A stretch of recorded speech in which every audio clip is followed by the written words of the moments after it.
Good evening. Episode 276 of the longest running episodic, whatever it is, we don't know. Yo. See, y'all missed it. If you follow on the Patreon, there is no Patreon. But if you follow on the Patreon, you would get all the pregame show where we all had a scintillating conversation. Eric was trying to read a Shakespeare sonnet, and the rest of us were complaining about the weather. Yeah. We were showing our old age. We're all talking about the weather. Yeah, just complaining about the weather. That's all it was. Josh here. It's Friday night. You know what that means because I'm Carlos is live. Thank you, Josh. Spike-ass players going liquid said, insightful conversation coming. Probably not. I bet the under. But conversation, sure. Insightful? Debatable. Very debatable. Steve with the PH. Good evening. But yes. It's 5% we'll see. less mature Friday, so. Oh, yes. Definitely 5% less mature. I guarantee this. Mike here says, we've got Carlos, the coach, the assistant coach, and the coaching training. Listen, it's a lot of levels to coach them. A lot of coach up and down. It is what it is. But I guarantee you, there's one thing. So, Scott, I was kind of having a little bit of fun. I'm kind of putting together. I was talking to Dan a little earlier. I messaged him a little bit briefly because we're probably going to record the second episode of Cardboard Cynics this weekend. So that'll be coming. That'll be on this channel. So basically, just to give everybody, if you've seen the first episode, basically it's going to be back and forth. It's a home and home. So one episode will be on Dan's channel, and then the following episode will be on mine, then back to Dan's, then back to mine, and we'll bounce it back and forth. So it'll be on both channels. As a help to everybody, and this I figured it would be helpful, I actually created a playlist. So going forward, if anybody is on my channel, they just want to be able to see it easy, you can just literally go to the playlist and go, and it'll be there in order. I'll give them all. So you can go 1, 2, 3. It'll be all in sequence. Otherwise, you can bounce back and forth between the channels, and either way, it'll connect to the right channel. We'll be all set. Good evening, Baz. But yeah, one of the things that I was going to kind of work on, I'm still workshopping exactly how I want to present it, Scott. One of my things that I've kind of enjoying, and it's not really spoiling it because I've got some more I can say about it. I'm kind of enjoying that right now. Sports card YouTube is out there. There's a lot of stuff going on, but some of it has become so same, like it's homogenized into, there's really not a lot of exciting going on out there. It's become very basic, and it's almost like, yeah, it's there. I'm kind of flipping through it. I got to be honest, Scott, I've been watching other YouTube videos and a whole bunch of other stuff. And I'm thinking this weekend I'm going to catch up on my reading. A little bit of that before, and then obviously on Sunday, we got the championship games. I'll probably do a watch along. We can all secretly curse and hope that Eric's team loses for the Schadenfreude. That's all we need for the Schadenfreude. So I think that'll be fun. But outside of that, Scott, it's been kind of, the content. I'm not complaining because the content gods were extremely generous. November and December were legendary months. It was nonstop. Yeah, it was nonstop. There was good stuff out there. And right now, there's really nothing we can add. A lot of it is just kind of the same stuff. Variations. It's nothing like really Daisy crazy going on. Quiet. Yeah. No show going on here. No cards to buy much. What we're going to see, like next month, I know they've got that Expo branded show that they're going to try. Now that they've thrown some extra stuff at it, I'm like, all right, I'm definitely going to make a visit. I'm going to pop down for a day to check it out because they're just a drive down the road for you. Exactly. So to be honest, normally I would have ignored it, even with that. But in this case, they added more signers to it, which means they're trying to actually draw more of a sports card crowd. We see the list of dealers, and they actually got, so ComC is taking submissions at it, which normally they don't bother for one of those other shows. For Expo, they'll go, but they actually were able to get them.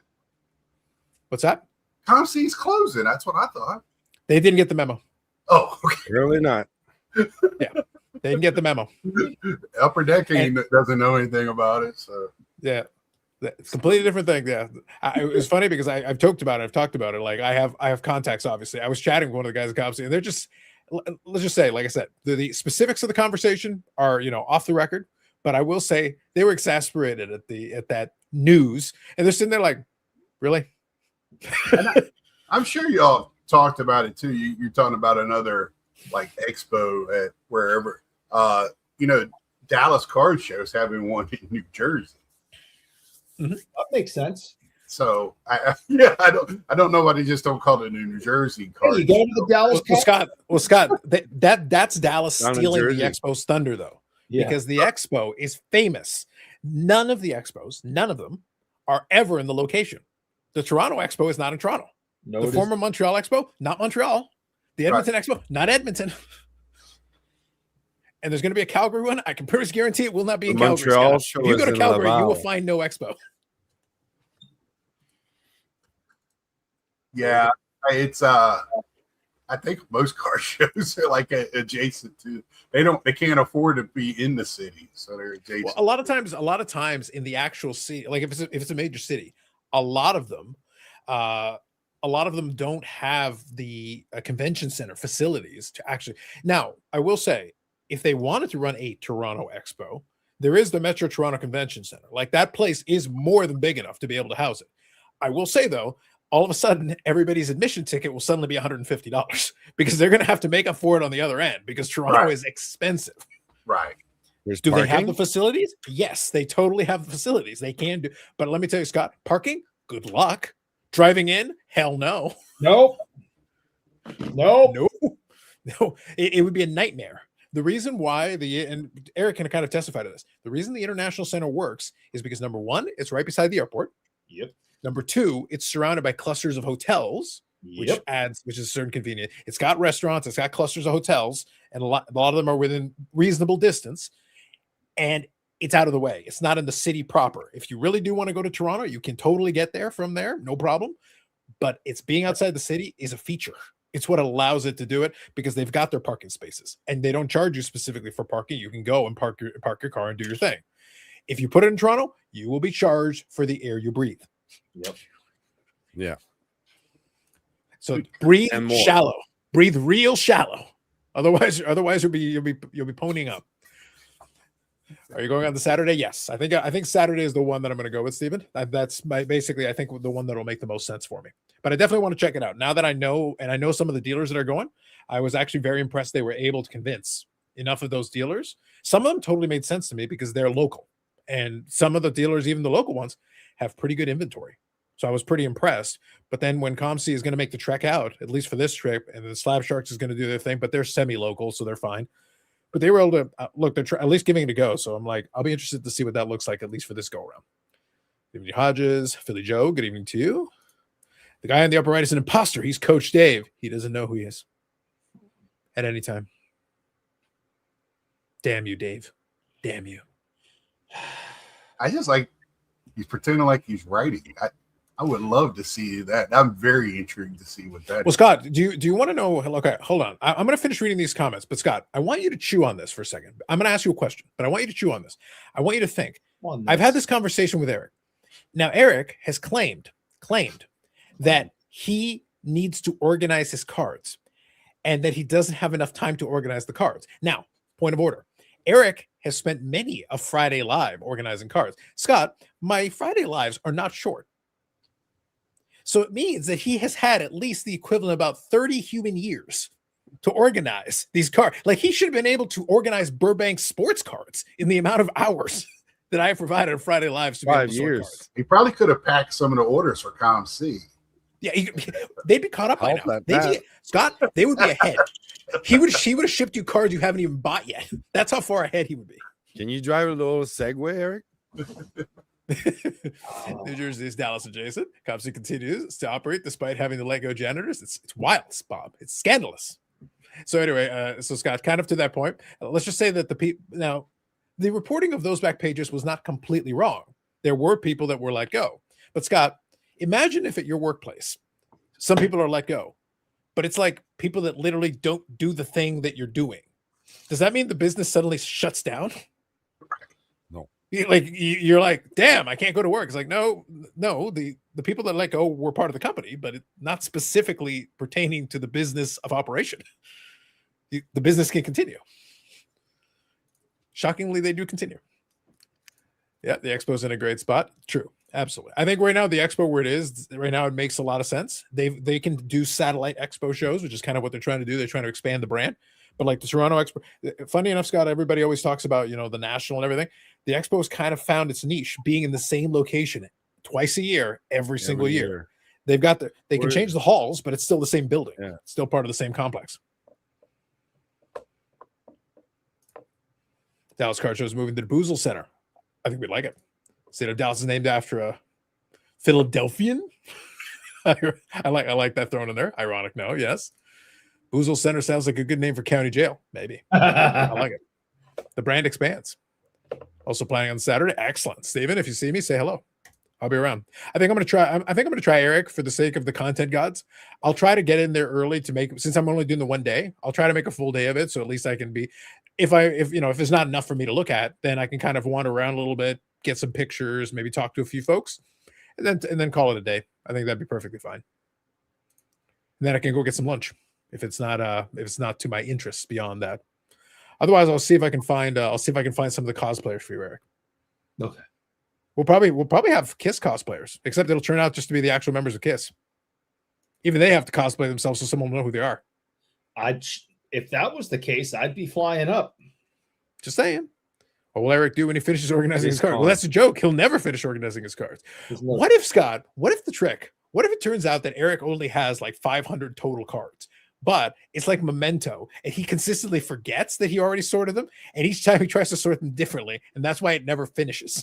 That's true. Eventually, he just has to tattoo on himself alphabetical order. Well, this box right in front of me is my Bruins goalie rookie card box.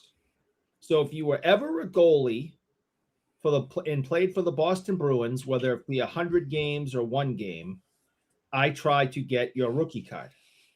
So this box is filled.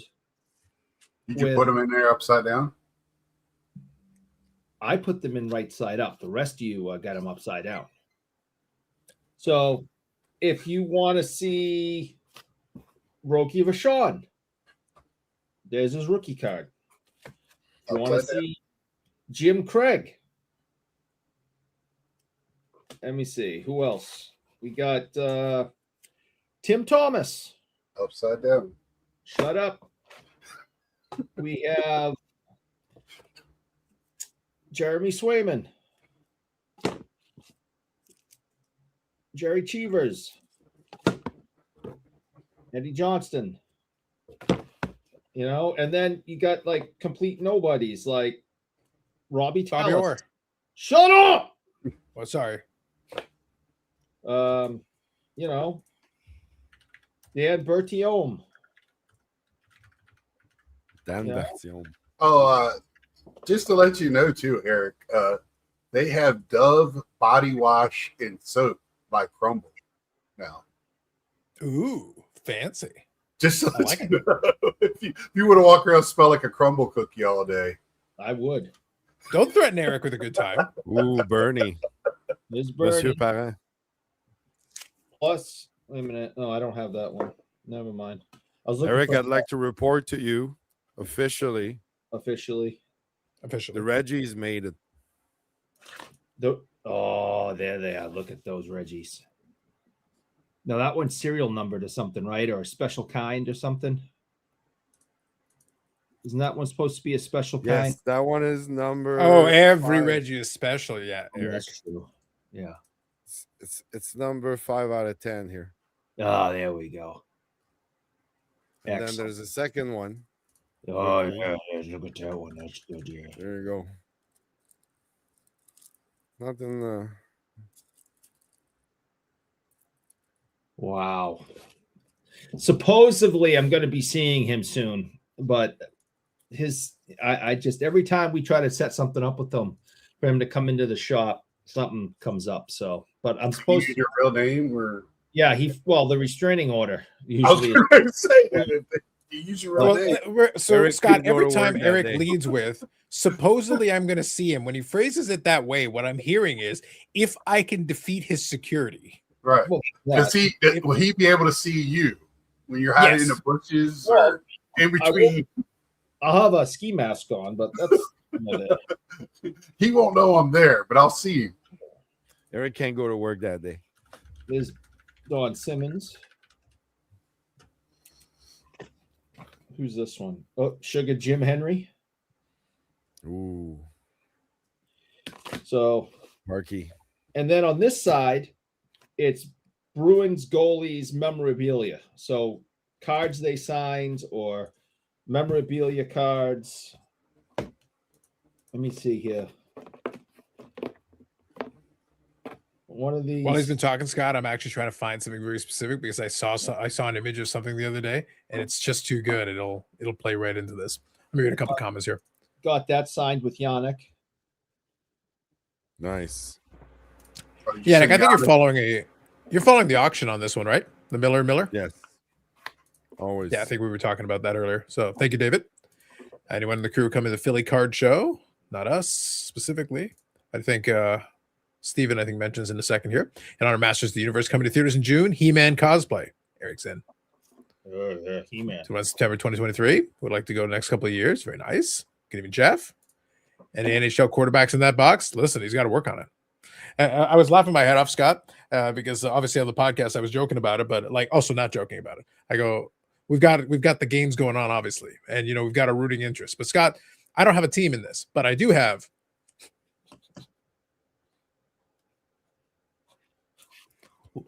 Let's go. Let's go. Hey, listen, for the money, Scott, for the monies. I actually sold one on ComC. It was funny. I had another. So this is the Spectra, and the Spectra, this is the base card Spectra is actually numbered to 99. So that is his rookie card. Is numbered to 99. These are actually very nice looking, by the way. I like the Spectras. I was a big fan. I actually had one on ComC. I forgot to reprice it, but somebody bought it from me. Now, to be fair.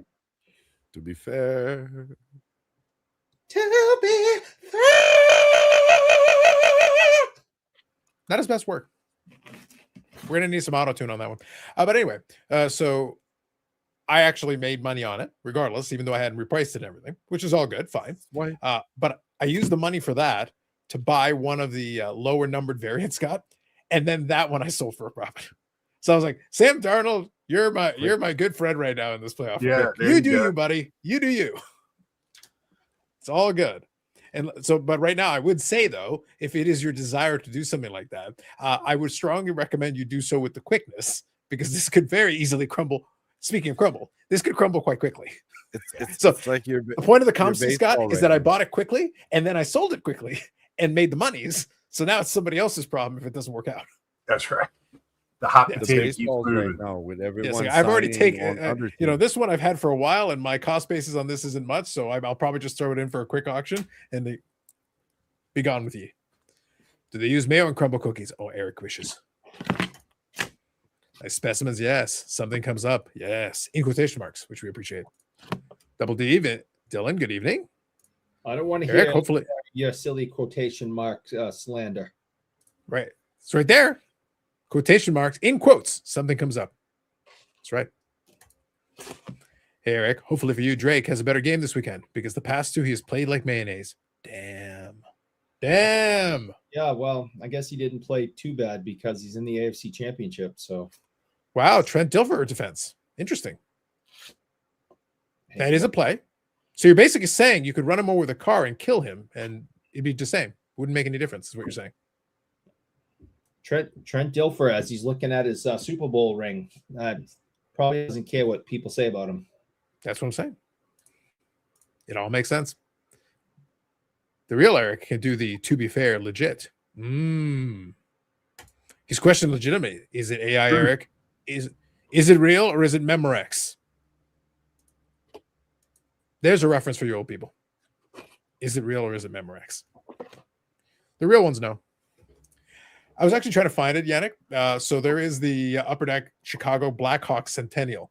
Now, needless to say, Yes. there is a Boobior in it. Multiple Boobiors. And one of them is... I saw Zeri's video. But did you see the Ticket to Greatness? No. Oh, I that's what I'm trying to find the image of. Eric, in quotation marks. Funny. Let me see if I can find it. But I think there's a Rangers box too. Basically they're going to do one for every team that hits the Centennial, because it's kind Original of 6 when they hit their 100th anniversary. exactly. Yeah. So that's kind of where you're at now. Is basically you just go in sequence, all of them, and that's the play. That's the best way to do it. So it makes sense to me. But yes. So kind of circling back around though. Have they done the Montreal ones in 09? Because it's been a while. Was there a 10 back then? I'm trying to remember. What year would have been the Centennial? Was it a couple of years ago? 09. 2009. They might have had a set back in the day, but not like the current series of them. The problem is that now they've been doing those the last couple of years. Let's see here. Oh, here we go. I think this is the right one, if I can find that. So, Big Scott, Yes. how does it feel now to have Bo Bichette on your team? You know, I'm happy. We just don't need 12 second basemen, but he's gonna play third, it True. looks like. And I mean, you know. They all have to agree who's playing where now. Well, I mean, he likes Simeon. That's the reason why, that's supposedly why he turned down the Blue Jays to come play with him again. So in New York. That's true. That was the difference maker, I guess, because they were all for the same money. So I would be very shocked if the Jays were offering $42 million a year. They've got the money. I don't think it's not an issue. But I'm sitting there like, I don't want to pay him $42 million a year. Go. yeah. The bigger one was pulling off the Freddie Peralta trade. That was nice. Yes, that was That is true. That happened overnight a couple of nights ago, I think. Everybody thought he was going to the Dodgers. Yeah. And then all of a sudden the Mets. And then they basically bought a utility man today from Minnesota. They said he traded for cash. And I was like, wasn't that just buying him? I mean, that's basically he just bought his contract. Well, the Dodgers are waiting to try the next plan because eventually there's going to be a team that's going to say, like, look, we're not doing the trade. And they're like, the Dodgers got him. It's like, well, how did they get him? I thought they said they weren't going to do the trade. So what happened was the Dodgers bought the Minnesota Twins. That way, they can have anybody they want. They'll just buy them. Yeah, that's deferred to 2,100. I think a lot of teams are just holding off to see what happens next year. Cool. So. Good to know, Josh. See? My statement was confirmed. Oh, yeah, I remember. Yeah, no, Bobby's correcting it because he knows he was there. Hey, Bobby. But he didn't answer the question. It was phrased in the form of a question. Bob Boozle says, the real Eric avoids Emmanuel in space. Fake Eric gives me a high five when we watch Emmanuel in space. Speaking of Emmanuel in space, go on. The young lady that was shown in the national championship game, have you heard the uproar about her being shown on TV? The adult film I have not. star. Oh, is it an adult film star? Okay. That was shown on. She goes to Miami. She's a big Miami fan. She goes to all the games. Right. And they did after the semifinals, there were pictures of her at the game and stuff. And then they showed her on TV this past week. And it was a big uproar. People want the cameraman fired and everything else. It was kind of fun. I thought Eric would probably already talked about it. So Eric right now is going to go back through the national championship game like the Zapruder film to go frame by frame for science to make sure. Well, I mean, if you're going to bring the subject up, I need to do research before I comment. This is why Beckett has been in such neglect. Eric's been distracted by other matters. She'll be in next year's Allen and Ginter. Listen, legit should be. Why not? I enjoy that we're still in a world where people worry about and complain about things. Who cares? She's in the stands. They want to put her on the damn screen. Were her clothes on at the time? Yeah, that's what people like out to work were like. She wasn't actually filming when she was in the stands. Did they put her name underneath and like bring attention, or did she just to be in the stands? And my whole thing was like, how do people know? I'm like, how did you know? I was gonna say that's where somebody should respond. Is like, so how did you know who it was? Yeah, right. Yeah. What was your favorite film? Yeah, I mean,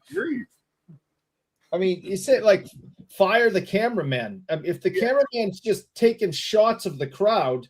Yeah. Well, especially the South, they tend to have some nice looking people in the first rows. And so the joke is like, you don't know what the cameraman's instruction were. They're like, hey, find some attractive people and show them on the screen. Like, okay. Could literally be like, yeah, go do that. This guy, this if that dude's like, it's my job, dude. Come on. Zoom on something. Yep. Mike says, remember that, Carlos? How about takes a lick and keeps on ticking? That's right. Absolutely. Joshua says, keep the great videos to Bobby. There you go.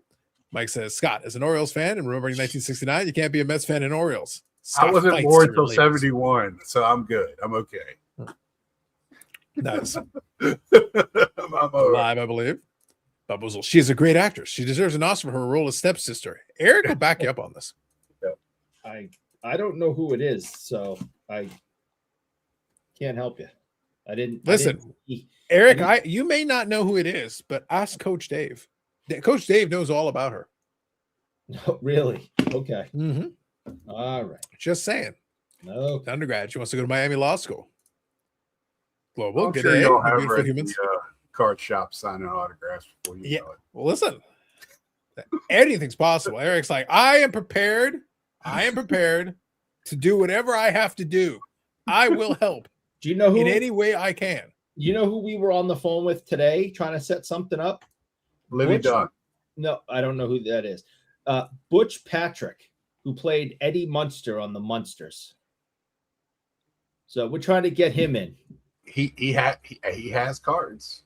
And he was very receptive to the idea. He thought it would be a lot of fun.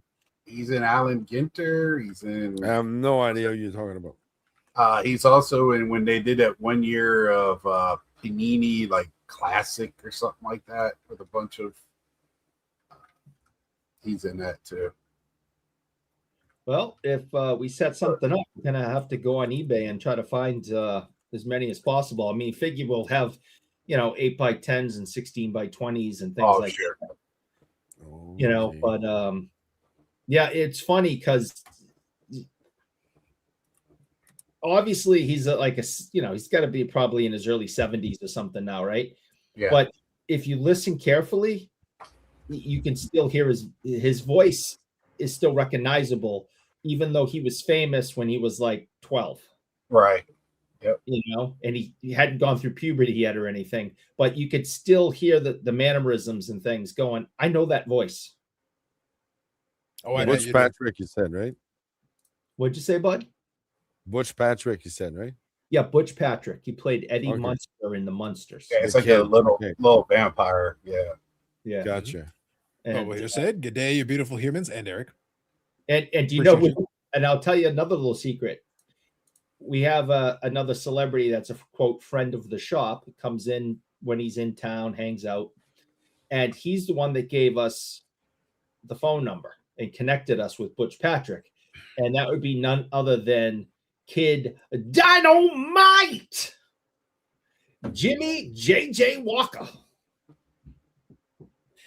So we started with Livy Dunn, and Eric just decides to go down a much. Well, you don't know who Livy Dunn is, I don't supposedly. know who Livy Dunn Yeah, is, supposedly. but I know who Jimmy JJ Walker is. You don't know who Livy Dunn is? Do you know who Paul Skeens is? He's a pitcher for the Pittsburgh Pirates. Yeah, it's his girlfriend. She was an LSU gymnast. She was the highest NIL athlete ever. Good for her. Is She's It's the same. Is she on the Olympic team? No, but she's Sports Illustrated She swimsuit must model. suck. If she's a She gymnast, got more money than all of them. But that's fine. But she must suck if she's not on the Olympic team. So she's just fun to look at, then, right? I don't know. Look, her Sure. As a gymnast. happens. Joshua says, do celebrities sign pucks for your collection when they come in, Eric? I don't think she's ever done a flip and got a concussion. Oh well, I have. You You must got to suck. flip off a variety. So I just went to the hockey shop and bought a new bag of pucks because anyone who comes in, no matter what their status is, if you're there for a signing, you sign my puck. So Sign the puck. So leave it to Beaver, Jerry Mathers, sign my puck. I said, Jerry, have you ever signed a puck before? He goes, no, this is the first time. So, and I just had one of the Red Sox. I think, who the hell did we just have in? Louis, It's got Louis so Saint? many. He No, forgets. I have a Lewis Taint signed puck. That's great. Doug Marabelli Doug Mirabelli just came in, two World Series rings, and had him sign a puck, and he was like, "What the hell is this?" And I explained to him. He goes, "Yeah, all right, man, no problem." So he signed it. I know who that is too, but so he never signed a puck before. So I have a lot of one-of-ones. Have you thought about getting Puck from the real world to sign a puck? Black Box has got a good point. See, I do know that reference. I don't want. Yeah, one. I am shocked if Puck is still alive. Okay, if Puck from the real world is still alive, I'm shocked. First of all, Eric, we have established in the BIC canon that this is not required. Number one, Ric Flair is technically still alive. Yeah, and he's not alive. No. Number two, Ray Bork died years ago, and we've shown pictures. No, that's not true. But I think Flair was just signing autographs like last week at some big show. He signs every weekend. That's the only way he can make money now. Well, like so Scott, have you watched any of the new season of Fallout? No, I have. Okay. Did you watch the first season? Yes. No. You should check it out. It's actually quite good. I know. I know the characters though. Yeah. But all you need to know is the ghoul. Okay. The so ghoul, bottom line is you got the ghoul, and those guys regenerate with the radiation. That's basically it. Well, unlike the ghoul, Ric Flair basically just exists on tequila and gin. It's like the radiation for the ghoul. It just keeps the body upright. Like he's dead. To be clear, he's dead. But the body continues moving forward. You just throw enough liquor at it, and it just continues to move. Yeah. I actually like the actor that's playing the ghoul. Yeah. Walter Goggins. He's excellent. Yeah. Very, very good. Yeah, he's a great actor. You also get a photo sign. I think it's usually just a puck, right? Yeah. Sometimes I mean, I'm with the, I always try to get the puck, bring my own blank pucks in and get them done. Eric has a deep secret. He gets it tattooed on his body. I get that too. Sign. Yes, all over my belly. Yeah, that's the reason. That's the reason for the whole memento problem. Yeah, that's the reason for the memento situation. I just want to go back and give Bob Boozle credit for the damn. That's a good callback. Good reference. Like it, love it. Good job. Joshua says, "Is the real world the show the Miz was on?" Yes. Not at the same time, though. I mean, it must have been 20 years difference, right? I mean, come on. No. Well, Miz was on it 20 plus years ago. Yeah, he was on a long time ago. Yeah, but that when Puck was on, that was like early, and that was. There's no way he's alive. There's just no way. There's no way that. I'm sure he's got a podcast. He can't. Oh my God. Yeah, we already established, like I said a moment ago, is that being alive isn't really a requirement. Like I feel I was very clear on this issue. So the Miz was on the Real World back in 2001. So 25 years ago now. Yeah, wow. But Puck was on like in the early 90s or something, right? Let me see. What was the early years of the Real World? Yeah, when did they originally? Like 91, 92. I lose track. Yeah, that's about right. Early and first broadcast in 92.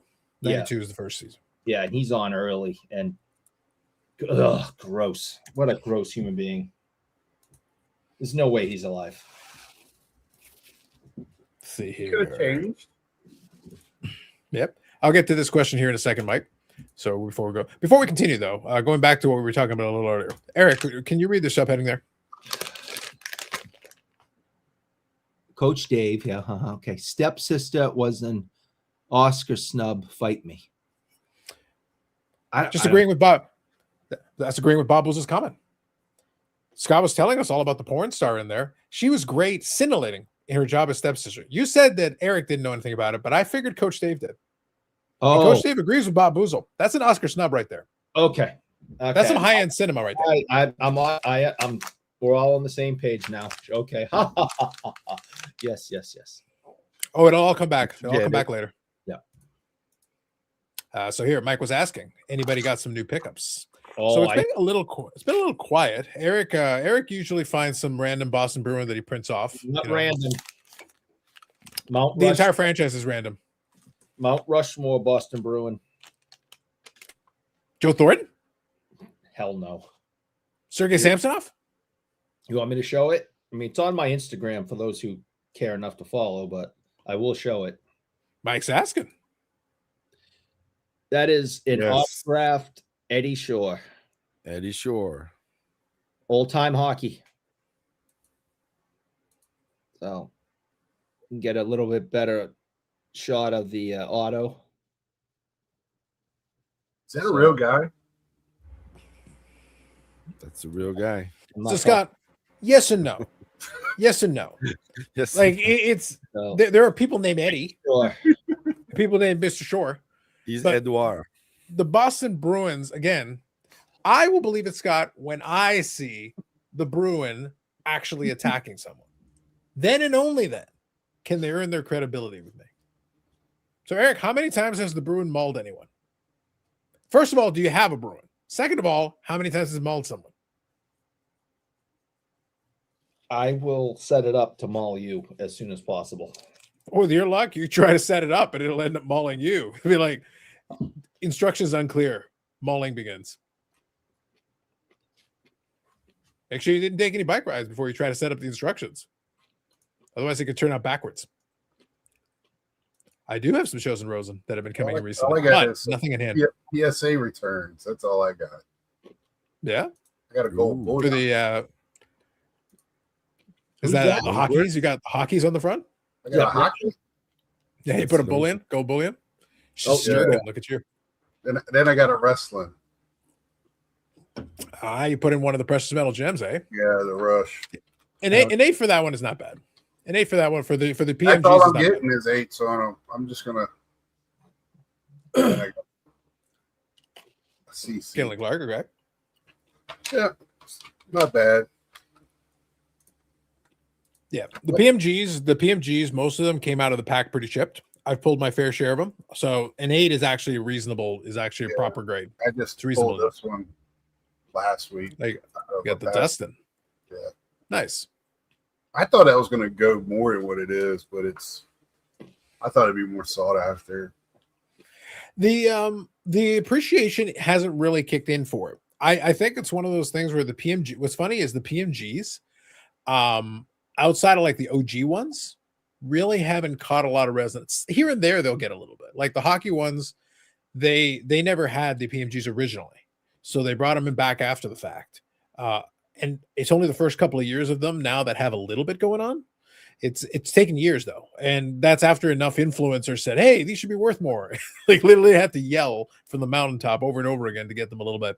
I think it's more for the collectors, and I think I'm planning on doing a video where I want to talk about it because the most recent AEW sets, the last two, have actually been received extremely well.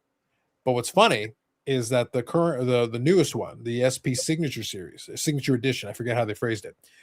But what's funny is accidentally they hit on a fantastic formula. Now you can't replicate it every time or else you run it in the ground like anything else. But by doing it the way they did it, the base set is numbered to 249. So you can't build more than 249 base sets. As a result, you already know how many boxes exist. There's one base card per pack, one base card per box. So all of a sudden, 100 card base set, 249, 24,900 total boxes. That's the entire run. So it means all the inserts and all the different autograph inserts that you got, you can pretty much ballpark about how many are out there, which means there's just enough of them that it's possible to get them, but they're tough enough that they're actually holding a little bit of value. And some of the better characters, even in the base, some of the better characters are actually holding up a little bit. What is Going a for decent box of that going? Well, pack or however you want to phrase it. How much is that going for? I saw you had a couple. I watched It pre-ordered for 100 Canadian and like 70 or 80 bucks US. Like not bad at all. No, that's like an archives. Top Yeah. archives. So that's why I was like, for me, that means I'm buying multiple boxes because then I can spread it out a little bit and get a better shot. And to be honest, truthfully, like the last two boxes I got, I can't complain because I got two different short printed Swerve Strickland autographs. Yeah. So pretty good. That last one I showed some hockey SPX that I got off of digital. I love the digital. The upper deck, it gives everybody a fair shot to get stuff at price. The only, like I said before, the drawback is you can't get the the base cards, right? Which is understandable. They can't have all the base cards. The ComC would need another building that you could see from the moon. So Space. yeah, so that you know, I can understand that. But yeah, I'm really enjoying the digital. Yeah, I think it works for what it is, for what it does. But that's why I say, like, I think there was, and from what I recall, the SP signature one that I'm talking about, I don't think they have an EPAC version, which actually is good because what it does is it actually maintain. Not so what the so like I'm giving a little heads up into what I'm basically going to talk about. What they did kind of by accident. So number one, because they had been burned on certain products so many times, they actually held back and kept the production line. I just told you how many boxes there are. That's not a lot actually. So each case is 20 boxes. You got 10 inner cases, so 20. So in reality, you got about 1,200 and change cases. 1,200 cases is not a lot in the grand scheme of things if you actually think about it. So in reality, it's a relatively limited print run. Even the base cards are relatively limited, which is actually keeping the price up a little bit. That's probably what Backyard Breaks get just in a regular shipment. Yeah. The end result, though, Scott, what it does by accident. So I started off with $100 Canadian box, or $80 US, we'll say for the sake of this conversation. But all of a sudden, you can sell some of the cards, even some of the base cards, for $20 or $30. Well, Scott, you can pretty much get your money back with any decent characters almost automatically. Like if you got a decent character and it's numbered, and some of the parallels, even some folks are getting decent amounts for them because you got Tekla, who's popular. Megan Bain that's her first base card. So that one's going for a fair bit. Yeah. So even if you want to do a base set, her base card is actually going for like $40 or $50. Yeah, I picked up for Sport Lots last month. I picked up 5 autograph undisputed cards. Mm-hmm. Was my flip for that month. So just we're going through the comments here. I want to make sure. Looks a nice exhibit. Yes. And good evening, Stu. Thank you for joining in. Bubbles says enough substance for the YouTube Sports Card Hall of Fame voters to chew on before bedtime. I think we can touch on it. They haven't made the announcement yet. So I'll be curious like how much longer it's going to be before Brad and those guys make their announcement. But one thing to finish off on. So my bottom line on this, Scott, and I'll do a little breakdown of it and everything. The fact that they actually had a limited quantity, the fact that the box prices are reasonable, especially compared to what the WWE ones are offering, and the fact they actually got it out on time, these 3 things combined with some new characters on the checklist that people are chasing, I have a feeling, Scott, that there's going to be, as the supply dwindles, I think the box prices are actually going to go up. Usually the AEW ones struggle to maintain their price. They kind of just sit and collect dust. Well, Scott, this one is too short printed. And when you're opening the box, you're actually getting decent cards. You're getting an autograph per box is what everybody was bitching and moaning, autograph per box. Well, you're getting one.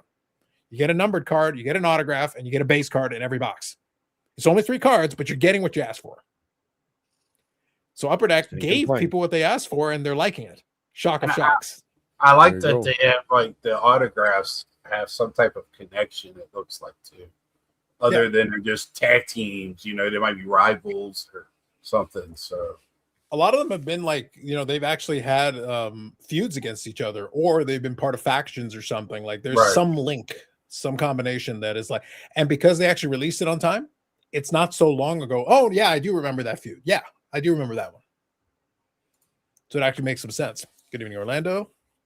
So I do appreciate it. I'll do a little breakdown this weekend. That's my plan, is that I'll talk about it because they actually did a really good job. And it's rare that both AEW and Upper Deck are actually getting some praise for the product, because it's like, well, actually, it's pretty nice. They didn't try to do too much is the key, Scott. They didn't try to do too much. They kept it fairly straightforward, but what they did, they executed well.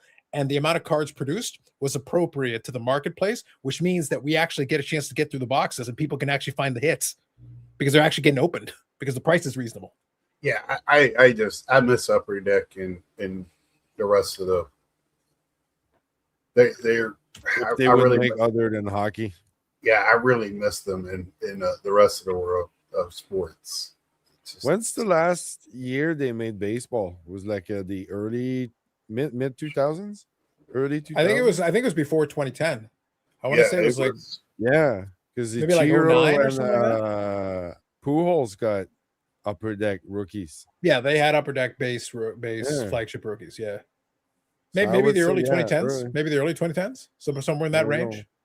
Yeah, it was like forever ago. Because they were nice. They make nice Scott, cards. like I said, I appreciate your nostalgia for it, but I joke with a lot of the guys like, careful what you wish for. The fact that I'm pointing out that they did a good job on this set, don't worry, we'll get to Eric's sign here in a second. The fact that I'm pointing out, Scott, that they did a good job is because it's so rare. Like almost every set they do is like, so it's overpriced garbage. And so imagine you get your flagship. Scott, do you want your flagship to be $250 a box? Because we can do that. Right. Do you want a bunch of inserts that you actually don't want and that aren't worth the paper they're printed on? Right. You can have some of that. No. Because there's a lot of stuff where it's like, and there's a lot of one box, one pack products where it's a couple of cards and it's like, yeah. If you ask the hockey guys, ask them what they think about some of those sets. They will tell you, they will tear up 95% of the releases in a given year to shreds. 95%. So it's like, I'm glad they have the license, and I've got some buddies that work there, and they do try hard, and I appreciate, and they take feedback. They're good about taking the feedback. I appreciate it. But it's one of those things where it's like there's set after set where I'm just like, why? Explain it to me. Because no, hard disagree. Whatever you just did, no. The opposite of that is maybe what you should have done. Whatever you just did, do the other thing. And it happens all the time. So it's like there is no perfect manufacturer. They've all got fatal flaws. They got serious issues, all of them. Upper Deck is great. Hopefully they can keep the hockey license. I think they'll be okay. Right now, they still have a good relationship with the NHLPA. Otherwise, Fanatics would have already bought it. Yeah, what I read was hockey said they're going to, because Upper Deck was the only people that stayed with them during the strike and after the strike. So they're going to that loyalty. Yeah, they maintained a good relationship with the NHL and the NHLPA, and that's actually what's because it's not going to be just straight money. If it was just money, they would lose that war. They'd lose a bit. They'd lose a bidding war. I just noticed there, Brandon. If you're good, just give me a thumbs up. Good evening, sir. How are you? 2009 for Upper Deck Baseball. Thank you, Jeff. Yo. What's up, fellas? What's up? Not much. I've been here for like 55 minutes. Only 55? Yeah. Amazing. All 55 minutes. My contract specifically states I only have to talk to him on Mondays. Yours or Coach Dave's? Shit. Yours or Coach Dave's? Just because he's on the screen doesn't mean you got to talk to him. This is bullshit. I don't know. Do you understand how conversation works? Understand this. Look, I didn't even rub in the game the other night that bad.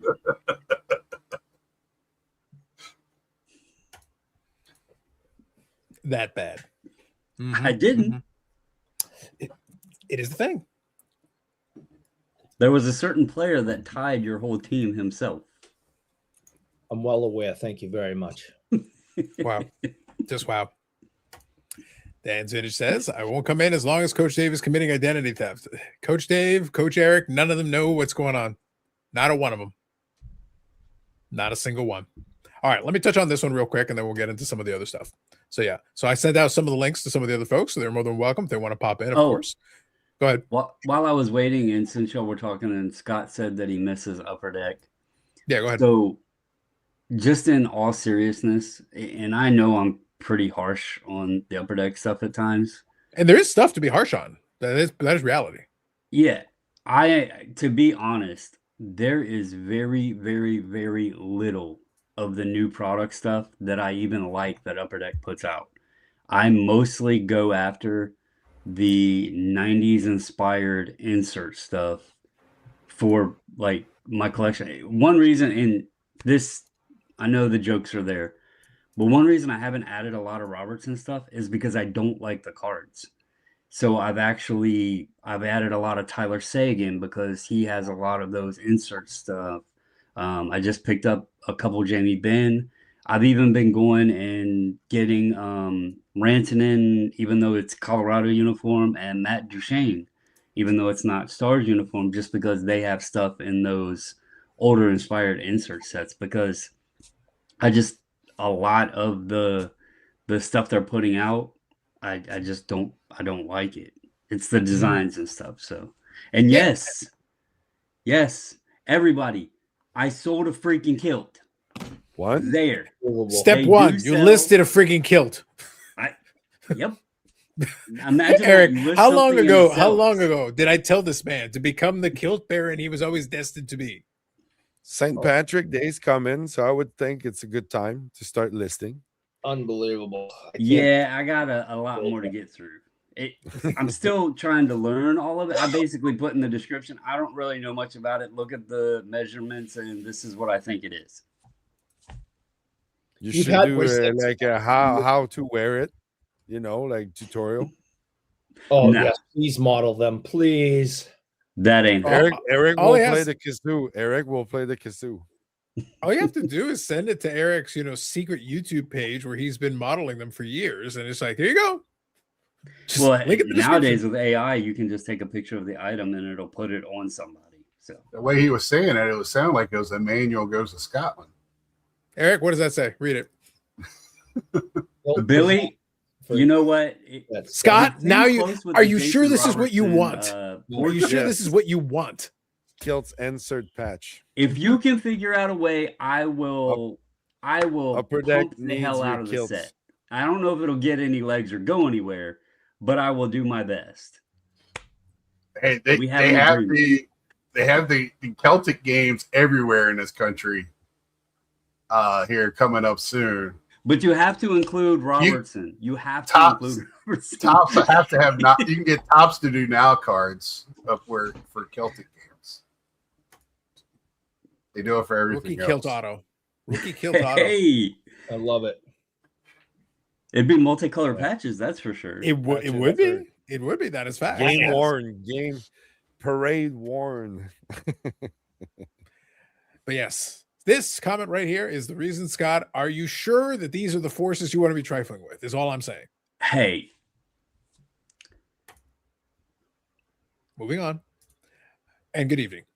Bob Woozle says, so let me quickly talk about this. So, Eric, this is our moment. We may as well. Because, again, I'm waiting on these boys to do the official video announcing it. I think it's going to be, I'm guessing it's beginning of February at this point because we're going for it. So, hold on. We got their Coach Eric going. We got to get the campaign going early, Scott. We got to lobby the people, rally the troops around our righteous cause. You would think you'd be playing the kazoo while he's doing it. Well, Scott, that's the carrot. That's the carrot we're dangling at the end. That's the pot of gold at the end of the rainbow. You got to give him a taste. Tastes have been given. I'll just be glad when it's over and he can actually play it for you guys. He practices every Monday for a long time before we start recording the podcast. Yeah, and I'm just like ready for it to the practice. Allen Iverson, we're talking about practice. Let's get it. I like over the with. next one. Let Eric do the performance. You mail me a kilt. I will do the kazoo parade wearing a In the kilt. kilt. What color and what size do you want? I don't. I like him really short. So, Brandon, I'm going to remind you You can that always this say I morning, think that. I have a rainbow one, but I don't. that'd know be what great. I want to size. remind you that this is the same individual who unironically wore his cycling garb, his aerodynamic cycling gear, so that what air drag in his garage wouldn't impede his cycling progress. Yes. We witnessed this on multiple New Year's episodes, Brandon. Multiple. Uh-huh. So it'd be like the 87th most ridiculous thing that Eric would have put on this week. I will do if we get into the Hall of Fame, I will do the kazoo parade wearing a kilt. The one-man kazoo parade wearing a kilt. And I would just like for everyone, if you have not voted yet, Eric is asking me to mail him something. The voting hasn't started yet, has it? For What- They haven't even released Either the way, video, like just with the keep this in your rules and memory. the rest of that. Eric, We're starting. It's like, Scott. The point of this year is that since Eric changed my mind on this, I'm going to reiterate my righteous cause. Here is my stump speech. Is this one of the stupidest ideas that has ever been conceived according to YouTube man? Yes. Do I personally give a shit about this? No. Are we going to lobby to get into this thing now? Yes. Because Eric has promised me content, Scott. I have been offered content, and as the Pope of the content gods, which I am, I'm here to do the will of the content God, Scott. There is content on the table, so we need this. So I don't care, people. I think you should, if you have a ballot right now, ignore everybody else in the ballot, scratch them all off, Scott. None of them matter. Because of Carlos' YouTube channel, that's it. Yeah, you don't add anyone else's name. You don't add 5 people because those other 4 could get votes to pass us. You only put us. That's it. You send it in, just us. That's all. One man kazoo kilt parade. That's right. Eric. The only way to be safe and to be sure is, Scott, we should have a year where only one channel gets voted for. There might be 5 slots, Scott, but just one channel. I vote for Jeff Wilson just cuz every time. Because he's the GOAT. And then this year I'm definitely picking a Pokemon just randomly channel and voting for that. What was on the last package that I shipped to you? Oh shit. Never mind. Don't send the kilt. Please don't. And this man is asking me to ship him a package. Nope. Coach Dave, Brandon, Coach Dave doesn't learn. Coach Dave does not learn the plan. No, my mother even yelled at him and said, "Shame on you." Yeah, he got an earful from Mom. You got sending me that filthy stuff. You got in trouble. So go ahead. You want to get yelled at again? You filthy bastard. Brandon is like, worth it. All right. So Dan here says, I will vote on the first day and influence the voting from day one. Damn right. Appreciate you, Dan. Bubbles said, YouTube trying to protect me from the card deals comments. I see them now. I did show y'all should win if Dan can get all of the four collectors to vote for y'all. Well, exactly. If we get if we get the 4 collectors, that's like 87,000 votes. Yeah, I don't know how many that would. We don't even have, YouTube doesn't even have that many YouTube channels. No, we would have everything. Be incredible. ACDC playing is a long way to the top. If you want to win a JC, Bon Scott on bagpipes. There absolutely. You go. I'll crank that and I'll play along with my kazoo. Bobby Rowell leaving the show to become a solo star may confuse Hall of Fame voters. I think we'll be all right. I think we'll manage. Dylan says you're making a strong case. Listen, do it for the content gods. That's what I do. I ask myself every day, Scott. I look in the mirror and I ask, what do the content gods ask of me today? And it could be that's what I do. Like, I'm also thinking sash.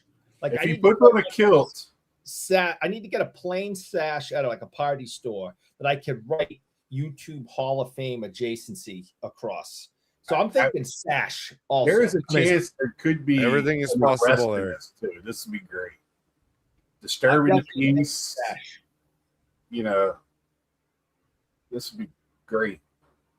I'm liking where this is going. Yeah. See, this is why, Brandon, we have to pre-plan. We cannot wait until the whole voting starts. We're there. We got to pre. This is planning. We got to workshop this thing. It's got to be the biggest. It's got to be the best. Dan here says the real Eric wants the kill. All Erics want the kill. Sports Kid Anonymous, Dakota, good evening. Bobbles is back tonight. Is he here to trash talk our cards? Okay. Berkman, greater than Raw Blaze. I'm not trash talking anybody's cards. I have no right to. Once I become a Hall of Fame adjacent, I'll have the right to. Okay, what do you think? Will that require a 4 collectors logo on BSC? That will require a BAC logo on 4 collectors.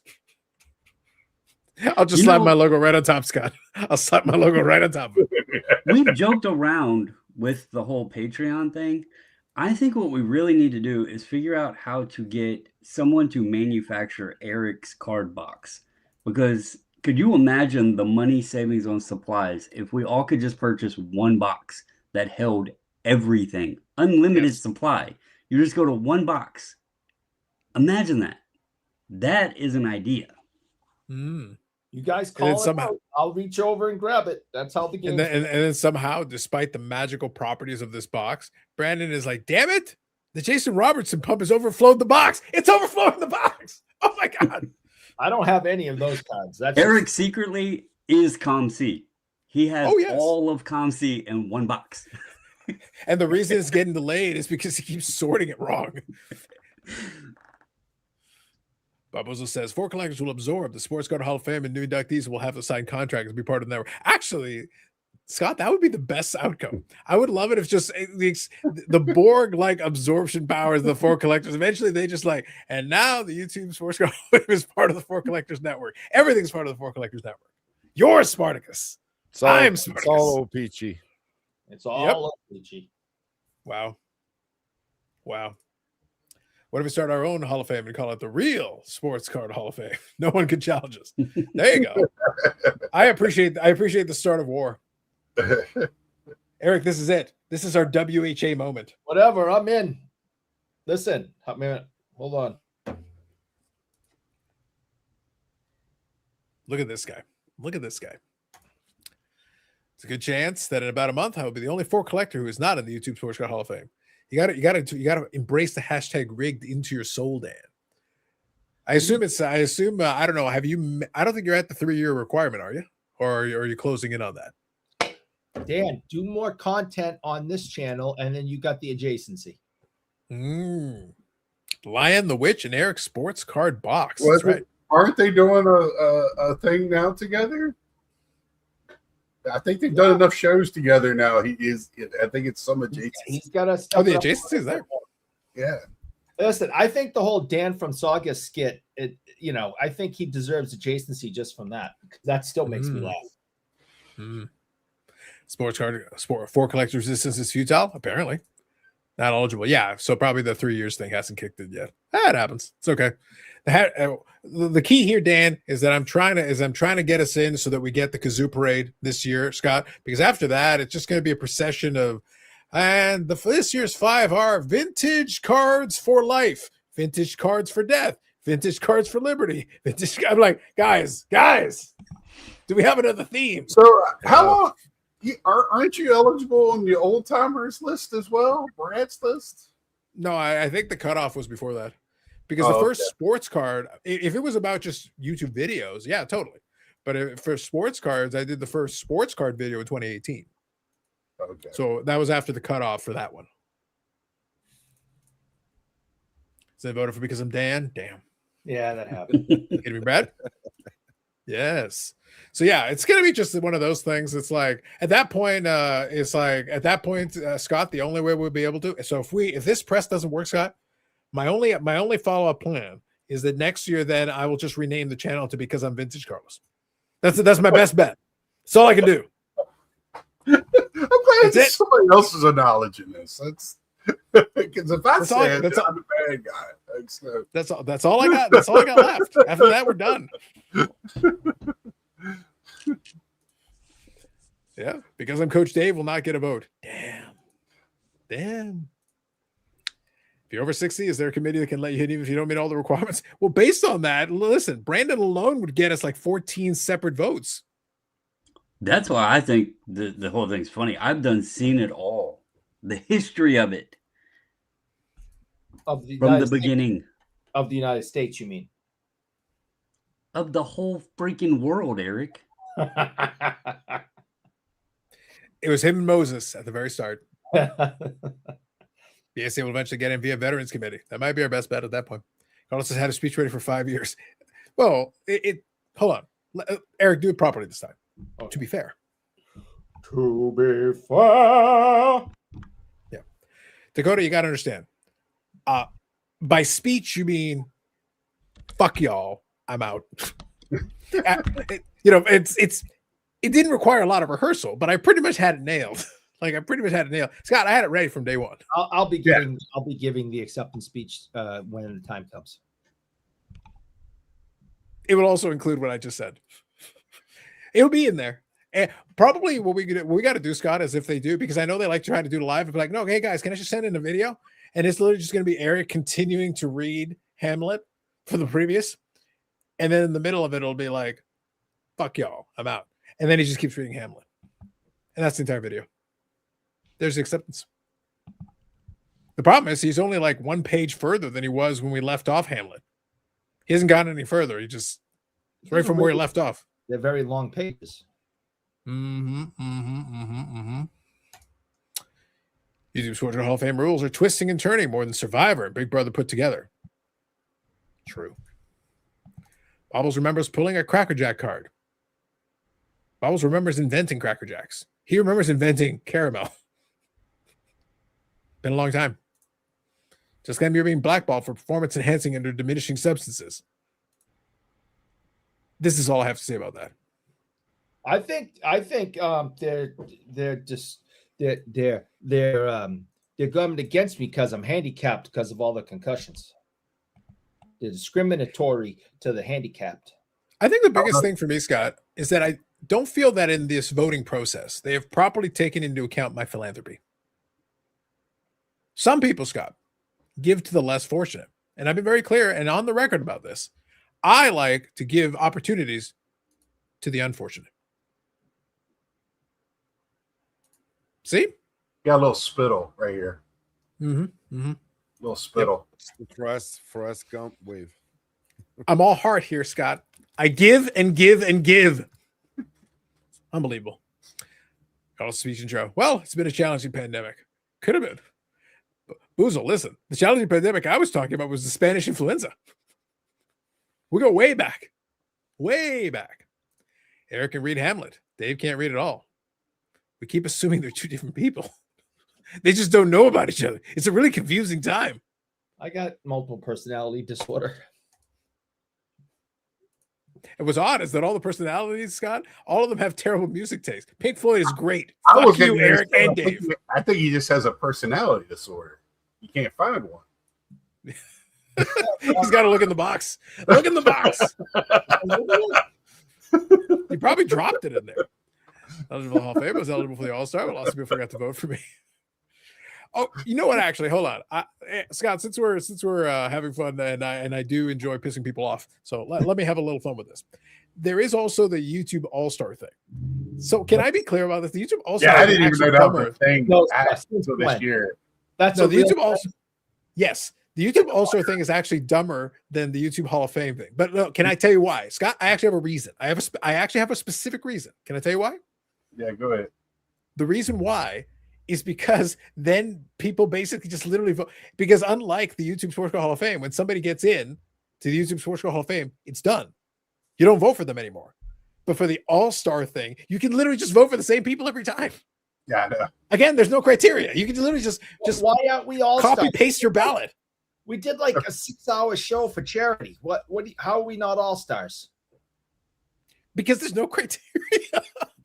It's just this random bizarre thing. Charity now show. One vintage card was shown on that 6 hours.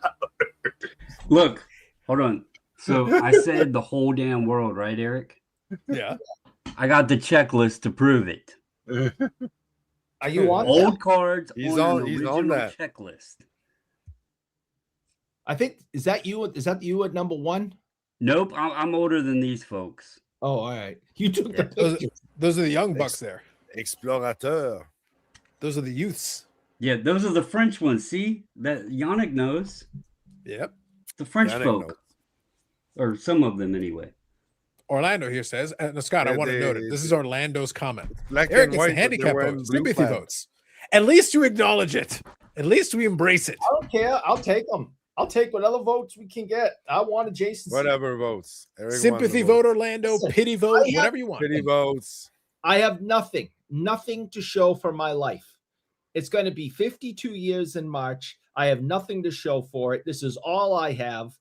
All right. No one likes me. My family hates me. This is it, man. These are all facts. I need No, this. no lies detected. So vote for me because of my disability. Vote for me because of sympathy. I don't care. Just vote. Vote Why because didn't you come vote for Carlos? Now it's vote for me. You were supposed to be adjacent. Now it's for me. no, it is for me. Because Scott, in order to vote for him, they have to vote for me. Carlos doesn't care. It is for me. You're It pretty voting much is. for me, but not like for me because it's my chance. No, you're voting it. You know, there's only one patch, right? And it goes to You Carlos. can have it. I'm Jason. Oh no, I'm sending it to You Eric. could cut it up and make cards out of it. Scott. Oh, Scott, that'd be awesome. if we do succeed in this absurd endeavor, I am sending the patch to Eric. Will be the keeper of the patch. He will have it. I guarantee this. I will make sure of it. I'll That is wear what's it. I'll have it sewn onto the kilt that I use. Amazing.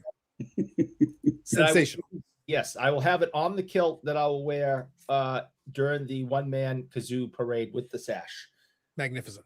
playing AC/DC. What would be better is if you wear all of this, instead of doing it on your street, when you go to the expo, you do it down the middle of the expo. Oh, Christ, yes. Yeah. That's even Scott, better.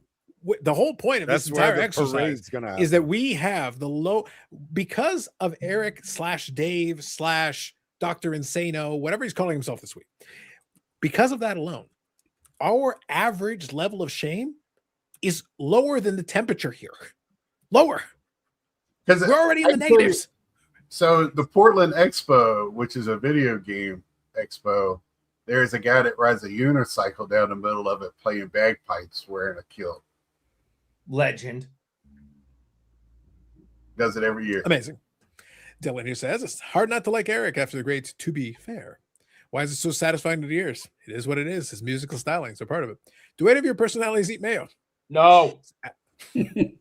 Valid question. Or- Roger Marks. Or coffee, hot. No, gross. No. All right, hold on, Eric. You were complaining about the coffee. I actually picked this up at the beer store today. So would you do beer coffee? How about a coffee milk stout? No. I was No, mad nothing? I was mad at my mother today and the ice cream. Scott, I'm trying. at Scott, the I'm trying. store because It's she was cold. trying to Get some kind of It is. It's cold. Totally. He was trying to get some kind of mocha flavored ice cream, and I threw a temper tantrum in the middle of the ice cream aisle at the grocery Of store. course you did. Because I'm like, no, that's disgusting. I don't I can like see you that. kicking the floor and everything. The 2-year-old was So no- pointing at you, making fun of you. So number one, Eric, it's cold, and number two, it's 6.5%. Oh God, you're hammered already. Poor lady can't get her a mocha ice cream. No, bad. I don't know. I don't listen. I don't know if my mother's listening. Her and Michelle are downstairs doing a puzzle. I don't know if they're listening to this crap. But I'm telling you, I threw a temper tantrum in the ice cream aisle because my mother wanted to buy coffee ice cream. God, I had a great joke for And the if puzzle. she's listening, she can type in and tell you all that I actually did. Because I don't want that crap. Are they trying to figure out why they're there with you, or is that the puzzle? Or It's an escape room. That's what he's not telling people.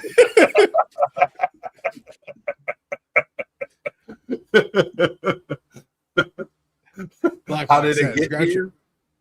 Yeah. He said basement. That was enough clue that you needed. So many questions. Roger Marks. Yes. No, I'm not listening. I'm reading this comment. Black Box says, Groucho Marx said, I wouldn't want to be part of any club that would have me as a member. That should be your acceptance speech. That'd be a valid one. That's fair. Yeah. What was this? Hobby Ambassador Orlando will be this distributing participation ribbon to anyone who doesn't get in this year. Seems about right. I feel like I got to see if maybe StreamYard is being weird. I'm noticing some comments are doubling up. So you guys let me know. But I'm seeing multiple copies of some of these comments. But anyway, Dan says, Dan from Saugus showed a bunch of vintage hockey during this 36-hour show. That is true. That is a fact. Carlos blames StreamYard for the 6.5%.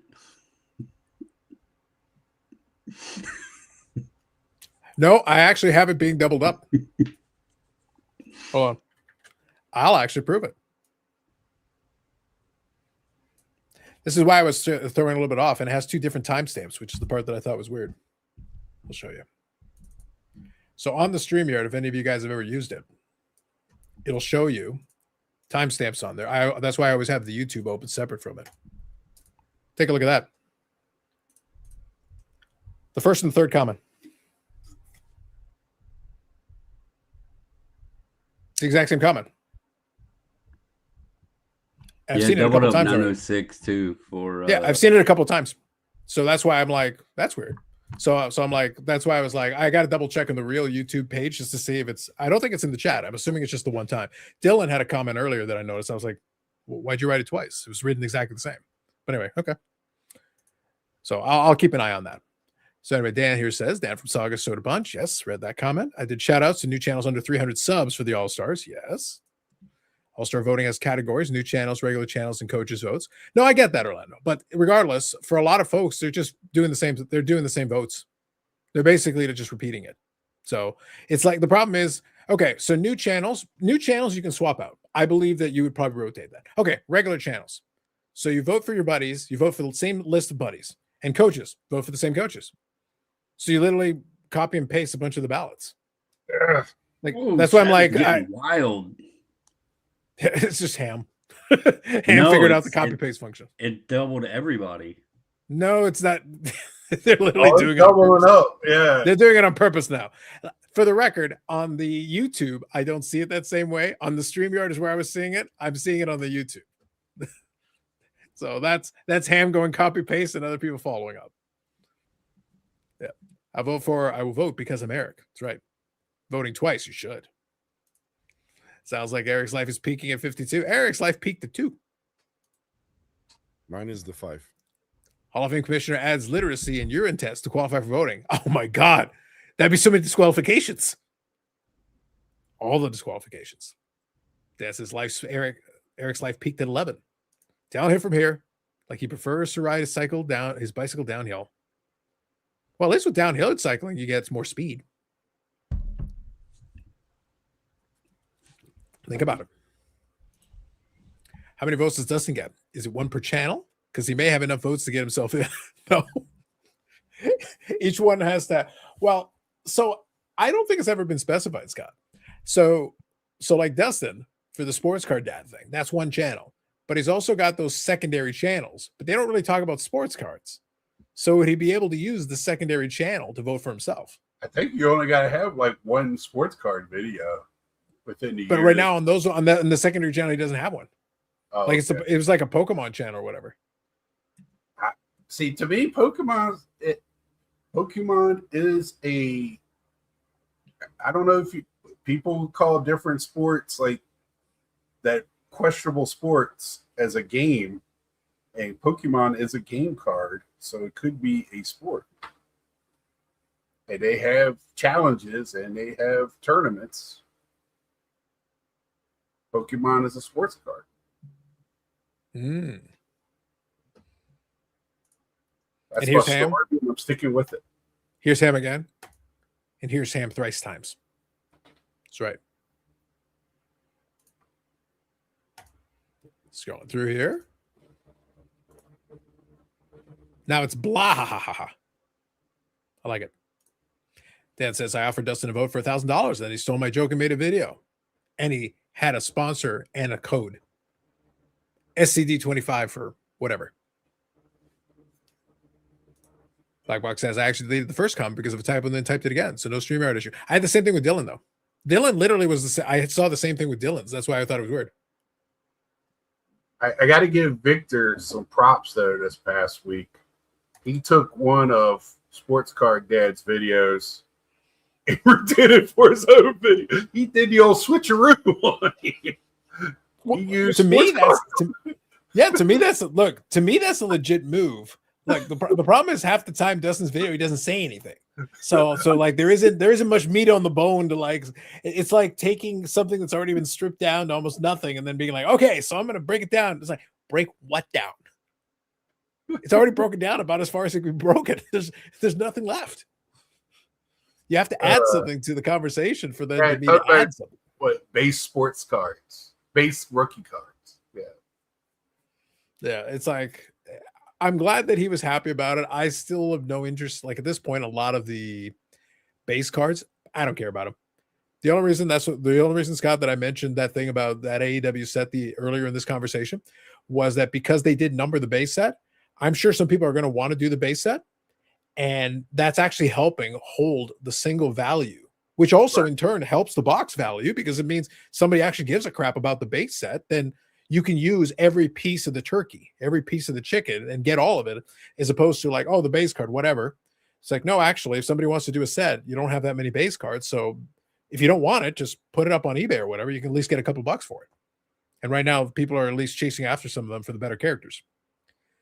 Sue says off triple ham and cheese. Del said, to be fair, ooh, my phone has been in the pockets at work, so it could have done something to make mine double tap. Maybe.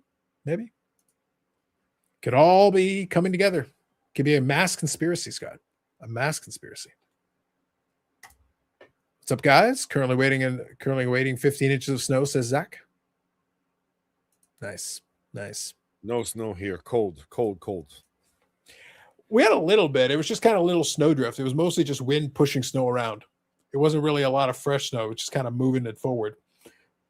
That's basically why I said it's like, look, whatever errands you want to do, that's it today. That's all we're doing. We need to get it done basically while we have daylight and get some stuff out the door. Brandon, what are they calling for where you're at? You're muted.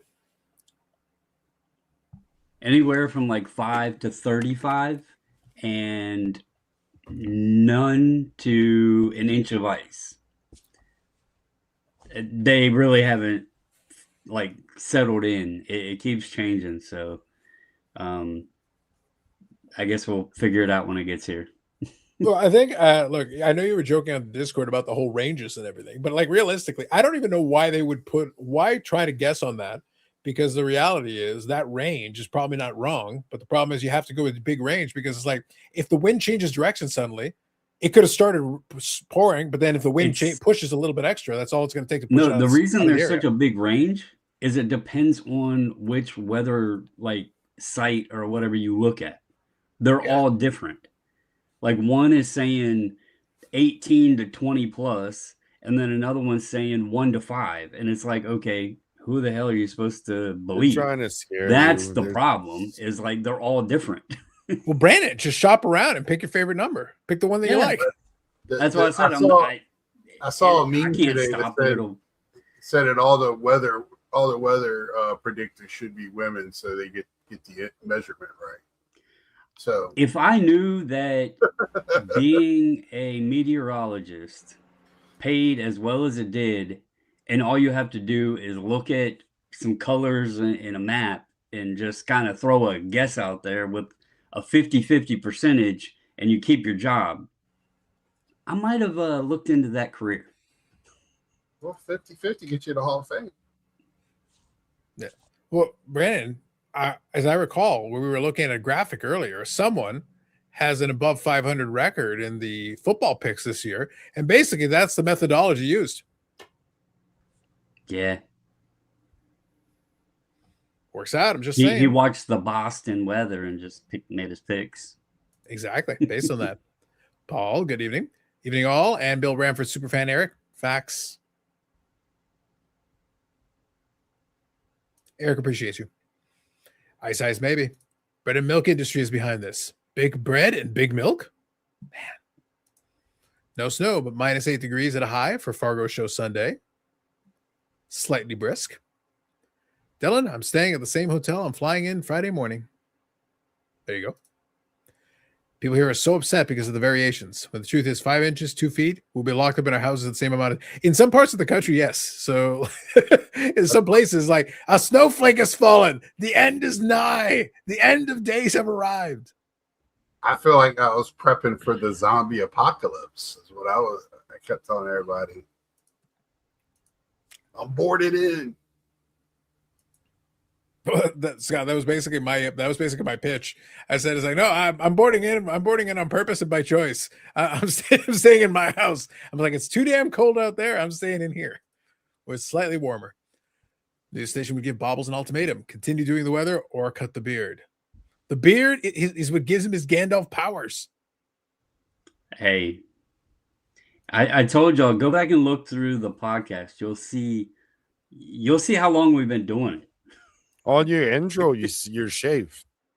Right, that's what I'm saying. But if you watch the so Brandon, that is intentional. I actually went and grabbed different eras. I grabbed from different episodes, so you can actually see the beard growing as the episodes go, because I went chronologically. So you can actually see the beard growing as you go through that highlight. I just got home, probably won't leave until Tuesday. That's right. There you go, Eric. Ham has got some musical references for us. A little Sir Mix-a-Lot. You better not be talking about my wife. I don't know, man. I wish it didn't lock us in. I hate being stuck at home. I don't have that problem, Scott. That's Eric's excuse for the escape room. I don't have this problem, Scott. I embrace the great indoors. Before I came in, Scott, the very last errand that I ran was to get more beer. So I'm good. Yeah, We're ready for zombie apocalypse. like I said, I left work early today just so I can stop and get me a little small charcoal grill with some charcoal. Good. Just in case power goes out. Okay. You can't use a damn charcoal grill in your apartment. I get in on my deck. How much snow are y'all supposed to get? They ain't calling for snow here. They're calling for mostly ice. I wish it was. Okay. Snow. They're calling for half an inch of ice. Well, shit, we're supposed to get the snow and the ice. We're going to get a little bit of snow, but the ice Sunday is what they're talking about. So we're getting none of that. We're getting like you're gonna die cold if you go out the door. I'd rather have that. I can stay in. Call DoorDash. This is the current predictions. 16 to 19 on the snow and a half inch on the ice. Oh, that's nothing.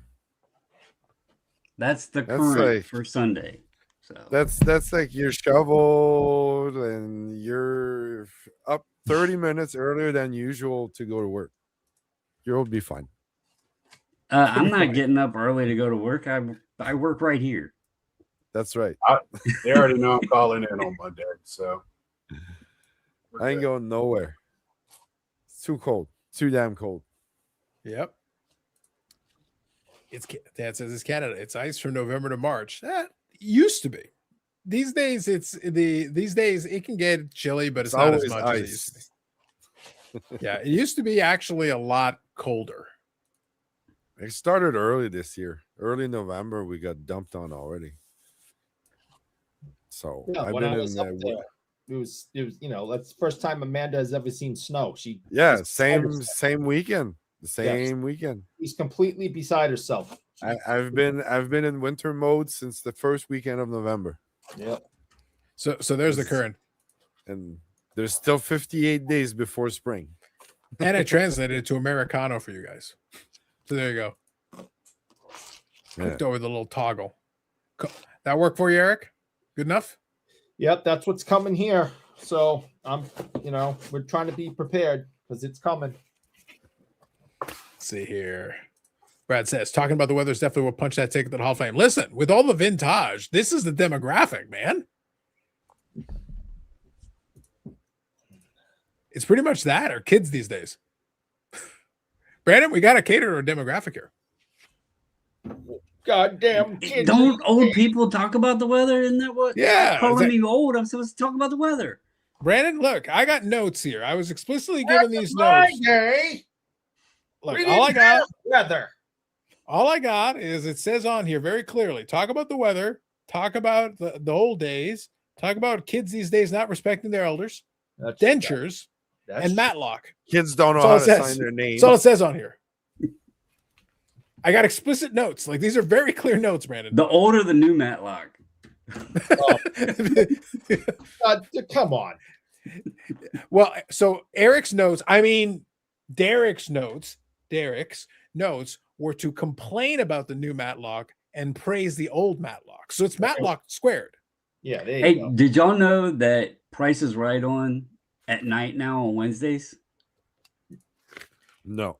The Price is Right. The Price is Right ended when Bob Barker retired. Well, there's Price That's is right right. at night, and now it's on Wednesday nights. I Skinny think it's Drew 9 Harris. p.m. It's dead to me. It's dead. I think what concerns me I the will most never about this, watch Brandon, Plinko again. what concerns me the most about this, Brandon, is the notion that we didn't have enough Prices Right with the daytime one. Like it's like guys. The daytime one is not scratching the itch. We need more Prices Right.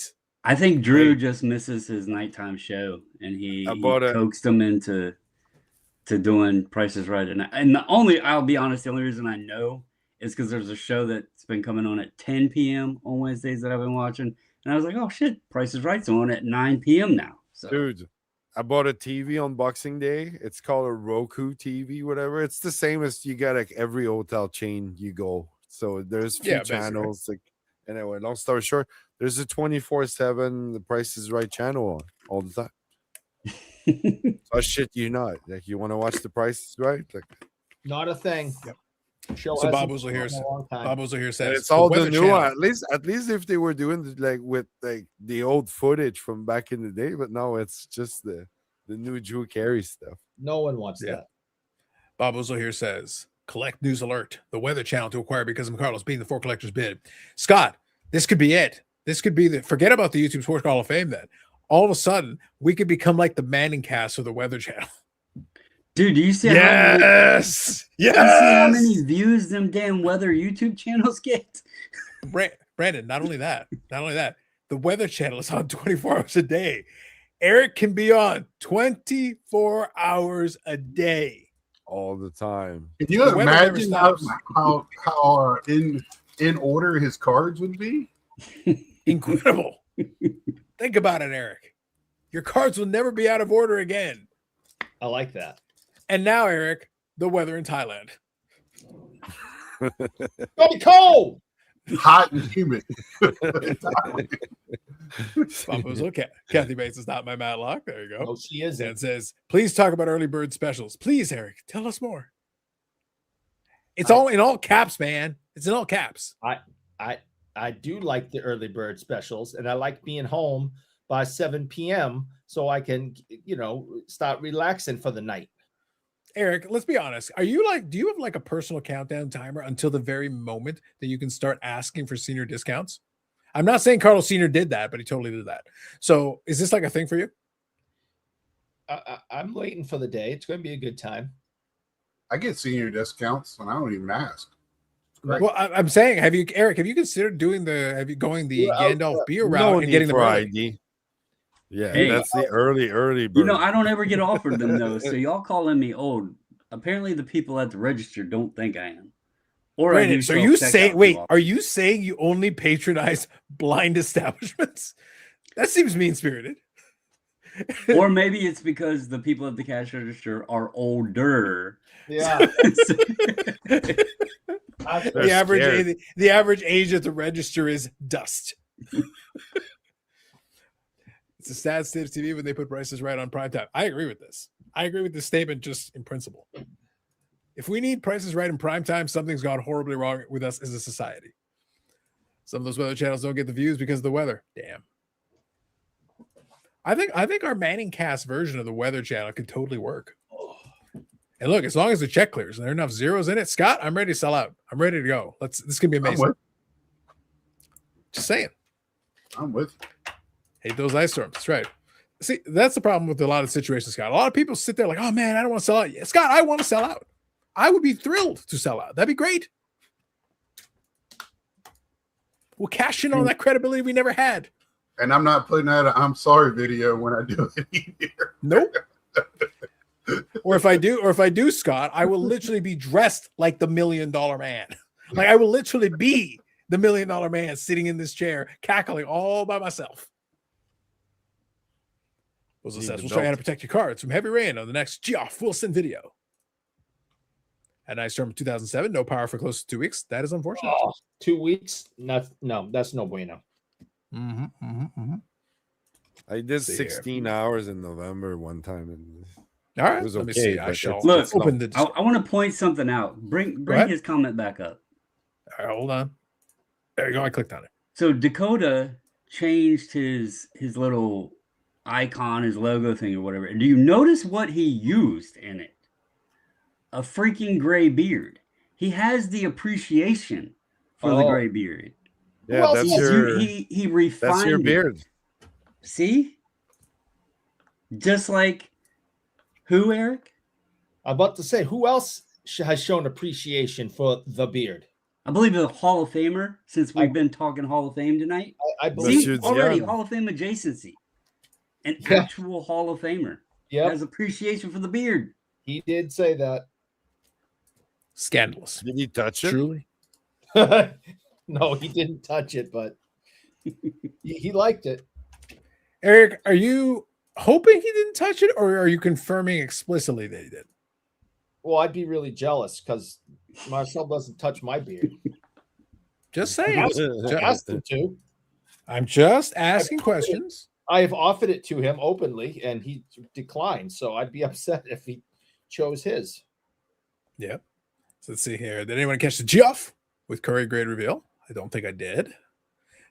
People that bought those coin channels are probably halfway to even with the silver price at $100 an ounce. Yes.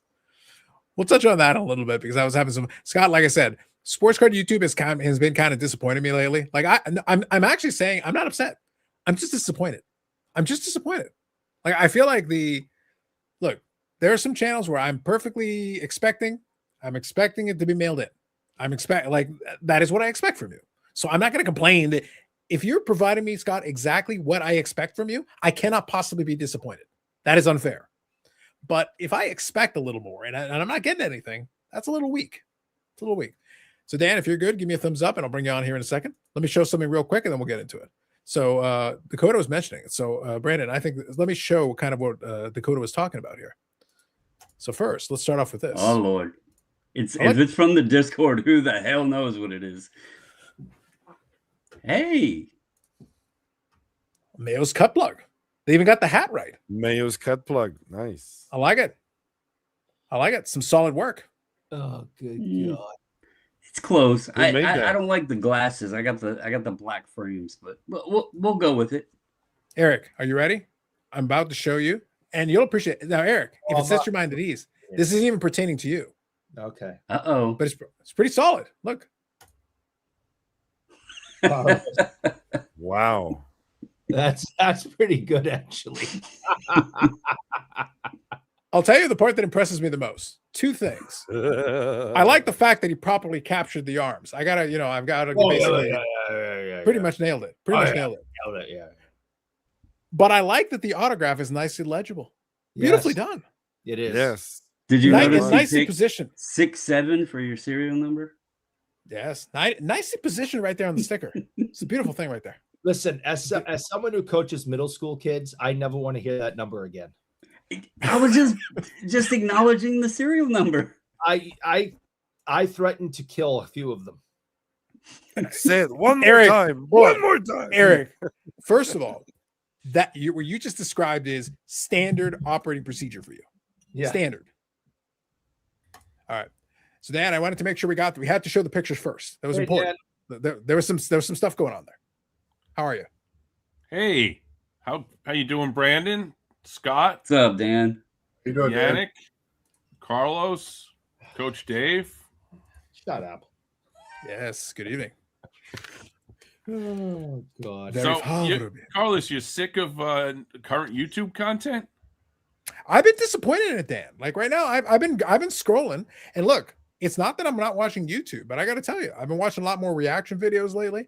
Like, and ever since the price of silver and gold have been going up, Scott, one of my favorite pastimes lately has been watching a lot of videos. Half the videos, you want to talk about YouTube being clickbait? Half the videos are like silver going $100. Get over it now. Do it before it's too late. And literally, and they're all AI generated thumbnails, and it's like fires in the background, and there's all this stuff, and I'm like, good times. I like it. And a lot of people always talk about, Dan, how long my lives are. And of course, I do have one live that is one of the longest ones. Dakota actually had the longest live in this genre that I'm aware of, which was actually 8.5 hours. The longest one on this channel was a little over 7.5. Pretty good. Dakota was 8.5, but I was on there with him for the last 3 hours of that. So I was adjacent to the longest sports card one I know of. But literally there was these guys chatting about, and Scott, stop me, this sounds familiar. So there's like a precious metal channel and everything. They're talking about a bunch of stuff, but they had an open link. They invited people came on, and in between, interspersed in it was just a bunch of random BSing about a bunch of random stuff. I don't know who would do that. Like, honestly, stay on task, people. Stay on task. But I'm just saying, this is what they did. And you know how long this went on for, Dan? 8.5 hours plus. It's still on now, or is this? No, this was just the other night. This was just the other night, like right. 8 hours and 37 minutes or something. And I was curious. I had seen the YouTube channel before, and I was like, all right, but as I'm listening to it, I'm like, yeah, it's just interspersed bullshit. And then they will talk about the silver, gold, but then they'll go back to talking about bullshit. Then they'll go back to talk, and I'm like, this sounds familiar. Stay on task, people. Stay on topic. Stay on topic. Are there any imposters on it? There could be. Could be a couple. Any identity like, theft going on? Well, remember, it's the silver and gold community. All I got to say is half of them don't want to show their face on the screen for reasons. For reasons. Look, if we Well, had if we now- had a sports card version of that, you know what it would be? It would be somebody's image, but you'd never see their face. It would just be a stack of cards, and they'd all be cards from the Dallas Card Show theft. Now, all of us would have suspicions where that might have come from. But since we can't see them No. directly, we don't know for sure. You just described half of the channels on Sports Card YouTube, the hand models. Yes. Well, every single person on that screen was a hand model because they had like these piles of like gold and silver coins in front of them and like the little things on there. And like I said, if you have to kind of, but here's what's funny about it. Going back to my what I've described to a lot of people, they don't understand how small the sports card genre is. So I just described to you an 8.5-hour live stream where it's a bunch of guys who you don't see any of their faces. You're literally seeing this pile of like gold and silver. They're handling it and talking about it and whatever, but then they're interspersing talking about random topics and bullshit for 8.5 hours. It's literally like this hangout live stream for 8.5 hours. 15,000 views. Sports card YouTube are peasants. They are nothing, literally nothing. There's a lot of stuff like that on YouTube. There was some channels I was watching. There's like treasure hunter guys. They go with like, like magnometers, whatever. And they go like, looking around for like coins and stuff. 20,000 followers, 20,000 subscribers. It's like, you watch, it's like they get 1 penny for like 20 minutes, and people watch that shit. So I don't know. Yeah. What are we doing wrong? I keep trying to tell the people, like, you got to understand, it's like, I'm sorry. Yes, there are passionate collectors and stuff in the space, but like the proof is in the pudding. The numbers bear out, man, because I think they peaked out at like 150 people watching to when they were originally live. And I was like, they're bullshitting and then talking about gold and silver that for 8.5 hours. And then people came in, then they would pop off, and then they'd come back in, and then it just went on for I listened to it like at 3x speed, and I kind of skipped through it. I had it on in the background, and I listened to it for about 4 hours. And yeah, it would just oscillate between talking about the topic for a little while, and then they'd switch off to something else, and then another person would show something and talk about that. But then they go randomly talking about this topic or that topic or that. It was literally a hangout, and it just went on for hours because that's what they were doing. 8.5 hours. Now you have a goal for the next Hobby Palooza. I could. That'd be a piece of cake. Please don't encourage no challenge, Dan. I used to do 12 hours at the call center. The issue isn't being able to talk for that long. The issue is being able to rotate, because the secret, and I think the secret even for that one working, is that you cannot have the same people there the whole time. Interjecting fresh energy and fresh blood occasionally keeps the conversation going and switches it in different direction. Because then whoever wants to listen can listen in. They'll drop in, they'll pop in, back in, pop out. But it's the constant flow of people. They may bring different ideas. They may have different conversations they want to invoke. That's the key. I'm jealous I didn't get to go on last year's, and that Dan Fasaugus took my spot. So I have to come up with someone else this year. Have had you. That guy's an asshole. The battle of Massachusetts continues. There's a lot going on. So Zach is explaining here. Geoff had a Curry. There was an SGC 9.5, and he regraded as a 10. He talks about how everybody's going after him, saying he got favorable grades, but we didn't understand if that's normal. Yeah, between a 9.5 and a 10 is not really much of a gap to change one way or the other. But yeah, anything at this point that Geoff does is going to get people going after him because he's done enough to have people go after him. Louis Taint. And to give the weather report from his area. He should. SGC 10s are tough. Going from 9.5 to a 10, isn't that out of the ordinary? No. Even a 9.5 to a 10, isn't that? Yeah. And I've actually seen some SGC 10s that aren't 10s either. And I've seen plenty of them that are very good. But don't ever question that they're overgraded. Because apparently I have a question. So hold on. I got a question about this. So I'm glad you brought this up so you can continue your side feud with Dan from so you can continue your side conversation with Matt from Providence, because I like the notion of having the two of you there in the middle feuding together as a team. This would be good. But I got a question though. I remember you telling the original story. I want to get a point of order here. I remember the original story, and you mentioned that you did talk to them and they were agreeable to it, and that's fine. But I got a question. If they had said no, though, you would have just sent them the card. They would have, hey, no, whatever they said is fine. Give it to me. Yeah, I mean, they weren't mine. Yeah, that's what I figured. Yeah. Basically, it was during a period where SGC had, like, I had several orders that there was various issues. I had one come back that had fingerprints all over the Chrome cards, like a bunch of them. Yeah. This particular order, I can't remember exactly how many it was. It was like 3 or 4 cards maybe that, and you have to remember, a lot of the people over the course of the years of doing this were regular people. Most of them collectors, most of them, because I didn't pre-screen cards and stuff for people, except for a very small handful that literally begged me to do so. But these people kind of knew what their cards should have been graded. And there was a couple that came back that were overgraded. Now, of course, in the hobby, and we want to talk about freshening it up, cleaning it up, and all this, but everybody, when it comes to grading, nobody is ever willing to critique grading unless it is, this should have been a 10 when they get a 9. Or if it comes, a vintage card come back and forth, it should have been a 6, right? Nobody ever says, oh, I'm surprised it got that. I thought it was going to get lower, right? These were, there were noticeable issues with the cards.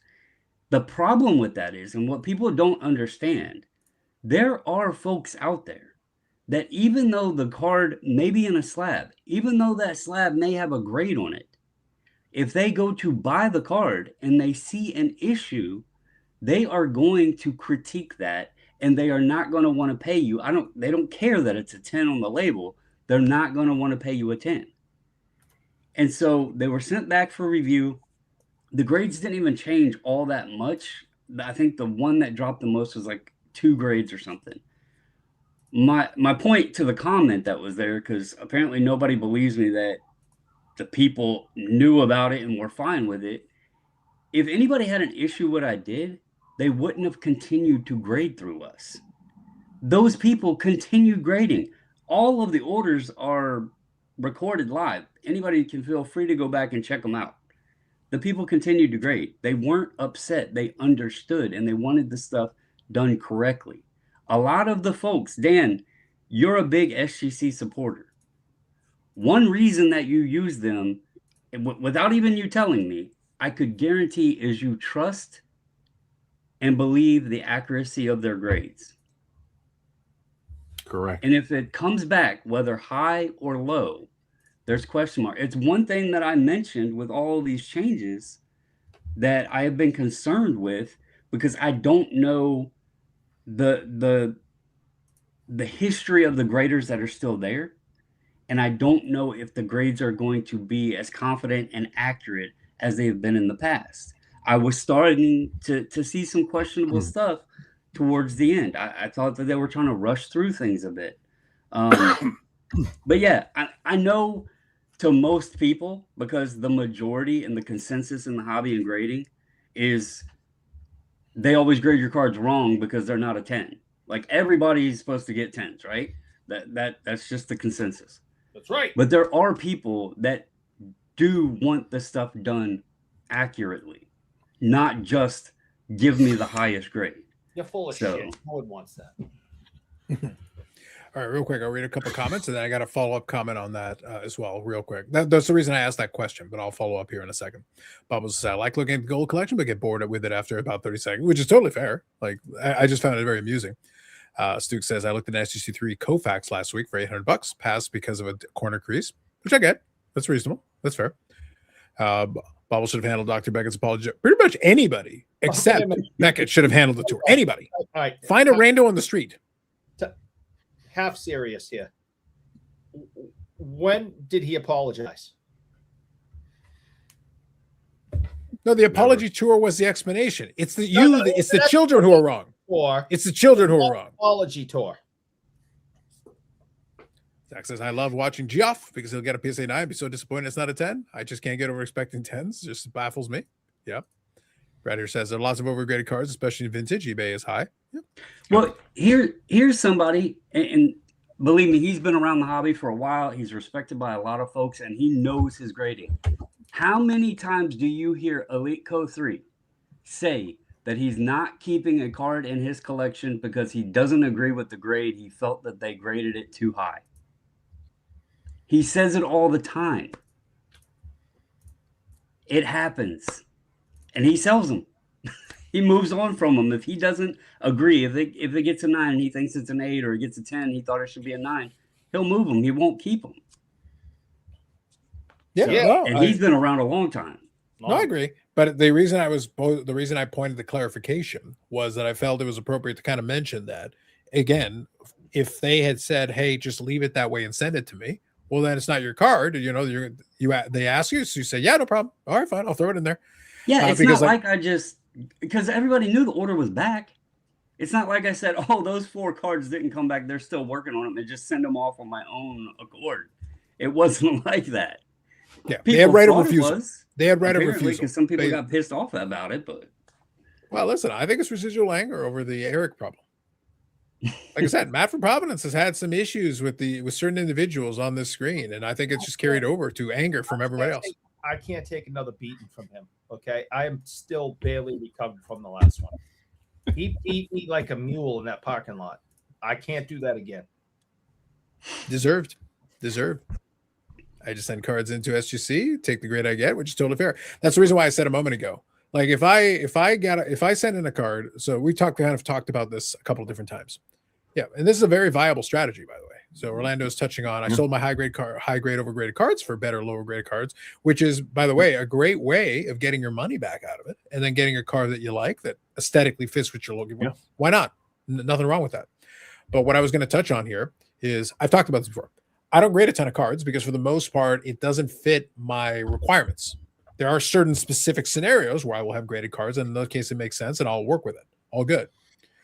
But if I send in something and they overgrade it or whatever, yeah, send me the damn card. I don't care, because then I can decide what to do with it from there. That'll be fine.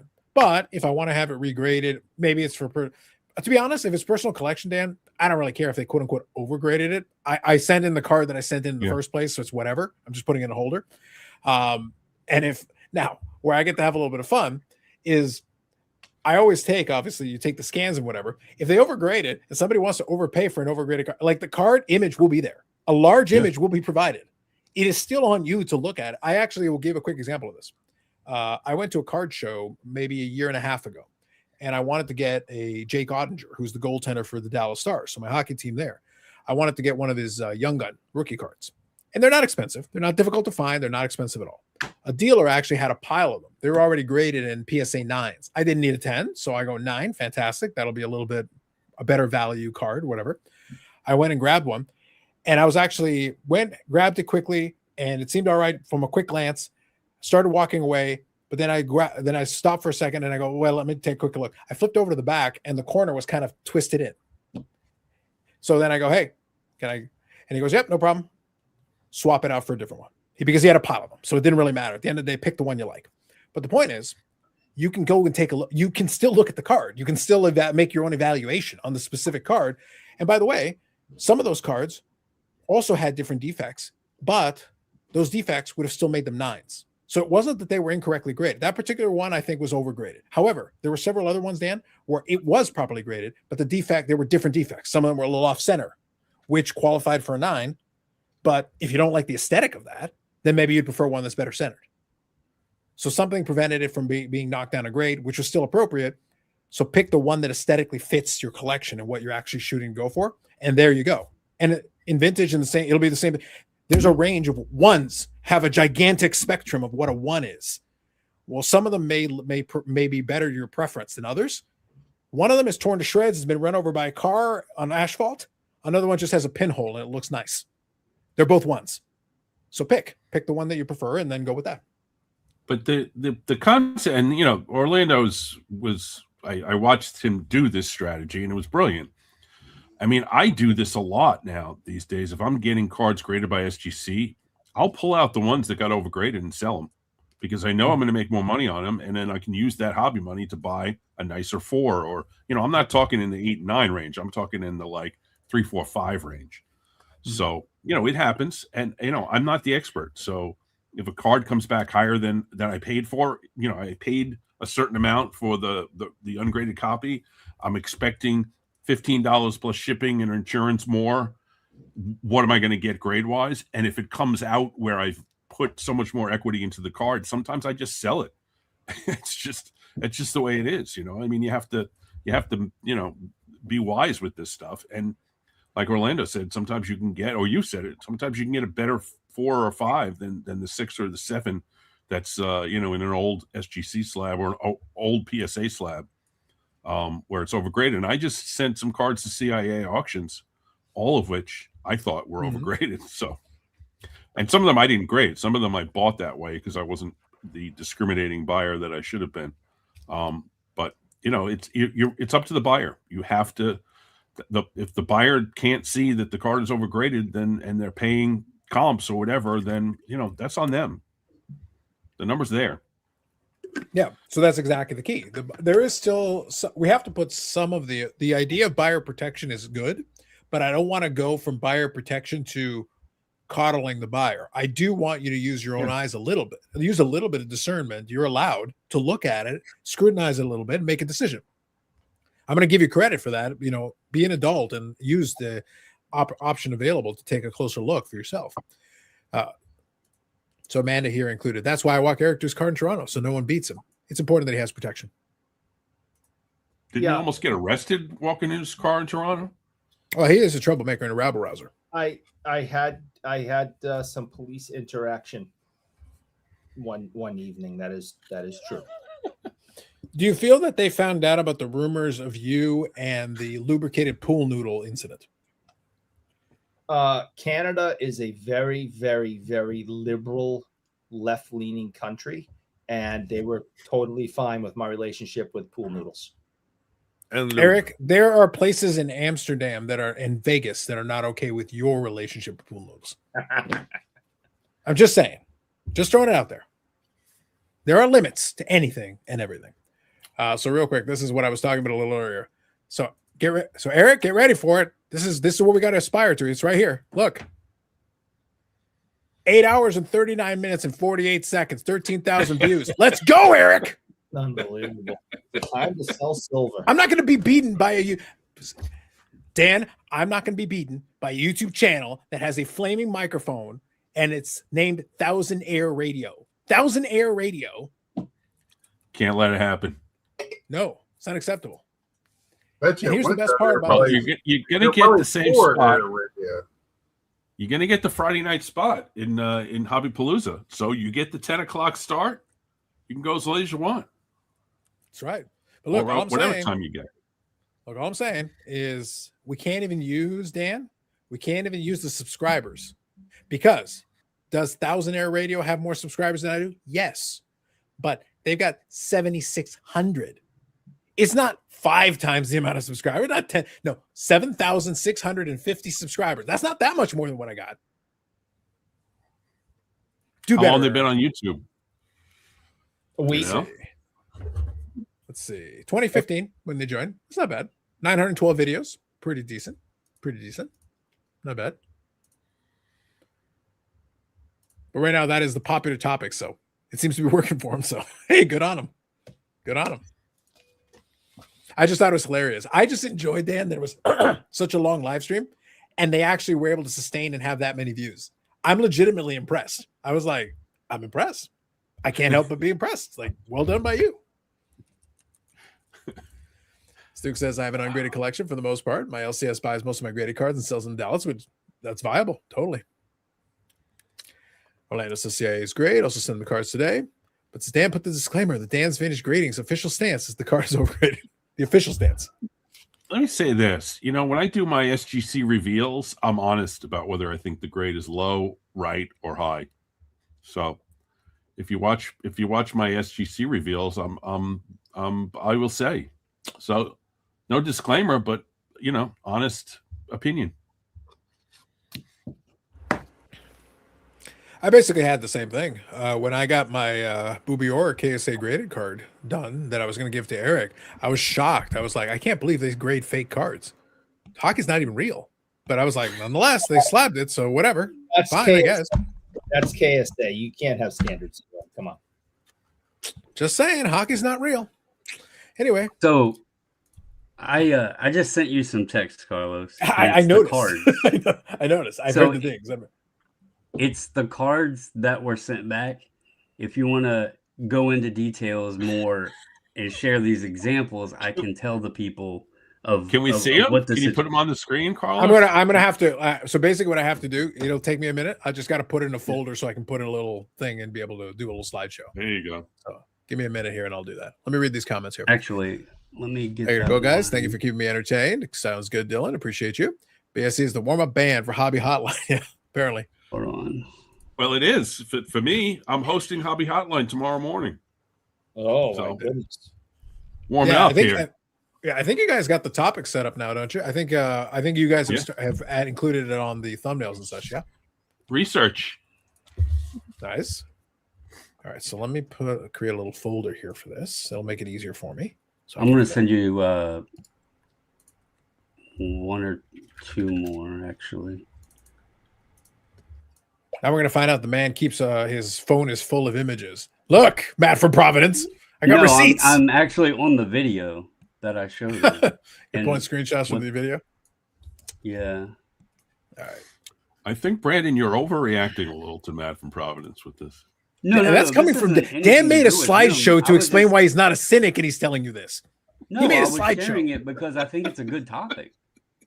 In I'm our not- video is crazy, especially It's with over and Matt done Eric. with. This was like from April of 2024. Yeah, you It's think funny that people are over- still talking about it, honestly. Yeah, you think it's over and done with because one is you in the parking lot and beats the tar out of you. Yep. It's all funny I'm games. not worried. Bubbles Get a said here, I sold. Yeah, Bubbles said I sold my kidney for a rare sports car. 50,000 views. Yeah, right here. Dustin is stealing that. Facts. He's working on it right now. As we speak. He's suddenly woken up and he's like, "Ugh, video. Alf. We got to do this. Wonder what YouTube will roll out this clickbait feature. That'd be nice. This can only end with a fist fight. It's true.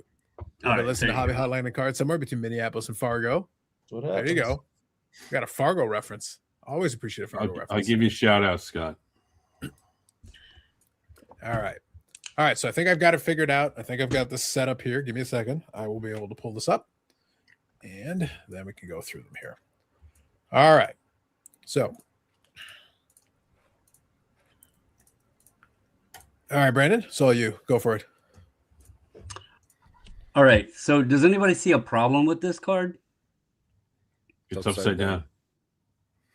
Look at Yeah, it more closely. it's- Look at read the Barry Sanders. Look at the cutout. It's actually the card was Poorly printed cut, upside too. down. It And was the literally die cut should have cut been the other way around. upside down.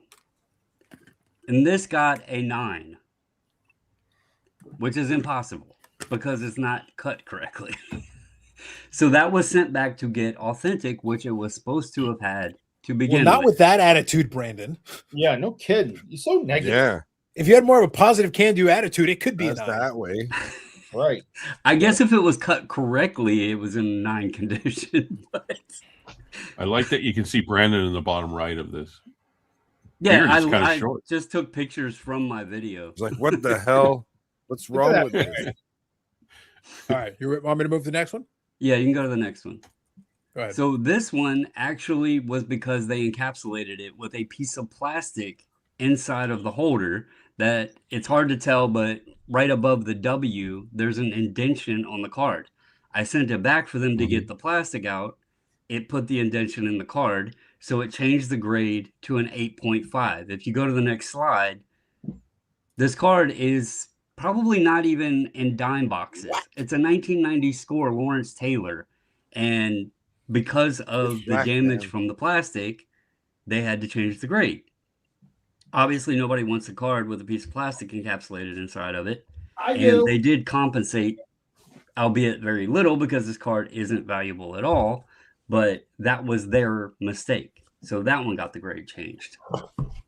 The next slide, you can see there's some scuffs right there. This is a Lamar Jackson Prism rookie. It was originally a 9.5, sent back because of the scuffs and everything on it. It got changed to a 9. Not much of a difference there.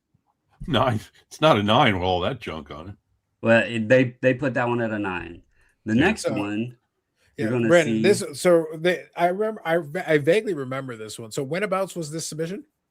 April of 20. Well, it came back May of 2024, and then this the reveal after they came back the second time was April of 2024.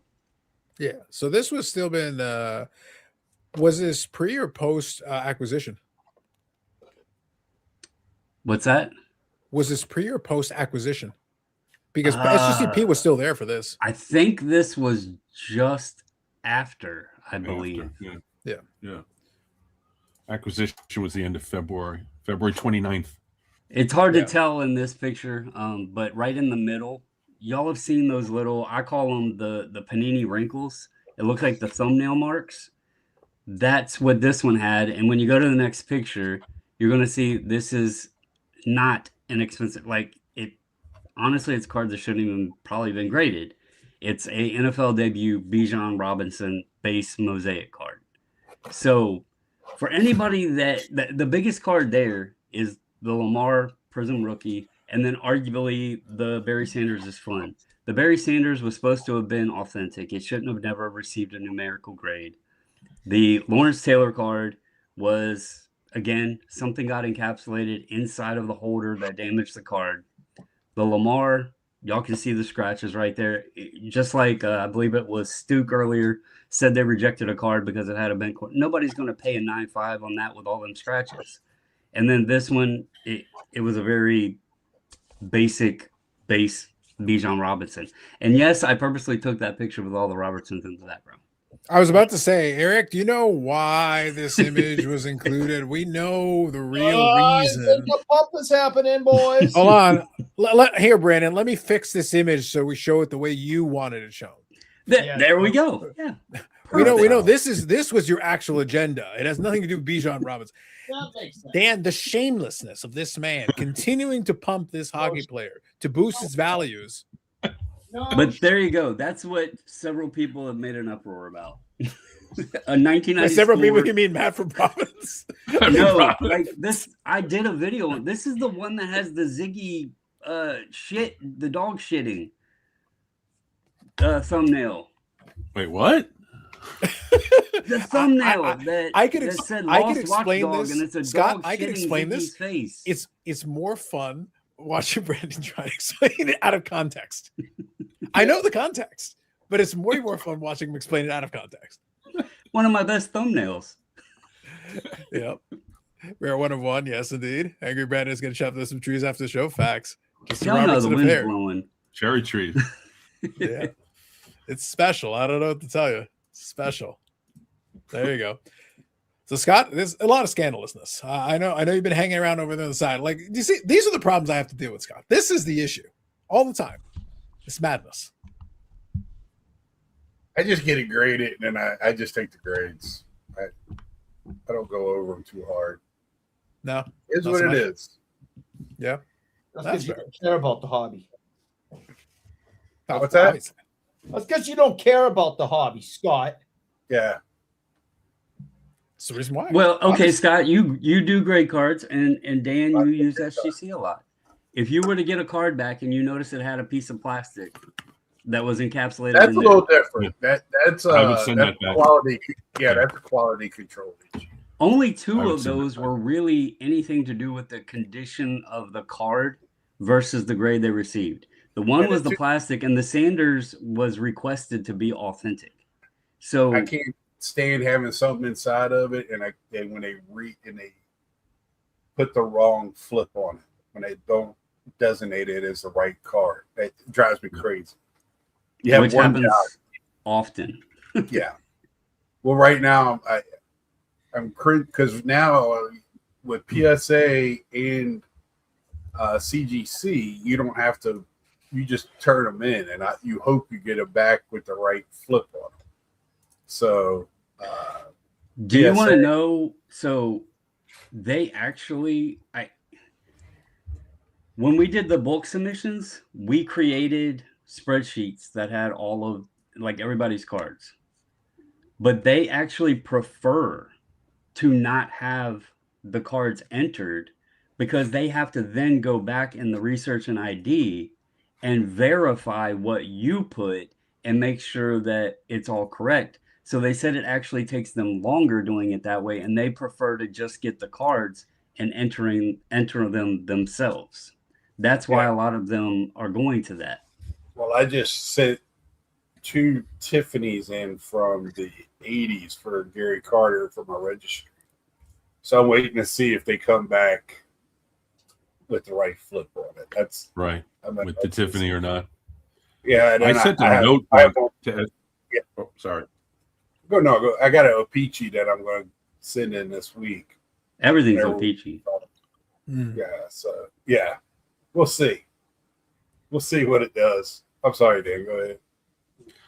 I sent a note in once to SGC along with a card saying, do not put it down as this year because it's this year, and here's the proof for it. And they just blew me off and they put it down for the wrong year. It's like they don't trust my research. You got to use Brandon's tone. We talked about once upon a time. We've had a lot of luminaries on this channel, Dan. It's well known Eric's close association to the Beckett brand and the Beckett company.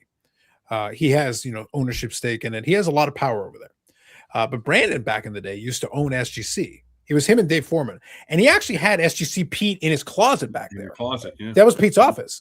So unlike your situation, he's more like, Pete, do not fail me again, or you get the belt. And Pete's like, no, not the belt. That's how he kept him in line. He wasn't going to have it. I got a question for you, hockey guys. Even though 2 of them were off screen, why is there Eric so doesn't many count as a person? But go on. Why is there so many Capitals fans in Calgary? Capitals fans in Calgary? I watched a Capitals game. It's in Calgary, and half the stands are wearing Capitals jerseys. Oh, so for that situation, that's usually going to be one of those. Okay, so let me explain it like this. In a lot of those Canadian cities where you've got the local team, this can go one of 2 ways. You can totally be all in, bought in on the local team, or you summarily reject it and you go the other way. So in my high school, when I was growing up, half the place was Leafs fans. Half of us were anything else. So like in my friend group, we had one Leafs fan and we all ridiculed him mercilessly. But we had myself, Dallas. One of my buddies was a Detroit fan. We had a Colorado one. So we'd argue with each other because they were all in the Western Conference at the time. So we basically would yell at each other the whole time. And then you had a couple of other teams sprinkled in. So like it was divided. If you cared about the sport and you actually had a fan allegiance, it was like 50-50. Half Leafs fans and half anything else. And the combinations could be all over. One of my close buddies was a New Jersey Devils fan because he liked Brodeur. So you'd pick your team allegiance based. I would listen to sports radio in those days, and the Leafs fans are so moronic. I'm like, I'm not going to associate myself with these idiots. So was that a slip? Sports Card Radio? Did you hear that? He listens to Sports Card Radio. Well, Scott, actually, before in the 90s, there was a Sports Card Radio show. I'm sure there was. I'm sure they're at the first. It was called Ray Bin's Sports Card Radio or show. The only one right now. Yeah. Yeah. So it was back in the Fan 590 in the 90s. I once went into the website, the Wayback Machine, and I was able to find the webpage circa 1995 for them. And they had a radio show on the Fan 590, ran a couple of years. So that was Sports Card Radio back then. It predates the YouTube's version by quite a bit. But also sports radio. Like sports radio, Toronto Maple Leafs in this area with Toronto Maple Leafs fans is like listening to WFAN in New York. They're insane. They're out of their goddamn mind. And half of them are delusional. They have, like, doesn't matter what's going on. The Leafs are going to win the Stanley Cup this year. And the other half of them, oh, these Leafs are trash because they lost 2 games in a row. Like they lose their mind. They're constantly insane. And that's before they start drinking. And then once they start drinking, if you listen to the late night radio show and they get into the sauce, Scott, you better have the button. You need to have the eject button ready to go. Anything can happen. I'm just not. I mean, there's a lot of, course, there's a lot of Calgary. I mean, they're in Calgary. Yeah. Most of But what I'm saying, Scott, is I have a feeling threw me off with all the Caps fans. Yeah. Demographically, it's going to be along the same lines. So with Ovechkin being on the Capitals, there's a good chance that a bunch of them will gravitate towards the player they like and therefore the team, as opposed to the local team. So it's rejecting the local team in favor of whatever criteria they see fit. Not like that in America. I went to a Florida Panthers game. I've been to several Florida Panthers games, and they were all into their own team. It was all Panthers fans. Although once I did go to a Florida Marlins game against the Philadelphia Phillies, and half the crowd were Phillies fans because they were all like snowbirds. Right. Yeah, I think with that one you're going to get a lot of snowbirds, and that'll really skew the fandoms. But yeah, no, over here it's basically like, especially with the bigger places, I would think like, and I can always check in with Lapper. Lapper would probably be a good person to ask. I would think in places like Winnipeg and some of the smaller ones, you're probably going to skew even more hardcore towards the local team because like it means more. Because in Toronto, we've got the baseball team, we've got the hockey team, and we've got a couple of other professional sports teams. Yeah, like you could go watch the soccer team if you want. You can go watch the lacrosse team if you'd like to. Go watch the or you can stick to the the major four sports. The Raptors are there if you want to watch that. The Raptors won a championship, not that long ago. So like at least a couple of the teams have won championships. So you've got that going for you. The Leafs are in this weird zone because they are probably the most popular and simultaneously the most popular and vilified franchise in the country, because the people that hate them with a passion, and then the people that are for them that are like insane. So they get attention, they get eyeballs. Whether they're, I've used the analogy, the Maple Leafs are to the NHL what the Dallas Cowboys are to the NFL. They get a proportionally huge amount of coverage relative to their actual recent success. Like they do not deserve the amount of attention they get considering the actual product they've put together and what their actual results. But they will get into the news somehow. They will do something or say something or something will happen and they will be constantly there. They don't even need Jerry Jones, but they manage on their own to somehow be either as an insult at the end of an insult or one of the fans trying to sell themselves on the idea this team's going to make it this year. This is the year.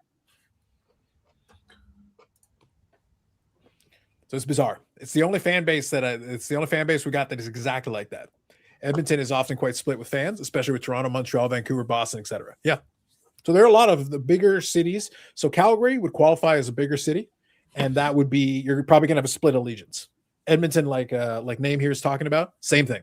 The biggest cities are going to have more of a split fan base because you're going to have people shifting over. So Ovechkin probably has a big fan base. So that doesn't shock me, but it is a little random, Scott, but it doesn't shock me too much because they're going to gravitate towards superstars then.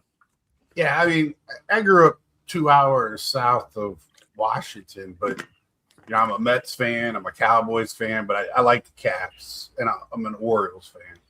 But I mean, it's I understand that, but two and a half hours is a little. I think that's a good window away from not having to be a Washington fan. Mm-hmm. Well, let me ask you a question. This is kind of an open-ended question. I want to ask you guys, and I'll ask the chat. So there's an open-ended question, sports-related question.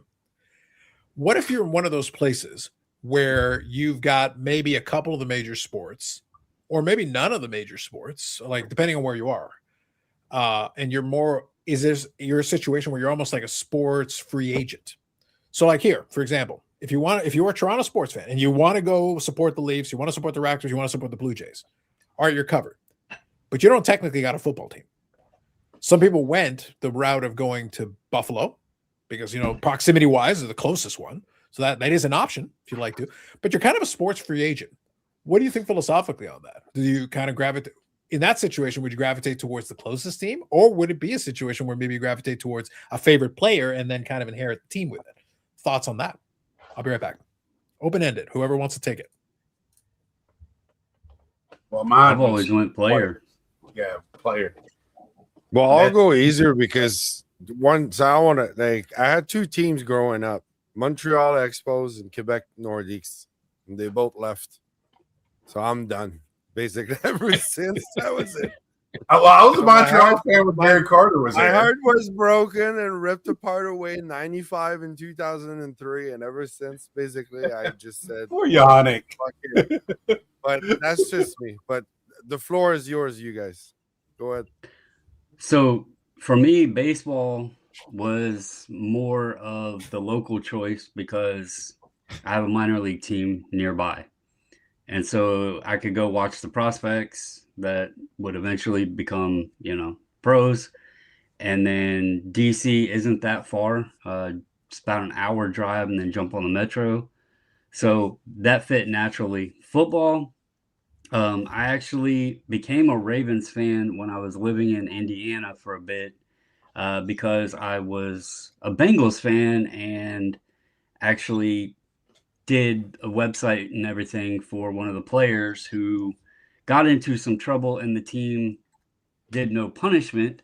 And so that pissed me off. And I was like, okay, the Ravens are kind of local and I hate the Steelers. They're a perfect fit. So that's kind of how and plus Torrey Smith was on the Ravens, who happened to go to high school not far from where I live. And then Dallas, y'all know why I'm a Dallas fan. I got into hockey, started following and buying Jason Robertson, and just fell into being a Stars fan. Basketball, I don't really have a team. I haven't had a team since Shaq left Orlando, and then I decided to root for Garnett and Marbury, and then those two left, and I don't like the new game of basketball, so I don't follow it. Mm-hmm. And Eric is a big Montreal Canadiens fan for obvious reasons, so he's got that going for him. Fuck off. Just saying. No. Listen, it's the truth. So that's why I say I kind of wanted to have it as an open question. Same thing in the chat. I always think it's a fascinating situation where you don't have that option. So, like I said, here, the football one is the one that was really left open-ended because a lot of people kind of pick different teams depending on, again, Buffalo is the closest one, but then I think if it's not really in your area, I don't think the geographical thing necessarily qualifies. To me, I don't buy that as I always gravitated. For me, Dan, the only local team that I support is the Blue Jays. Baseball was my favorite. That was always the one I grew up with. The other ones, I had no issue with them, but the Raptors didn't exist until later on. So for me, that wasn't a thing. Never really was a basketball guy. Football, I just enjoyed Brett Favre. I enjoyed the ridiculousness of a lot of this because he basically would just rear back and fire. So see, Eric's in the box. Eric's just randomly in the Eric, is that box even supposed to be football? Like, what is that box? I'm not sure. You mentioned so Eric boom. See, Scott, Eric reached into the tickle trunk. And you see what happens? More tickle trunk, huh? Eric, really? Eric is all about the tickle trunk. That's all he cares about. I want a refrigerator Perry rookie like that one. That's a big guy. Is that card worth anything? I couldn't tell you. It probably would have been when the Super Bowl shuffle was a thing. It probably would have been for the moment in time. Like he's one of those guys who's like a local legend for the team. But yeah, he was a name, especially at that time.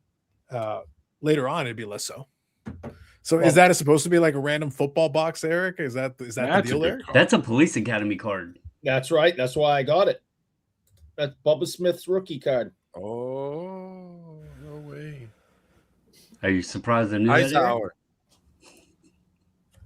What else? I don't know. Fellas in chat, I'm gonna hop off.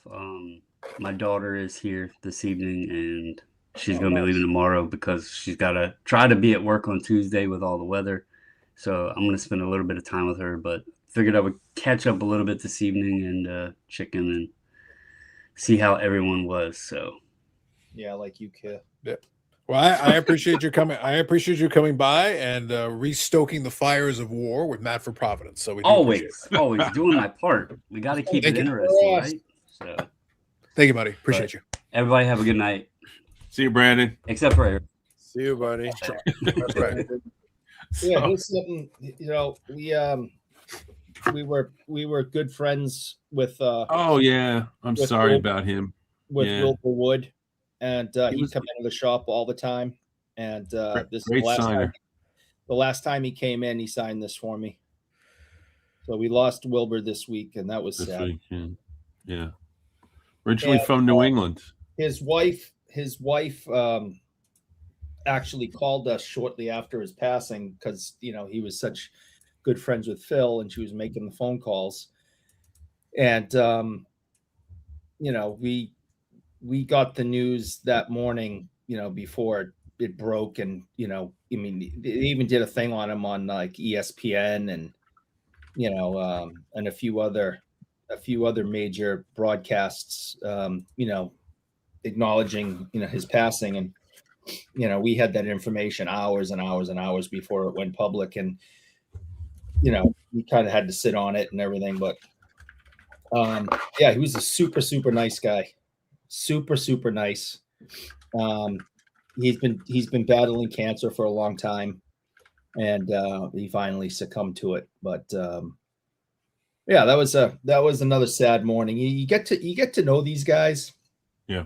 And I'm not saying I'm friends. I mean, I've become friendly with a lot of them, but I'm not saying I'm friends with, Wilbur Wood by any means. But my friend and my boss, Phil Castanetti of Sports World, really has these long lasting, decades old relationships with these older athletes. And, we're just hitting this period where we're just losing them all. And, this kind of news comes in on a regular basis, it seems. Phil was very, very good friends with Glenn Hall. We talked about that recently. And his son, Glenn's son, called shortly after his father's passing to let Phil know before, it hit the airwaves, so it's a lot of fun to be around these guys and to meet them and to build relationships with them. But it is kind of sad that a lot of these older guys are passing on. And every time the phone rings, at work, I wonder, is this going to be another one? And it's happening more and more. That's just. So you're saying, Eric, I've got two takeaways from this. First of all, here we go. What you're saying is that you are friendship adjacent with these people. This is 7 degrees of friendship adjacency. I have, because of my job, I've had the pleasure of meeting a lot of different people, and it's a lot of fun. So yes, I am friendship adjacent. I've gone out to dinners and phone calls and meetings and all sorts of different things, and it's a great part of the job.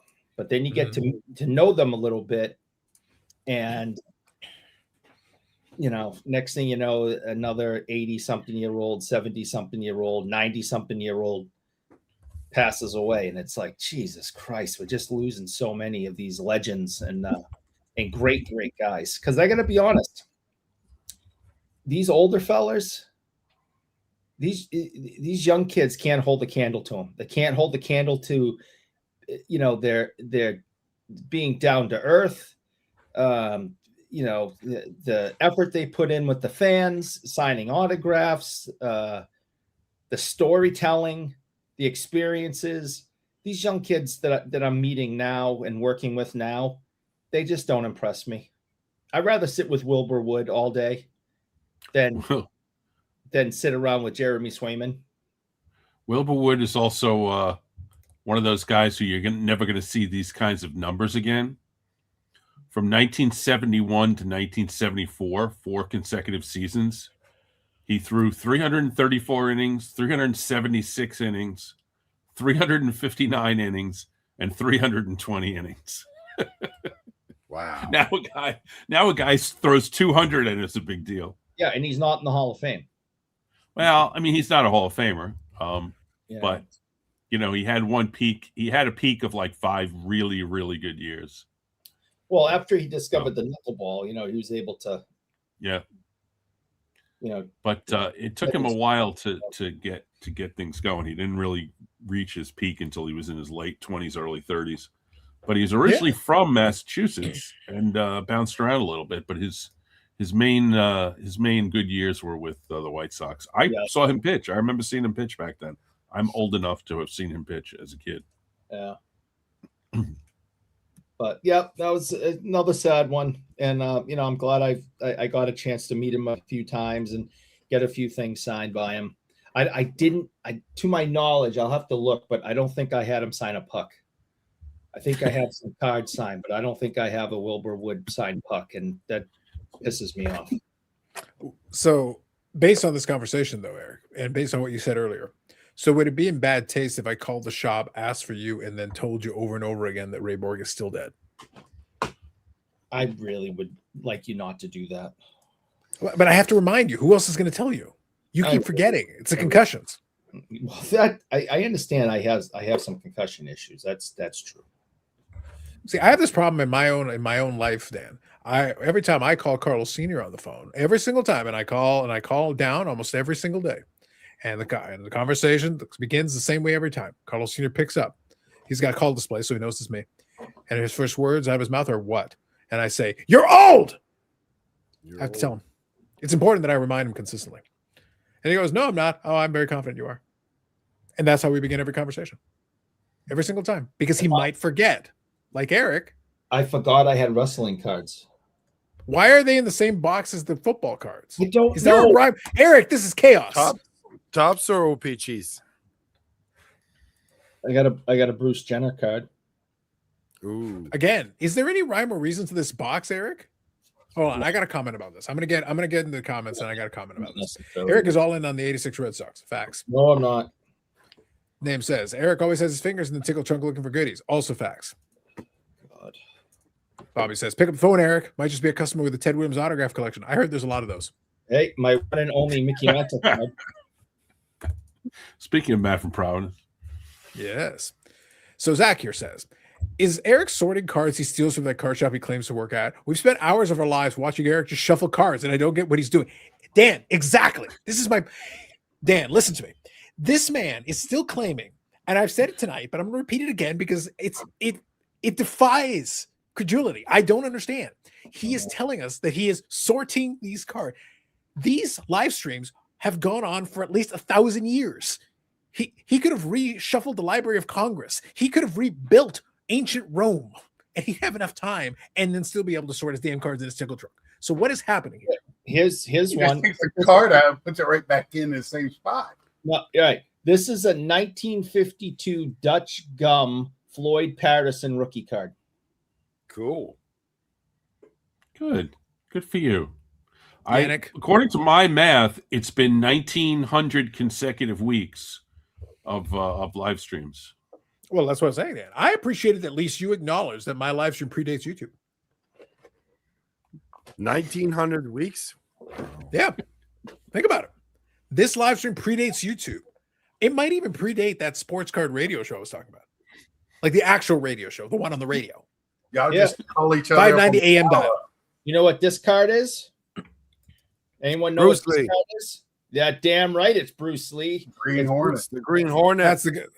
That's right. Bruce Lee's rookie card, baby. Green Hornet. Yeah, so to answer your question, Zach. I think he's got some cards when he's with, what is it called? The Iron Fist or whatever. When he fights Kareem Abdul-Jabbar. No, that came after Green Hornet. I did it. Yep.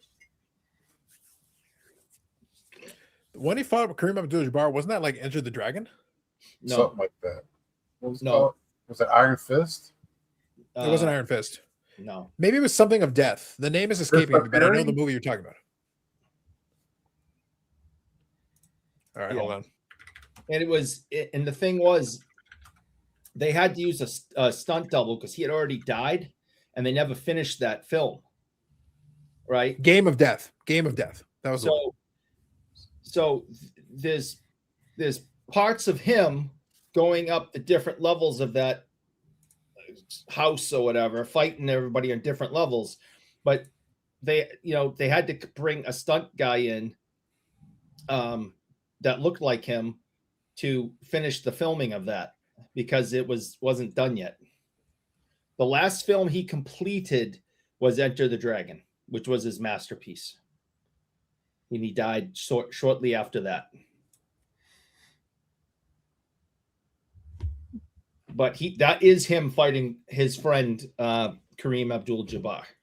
They were good friends, and Kareem was taking lessons from him at his studio. It was like him. I think it was Steve McQueen, who I have my hands on Steve McQueen rookie cards. Cool. So if any of you go to Sports World, the biggest card shop in New England, and can't find Steve McQueen cards, I know where they are. Yeah. Rick, Vintage All About Cards here, says Celebrini has 2 goals, 6 minutes in the first period. Reminds me of a young Sidney Crosby. Ooh, invoking the Sidney Crosby. Dude is good. Name set. I got this at Sports World. 1974 New York Yankees yearbook with Bobby Mercer and Thurman Munson. Thurman. Smells like Sports World. Yeah. Musty. Did it come with a free LP? No. Do you still have the free LP record? Yeah, it's still in here. Well, as long as that's good. Name says just call Eric Shania Twain because that don't impress me much. We got a Shania Twain reference. Be proud, Eric. Be proud. I hate him so much. I just Bobby says Holland chewing gum, not the Dutch, Eric. Exactly. And Eric, you know how I feel about the Dutch. I know. You're treading on dangerous ground right now. Dangerous ground. Oh, here's one that you guys might appreciate for its value, but it's too beat up for it to be worth anything. But this is mine from 6th grade, pulled right from the pack, original Garbage pail. And that's the one everyone wants, the atom bomb, right? That's the big one, the most expensive one. That's yours. But looks like here is it. 1985. I've had that since 1985. Now, Eric, while you're doing that, can you read Brad's comment there? Damn, this live stream has been around more weeks than Dark Side of the Moon has been on the billboard. Whoa, that's a long time. I hate Pink Strong Floyd. Right there. That's strong. Pink Floyd sucks so bad. See, Dan, Eric has said a lot of scandalous things, but his Pink Floyd take may be one of his worst takes. This card is top like 5. mixed. Top 5 This worst. card's mint except for the He's pinhole. going to tell me he doesn't like Wizard of Oz and watching them together. This card is absolutely perfect except for the pinhole. I pinned them on my wall when I was a kid. And by as a kid, you mean last week? Yeah. I appreciate the reference, Brad. Thank you. Victor, Rookie Card Special joins us. Here we go. They're all the rookie cards. Eric said rookie like 4 times, and it was like the bat signal. So there's Victor. Yeah. Victor came right out. He did. Eric's still finding plastic from when he cracked all those slabs from the Dallas card show theft, allegedly. Allegedly. Like I said, Eric was the only one, Scott, that claimed the Dallas card show theft would be solved so quickly. And yet he continues to go to the golf course with O.J. Simpson's ghost trying to find the real killer. I'm gonna. For some reason, we can't seem to find them, Scott. It's weird.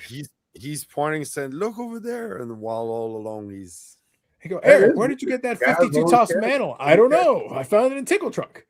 How weird. My original Star Wars cards from like 1977. These were also mine that I've had like my whole life. Well, of course they're yours. They're in your hand. Jeez. And it took you this long to sort them out? I didn't. I'm saying I didn't get them afterwards. I've had these since. Dan, Eric's sorting efforts. 1977. Eric's sorting efforts, Dan, are more backlogged than Dustin in the live stream comment section. He's still in 1977 right now as we speak. 77. I was hoping Ham would pop in today because Dustin skipped over me twice in the comments the other day. Did you say something scandalous? I didn't insult him either. They were like actual intelligent conversation pieces. I've noticed like I was listening to the last. I was listening to the last off-center intelligent conversation pieces. I was listening to the last off-center conversation in the background, and I was listening, and I was like, and Steve just was having this. He literally had this story that just went on and on and on, and I was sitting there like, "Oh, Steve." Once he gets on a tangent, he goes talking about football. They had a good football conversation going, and I have some takes on the Houston guy. What's his name? C.J. Stroud. C.J. Stroud, yeah. Yeah.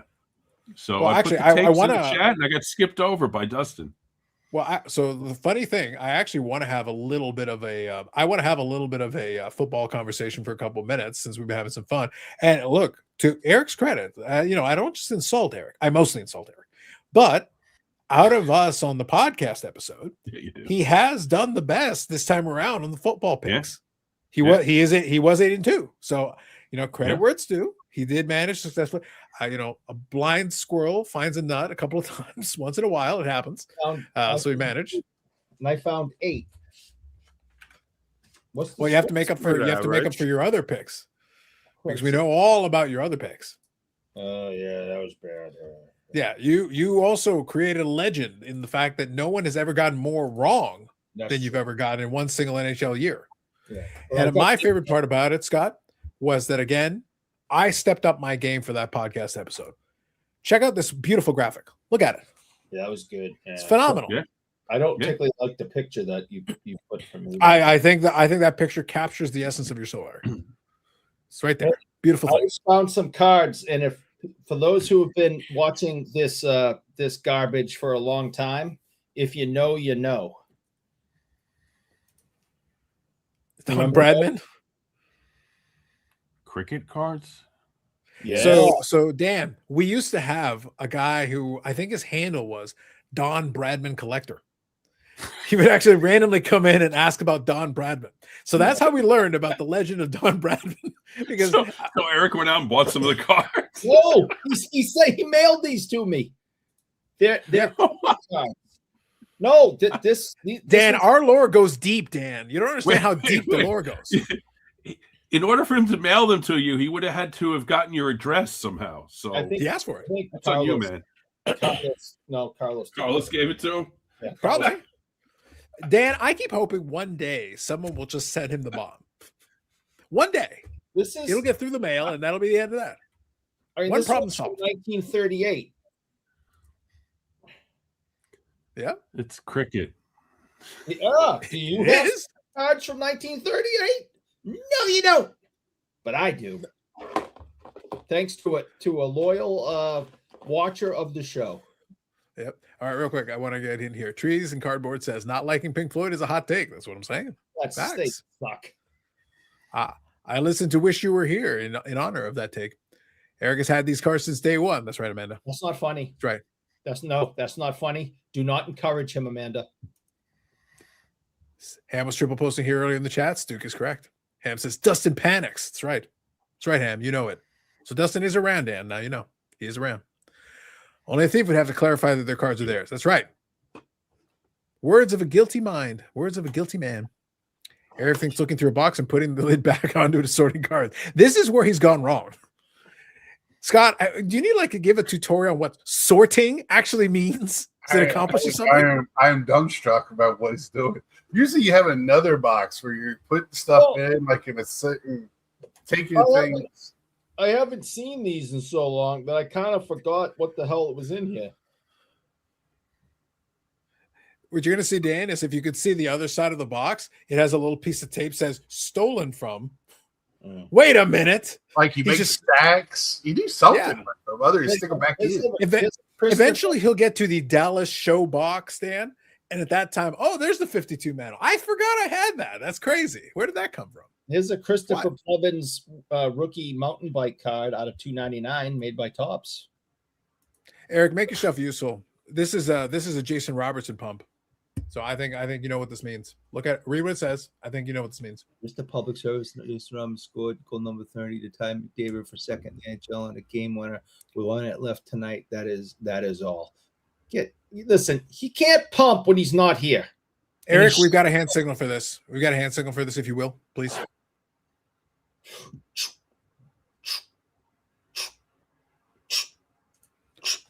See, Dan, we have very critical pieces. Sound effects too. When Brandon shamelessly continues to, you talk about Geoff back in the day and his fucking Will Greer and all this nonsense. Here's Brandon with his goddamn Jason Robertson. It's shameless. Jason Robertson has cured cancer. Jason Robertson has achieved world peace. Jason Robertson has taken us to Mars. It never ends. Never ends. Eric's address is very public. Yes. Yeah, all you have to do is stop. No, listen. Eric, we know, I know, you know, and everybody else knows that all you got to do is write in to the side of the envelope, care of that fucking witch. No. From witches. Just put it down. The mailman knows where to go. Just drop it in the mail. You don't even need postage, Scott. You literally just write that fucking guy. You put it in the mail. It goes straight to Eric's mailbox. It's done. I don't know what to tell you. Cricket cards are all rookie cards. LOL. Love you, Right. Eric. There you go, Victor. And all Vintage lacrosse. BIC vintage coverage is so much deeper than Hey, that's true, Dan. Who else has shown vintage cricket? nobody. Eat it, vintagers. Cricket. Eat it. Lacrosse. Get on my level. Now, Scott, I'm going to start with you. We were talking about the footballs. I showed the beautiful graphic. It was wonderful. Wow, chef's kiss. Beautiful graphic. We're down to the conference championship games. So Dan and I were talking, and we're going to be recording a new episode of Cardboard Cynics. I may have a brief mention of this, but I do want to kind of begin with this because I want to let everybody have a chance to chime in. We're down to the Final Four. Now, for all our sakes, we're hoping that the New England Patriots get destroyed because then Eric can stop claiming adjacency to a team that is adequate. And that's not good for any of us. We need that to stop, Scott. We need it to end now. The sooner the better. But what do you guys think? So I'm going to start with you. I'm going to go a little around the horn. What do you think? To 2 games. Who are you feeling? Who's going to the Super Bowls? Who's going to the big game at the end of the season? What are we doing? Carlos, sorry, Yes. this is where I'm gonna step off, but I'll be listening. Go So for it. thank you for having me. Thanks, the chat. Good evening, everyone. Have a good week. Appreciate you, Nick. Stay warm. Stay warm. Take it. Yeah. Yes, 100%. Stay warm. Stay warm, buddy. Stay warm. Out the snow, wherever you guys are. Stay safe. Take it easy. Yes. Appreciate you. Go for it. Well, All right, Scott, what are we doing? I think the sad point is going to be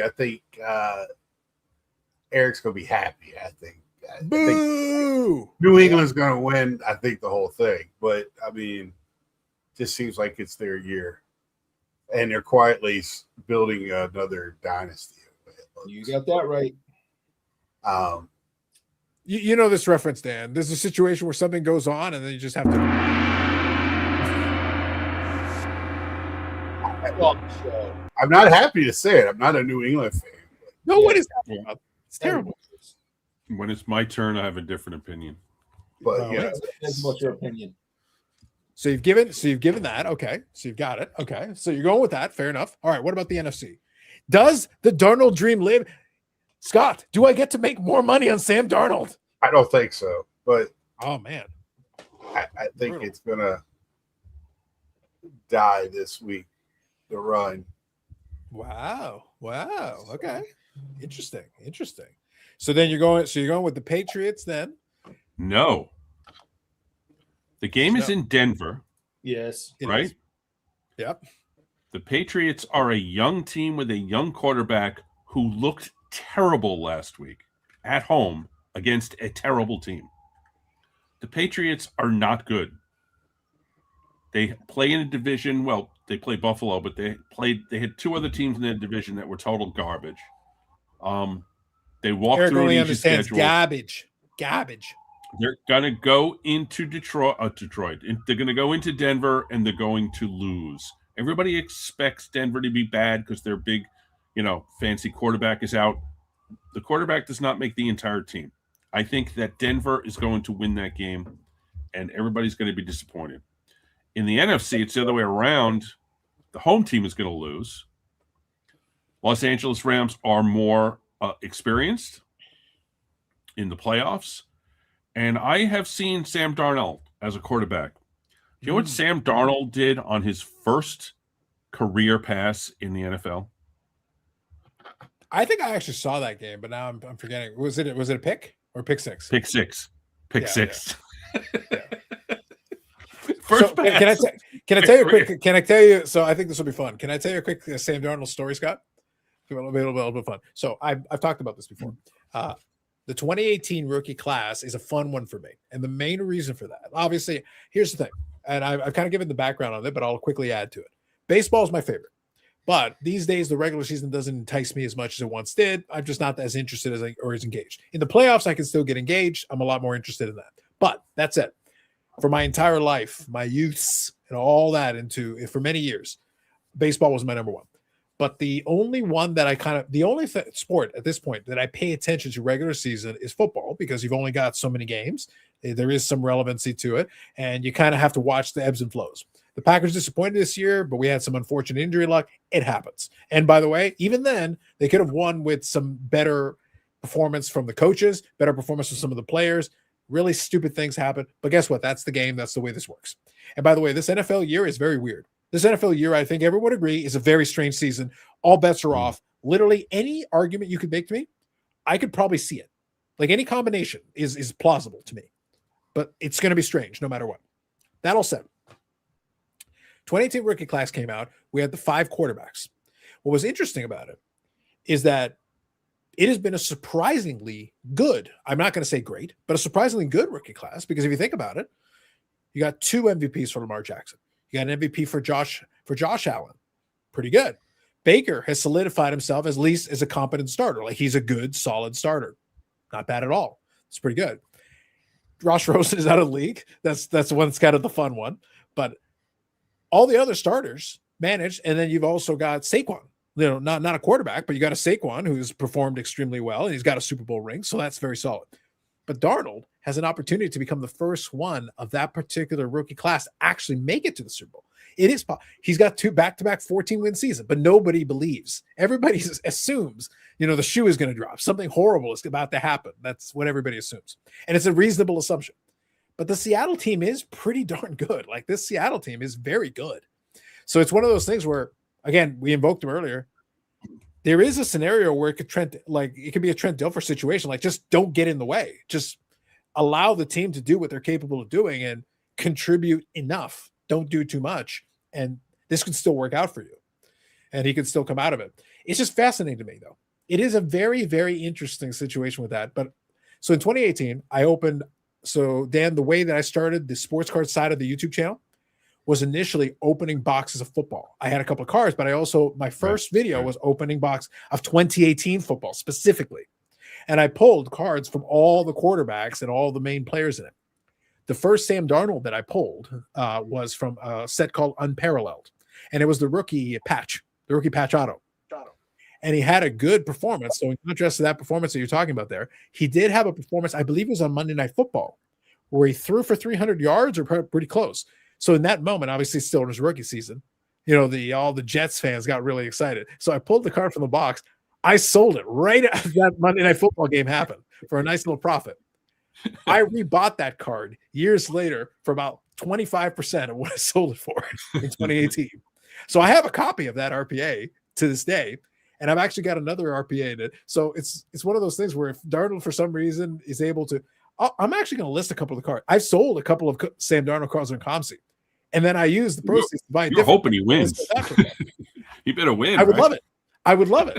I don't have super high end cards. They're not super crazy. Yeah. But they would be quite profitable if he was able to have a decent performance. I don't need great. I need decent, Scott. Decent is all I'm looking for. Just don't get in the way. Contribute to a victory. That'd be good enough. So it's kind of fun. I don't know if you knew this, but I also have a Chosen Rosen collection. I pulled out a card to show you. Oh, bring it on. What do you got? Here's my Chosen Rosen collection, Al Rosen. That is another Rosen, yes. 1954 Red Heart. I got a whole bunch of Rosen all over here. Yes. Great well baseball played. player. Well played. So here, Eric loves Joe Thornton and loves it even more when people surprise him with Joe Thornton gifts in the mail. Yes. Yes, name. No. Facts. No. People need to stop doing that. Victor says YouTube Hall of Fame is a lock now. Vintage cricket. That's another level. That's what I'm saying. All right. Get on my level, people. Hey, I just found something else in this box. And it's dignity? No. Self-respect? Oh. A clue? Silver. A proper appreciation for Pink Floyd as a band? No. Kiss is making me money, bitches. See these Kiss coins? 1996, 97. All right. One is of Ace, the other one's of Gene. Why are they all dirty? Who cares? It's Gene Simmons. What are we talking about? You got to see the back. Kiss is just dirty. I don't know if I you think can they're all make dirty. 1 troy ounce of silver. Dirty They're silver. very heavy. They're very heavy. I got 2 coins here. That means I have $200 and something worth of Kiss coins right here. now. Yeah, right now, technically, yes. And Scott, by the maths, that's about $300 more than they're normally worth. So That's massive. I just opened up this box. I forgot they were in here, and I now have $200 and something worth of silver. So you're going to monetize it and finally do a legitimate transaction other than your ill-begotten gains and your 5-finger discounts? No, I'm going to wait and see how high this silver thing goes. And then when it gets high enough, sell. Sell, Mortimer. Sell. Good Lord. What's high enough? so- I was going to say, what constitutes $100 is quite a bit. When it starts going down tomorrow. Too late. Yeah. I want to see. I'm going to be very curious. I'll touch on this here in a second. So Abel in Vegas here says Sea Chickens versus Patriots. All right. Fair enough. Zach says no live stream Sunday. I think I will. I'm trying to decide. I don't know. Scott, I'm kind of feeling the live stream. I just don't know which one of these I want to do. The New England Denver game is at 3 p.m. Eastern. That's not bad. It'd be all right. The evening game is the Rams and Seahawks. I could have a good chuckle watching so do I root against Eric in the 3:00 game? That'd be all right. Or do I root on my Sam Darnold investment because 6:30 is not too bad. Do I root it on in the evening game? These are tough decisions, man. I don't want to do both. I think that's asking a bit much, but I would do one or the other. I'm just not, I'm undecided on which one makes more sense. Decisions. I don't know. I got to think about it. I'll make my decision short. I think I'm going to head on. Thanks for having me on. 11 o'clock is my bedtime. Old man. Sounds good, Scott. Have yourself a good evening. Go. All right. I'll see y'all. Bye, Eric. See you later, buddy. Talk to you later. Man. Yeah, I'll figure it out. Denver needs a quarterback. We're going to have to see. Hank Aaron, 1971 bazooka. Cut so nicely, but it got an authentic because it doesn't show the little dots on the edge. So, but look at how beautiful that is. That is a terrific car. Same photo shoot as his tops. Very nice. Got that in the mail today. It's a good choice. Not bad at all. Robert says, good evening to all you young hockey card collectors. Good evening, Rob. Success Seattle versus Boston Patriots. All right. Got another choice for that. Eric was cheering for the Broncos because he loves Bo Nix and has been an Oregon Ducks fan since day one, is his name. I'm going to choke you out. I swear to God. Stu says 2. I'm guessing North Dakota State University Bison. Okay. Yeah. On the Seahawks O-line. Okay. Got it. I'd like to see Stafford win another Super Bowl. That would be interesting for him because for him, that would be 2. And this year, he's got a shot at an MVP. That would kind of solidify his resume because he's got good numbers. Another Super Bowl ring would put him onto a slightly different level. Having an MVP as well would be very nice for him. I don't think it's going to fundamentally change life. Card-wise, it wouldn't change life for him necessarily, but it would solidify his position. He's already a Hall of Famer at this point, I think. We want to see the but I think what it would do, Dan, is I think it would put him in a really solid spot because there's a clump of different guys that are right around the same range, and it would push him slightly above those guys. Just having that little bit of extra, and then maybe the one MVP potentially would be really nice for him just to have the combo of those things. Monday Night Football against the Lions, that's the one. Thank you, Jeff. Appreciate it. If Darnold's in the Super Bowl, list auction to Super Bowl Sunday around 8 p.m. Pacific time. That would be a terrible idea. Dan. No, 6. You don't want the game to start. Yeah. Dan, look, all I'm getting at here, what I'm trying to say, this is not investment advice of any kind. Oh, 8 all I'm Pacific. saying, Okay. Yeah, I would love nothing more than to somehow be able to say legitimately, I may be one of the few people in the hobby who's been able to cash in on Sam Darnold multiple times. That's pretty good. That's pretty good. Profitably. That is smart. 8 o'clock Pacific. Yeah. So it's about 5 o'clock Eastern, about an hour before the game starts. Yeah. That is absolutely perfect. You got it. Gorgeous color on that red heart, Dan. There you go. Thank you, Brad. These coins are not Gem Mint 10s. They are not. But I'm not. Victor says RC equal rookie coins. True. But we don't care what condition they're in. They're silver. We're gonna get melted down. Eric, it is Gene Simmons. Are you sure they're not like lined with lead on the inside? I just don't know what that brown shit on it is. You know, Gene listen, Simmons. What Eric does with silver Kiss coins and a lubricated pool noodle is not something that is to be discussed. I'm all for that. This is a family show. Amanda says, I think I am the show's silver expert. I would like some credentials, madam. 0.999 fine silver, 1 troy ounce. That's what both of them say. Now, are you sure that's what it says? Are you sure? Because, look, again, Gene Simmons, I'm kind of concerned. Are you sure it didn't say sliver? Solver? I wouldn't put it past them. I'm just saying. I'm bearing in mind who we're dealing with here. Like, if there's a way to make who buys Kiss silver coins? Who buys that?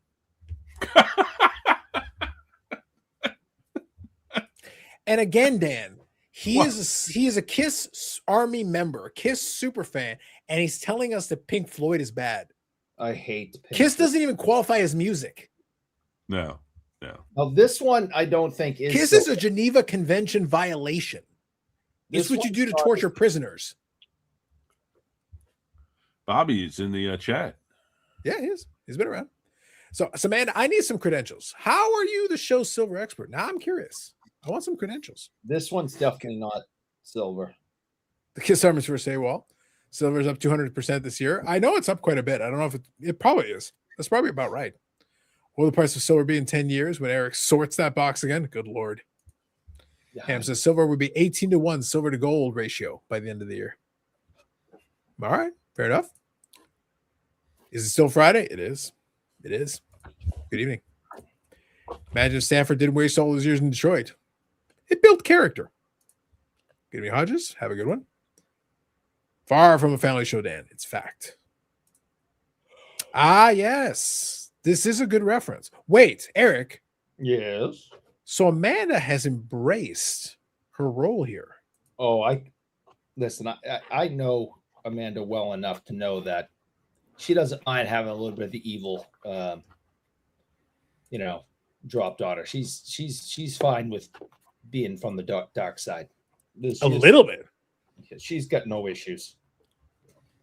I don't know, Eric. Judas? Interesting. If you just sort around her hair a little bit and kind of, you'll see these little horns. They're not, big giant, kind of, but they're just there. You just got to sort. Comes with sound effects and everything. Jesus. Okay. You got to sort through the hair and you'll see the little stubs right like that. They're there. Trust me. Wow. Interesting. Ham pumps the silver like crazy. Ham is all about it. So it would be the next new insert metal. Well, they were an insert. Panini did have some cards that they embedded a silver bar into. The most valuable Josh Rosen possibly in creation has a 1 troy ounce silver bar in the middle of it, which actually technically holds a value. You could melt that piece of metal and it would give you some value. There is melt value in it. Is Eric sure those are his coins? Listen, nothing that Eric owns in that place. Everything is like Eric. This is Eric at Shriners. This is Eric at Sports World. Phyllis, like, why do we not? We had 5,847 Ted Williams autographs like 2 days ago. A Serena Williams rookie card's worth anything? Is that the Sports Illustrated? No, it's Net Pro. It's Net Pro. 2003 Net Pro. Yeah, I've actually seen the Net Pro ones. Some of those have sold for a decent amount. Oh, I got a PSA 8. I have no idea. idea. Eric, I have a question. No idea. Given that, I am familiar with Serena Williams' illustrious history playing for the vaunted Boston Bruins. Why do you have a Serena Williams PSA graded card if we're not using the old 5-finger discount at Sports World? How did we arrive at getting? I don't remember. Dan, I've got a lot of random shit in my collection, but I know where the random shit came from, is what I'm trying to allude to here. I haven't opened this box in years. I have no idea what's in here. Is that even your box? My question is if that box even belongs to you. I do remember this. This is a John Wayne card. That's a John Wayne Dutch card. So what the heck? Yep. 1962 Dutch CA set, John Wayne and Richard Widmark, hand cut, very good 3. And then see, what movie is it from? I'd have to look. I don't know what movie. I forget what movie it's from. Dan, I'm perplexed. I'm confused. But there's a John Wayne card. Why do you have a John Wayne card? I don't know. I liked it. I like John Wayne. The Don Bradman thing at least made sense. The Don Bradman thing, I got. The cricket cards, I got. I like John Wayne. Okay, Serena Williams. I like Serena. That's why I must have got it. I've always been a fan. Is that why? How about I got a Barry Sanders rookie too. I don't remember this really. It's a 9. Eric, is this a situation where does Coach Dave has sticky fingers? Is that the defense you're going to use? Is that the situation here? I also have all of Lance Armstrong's cards. What? Yeah, one of the most celebrated athletes of all time, one that you vouch for all the time, the most legitimate representative of actual cycling that has ever existed. And by the way, hold on. Show those again. Spread out those cards again. One more time. You've got fucking off-brand graded shit on there. Like, that's not even like real grading companies. Like, what is that? PGI? Yeah. What is that? I don't know. What are the 2 on the end? Like, Gem I've at least seen before. PGI I'm not familiar. Who's those? COA certified authentication. Guaranteed 100% by Card Authentication Services. CAS. CAS. Eric, are you sure you really want to go with the angle that you didn't steal random shit from a store? Whoa, that's silly. Don't say that. Dan, like this. Okay, hold on. We all need to have Dan, let's have a quick conversation. Quick aside, everybody. Here we go. Okay, this started as a bit, but Dan, I'm actually starting to suspect we may have to call the authorities. No, that's silly. Okay. I think the responsible thing to do is to have the investigation started immediately. Tell Sports World to look at their video, their surveillance video, internal video. It's going to be They ugly. call him the Claw. Moving on. It's going to be ugly. I had that net pro seal. Dan, show some old baseball. So Burrell has questioned it. So hold on real quick before you do it, Dan. Let me quickly read the comments and then I'll bring it right back to this one. Hang on.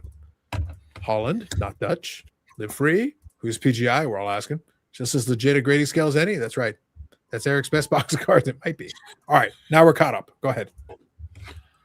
1933 Gaudy, signed by Charlie Grimm. Now, Charlie Grimm is a really good player. You've never heard of him. He's a really good player for the Pirates and then the Cubs. And then he became the Cubs manager in the 20s. Actually, no, in the early 30s. And he won 3 pennants. And he was the manager of the Cubs the last time they were in the World Series before they won it in 2016. And this is a signed card. So you can see authentic 33 Gaudy. Got this in the REA auction. Just came in the mail on Wednesday. Nice. There you go. Is that good, Bob? E. Well, Tony Southern Collector will appreciate the autograph on there.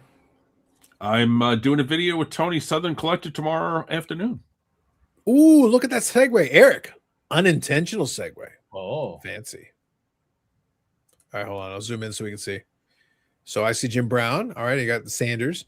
Eric, that's really random. Why do you have that in that box? double-sided jersey. Look at that. That is huge. That is a big piece of Barry Sanders jersey. And that is why Jim do you Brown. have a throwback thread Jim Brown? I bought that recently at the shop. I bought it for $30 off of Corey. Bought. That one I did. What? Much like somebody it. bought something at the Dallas Card Show years cheer and change I ago. bought it. Bought it at the Saugus. I bought that. Listen, don't start. Wow. Amanda says Eric is too busy looking short next to athletes at work to steal. listen, the last athlete plays for the Celtics. Yes, I looked short. And I'm only 5'8". It isn't like I'm tall to begin with, but I mean, the guy plays for the Celtics. He's really tall. It's not a fun game. It's going to be played tomorrow. Many great NHL alumni players. Looks like -20 for the weather. I believe this. Tree says, nice auto. Good stuff. We accomplices if we don't turn in Eric at this point. I think you guys all need to go in. Is Unsolved Mystery still on the air? If so, we need to call the hotline. I'm looking up Sports World's phone number here. Hey, Phil, I figured out where your Serena Williams card is. I know where it went. Wait, I think I have Phil Castanelli. Is that his name? Castanelli? I think I have his number. Wonderful. Zach's in Eric's defense. He should have Jim Brown on here when he bought it. Well, at least somebody remembers. It's Jerry Rice jersey. On the Raiders. I don't know. I didn't even know I had it. So I don't know how Eric, that's been kind of our point here. That has been the entire point of this segment of the conversation. Eric, read what the Burrell wrote here. Bobby, come on, man. Don't turn on me. Turn on you. Is this card still worth something? Yes. It was. If you had it graded, it'd probably be worth something right now. Yeah. It's pretty good. There's an audience for it. Yeah. Pretty good shape. I don't know. Rock Tech says Eric's box of cards is going to gradually get better every week. And before you know it, Mr. Sticky Fingers will be showing off the missing Dallas Card Show cards. This is the direction that I'm expecting this to happen. This is what I want. Here's another Barry Sanders rookie. Oh, God.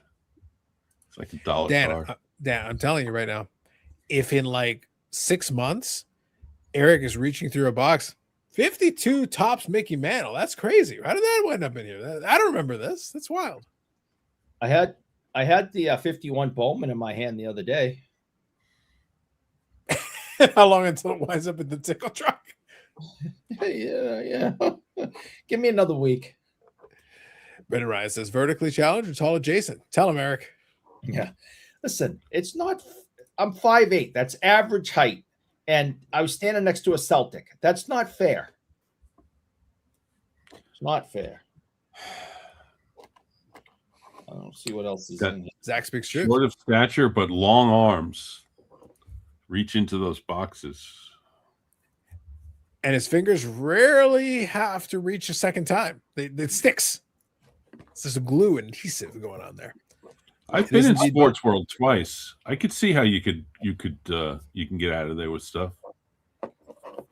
Do you feel though, Dan? I've spoken briefly, and Lisa, you've been there, but I've spoken briefly of the times where Eric comes in with a 8XX, sweater on, and then by the time he comes out, he's just like the Michelin Man walking out the door, and it's like no one seems to suspect anything. He just by the time he's back the next shift, he lost a bunch of weight. It was crazy.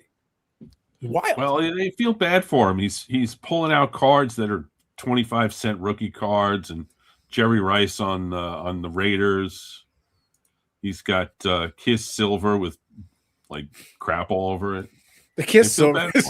The Kiss Silver is going to be a series of jokes. It's coming. Hey, you guys go ahead and laugh. I just found $200 and something in this thing, so go ahead and laugh. I don't care.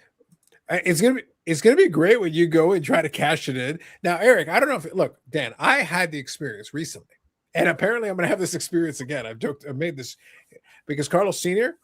found that he had some gold lying around that he didn't want anymore. And obviously the prices have been very good. And he's like, whatever, I like to.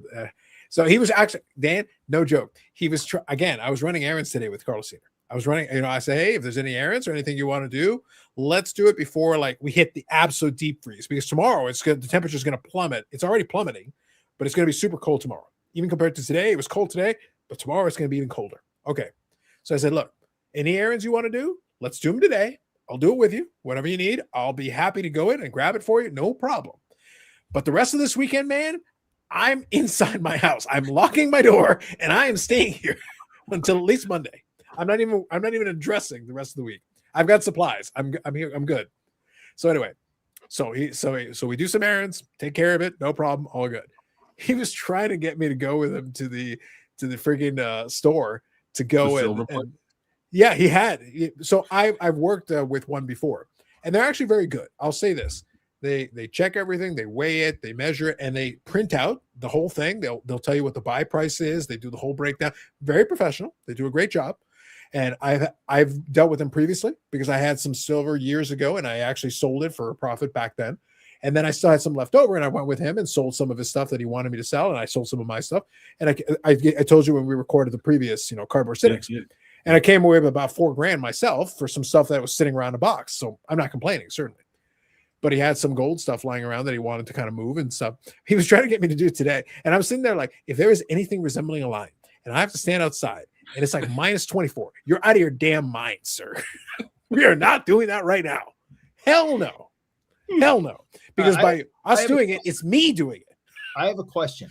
Eric, is there a way to test these things? Yes. Eric, so I'm going to get to this point. Hold on. I'm going to get to this point. How do I test it? Yeah. So first of all, it's Kiss. So obviously it's fake. The point is that so when he goes in to try to cash out his Kiss fortune here, he's going to find out that so there is it's called a Sigma machine. There are multiple types of tests, but one of them is a Sigma machine. And you can literally punch in the level of the silver on it, and then you put it over the machine, and if it falls within that range, then it's a legitimate piece of silver. That's one option to test. There's also an acid test. There's a variety of different ways of testing the metal. All good. Okay. So they do the test. So Dan, to their credit, they will test every single individual item, but they'll do it right in front of you. They'll go in and test. You can do a magnet. You can do this, all of it. Weigh it, use a magnet. Yes, all of the above. All of the above were done, to their credit, 100%. So they'll do all those tests. So I can imagine that Eric goes in there and does that, and the very first thing that happens is, it's fake, just like the man. No. Here's what's going to happen. He's going to go in, and they're going to see that brown shit on it, and they're going to clear the place out. It's going to be like the pool scene in Caddyshack. There's going to be like one guy in there with like a mask on, like trying to clean it out. That's what it's going to be. He's going to take that shit in. Does the magnet stick to it or not stick to it? They're going to need to disinfect. If it's magnetized, my recollection is if it's magnetized, that's bad. I don't have a magnet. Well, I mean, I got mag holders. Would that work? Mag holders. A magnet's a magnet, right? Yeah, so they literally do pass. So that is true, Dan. For the silver, they will literally pass a magnet over the top of it. That's that's the initial test. And then they'll put it on the machine. That's another test they can run. There's multiple tests. There's a variety of them. So they'll do it all. And again, to their credit, they will actually give you the printout. They'll give you the printout with the whole breakdown. This is how many ounces. This is the fineness of the silver and all, or gold, or whatever the case may be, and whatever. And they'll add it all up at the end. Testing you with a mag pro. Hey, a magnet's a magnet. Who cares? He's a special boy. He is such a special. It's not working. It must be silver then. See, Dan, I defy you to find me anyone else of candidacy for YouTube Sports Card Hall of Fame that has this shit. Anyone. I dare you. 100%. I dare them. Find anybody. Listen, first vote on my it didn't. You'll see my video. First vote. You see this, Eric? Right here? This pretty much sums it up right here. I don't steal. Come on. That's not nice. All right, if you say so. Eric doesn't really collect those cards. They are for street credentials. Street cred, that's right. Boxes of commons are given away at Sports World. Eric walks in and takes them like he's getting away with something. If Bobby's watching, he might feel a heartbeat when I found 36 packs of a 1980 box, 2 sealed boxes of 1982 O-Pee-Chee. Just need to make a deal. That's right. Pocket Pinger is the old school way, yes. Eric is a 1 of 1. Oh, yes. I prefer to think of Eric as a 0-0. Should I open up the basketball box and see what's in there? Oh, is it the basketball box, Eric? Is it the basketball box? I think so. Eric could have been top Boy Scout. He's something special. Oh, I haven't opened this in a long time either, so I don't know what's in here. 1952 Topps Mantle. Who is Ash? Legacy cards? What is that? I wonder if I find any expensive coins in here. We now need BIC Now cards we can buy tomorrow. I want Eric using the Mag Pro and a Kiss coin. Beats anything Tosh will conjure up from tonight. Facts. Facts, Brad. Magnet is a magnet. That's the only magnet I have that's sitting next to me. I mean, come on. We learned so much. See, this is what we needed 1,000-year radio for, Dan. 1,000-year radio could have gotten another 7 hours out of this. 8.5 hours of this I would watch. Amazing. Sensational. So Dan, I can look forward to this upcoming week. Carlos Sr. will drag me out. We'll go because one of his buddies for many years, so it's a quick story, Carlos Sr. story. One of his buddies. So when we used to go, so I've talked about this before. When I was growing up, we had a lot of card shops around, but nothing super close. They were around, but not like super close. Once you got into certain areas, then there were more of them. But my local card shop for many years growing up was actually the flea market, because we had a flea market that was thriving, a very strong flea market. And they would get boxes from the distributor. So that's where they would get fresh packs and all that stuff.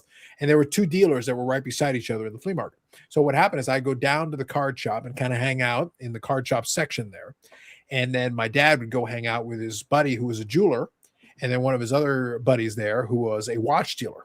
So that's kind of how I got, that's how I got into initially some of my early watches as well. So that place on Saturday and Sunday was thriving. It was a very strong flea market for many years, to the point that they would even have like people bring in buses of like tourists, and the tourists would come down because they had variety of deals, and the dealers had good stuff. It wasn't garbage. Like they had good stuff because they were doing such good business. They could consistently roll over inventory, so they could actually afford to buy good stuff and sell you good stuff. So you could have a lot of watches I traded back and forth, cars I traded back and forth, all that good stuff. Anyway, so the point is that because his buddy was a jeweler, he would go in and he'd have different things that he would trade in and pick up and all that. And over the years, he picked up like, I've got this gold chain here that I wear.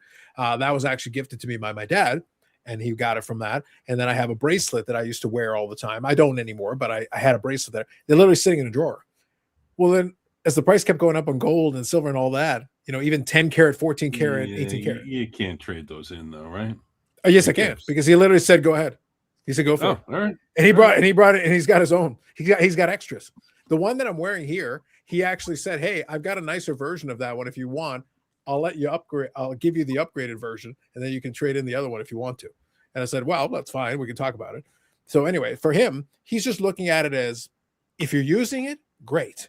If you're not using it or whatever, it's just sitting in the drawer, well, then whatever, because the price just kept going up and it's gone up so much.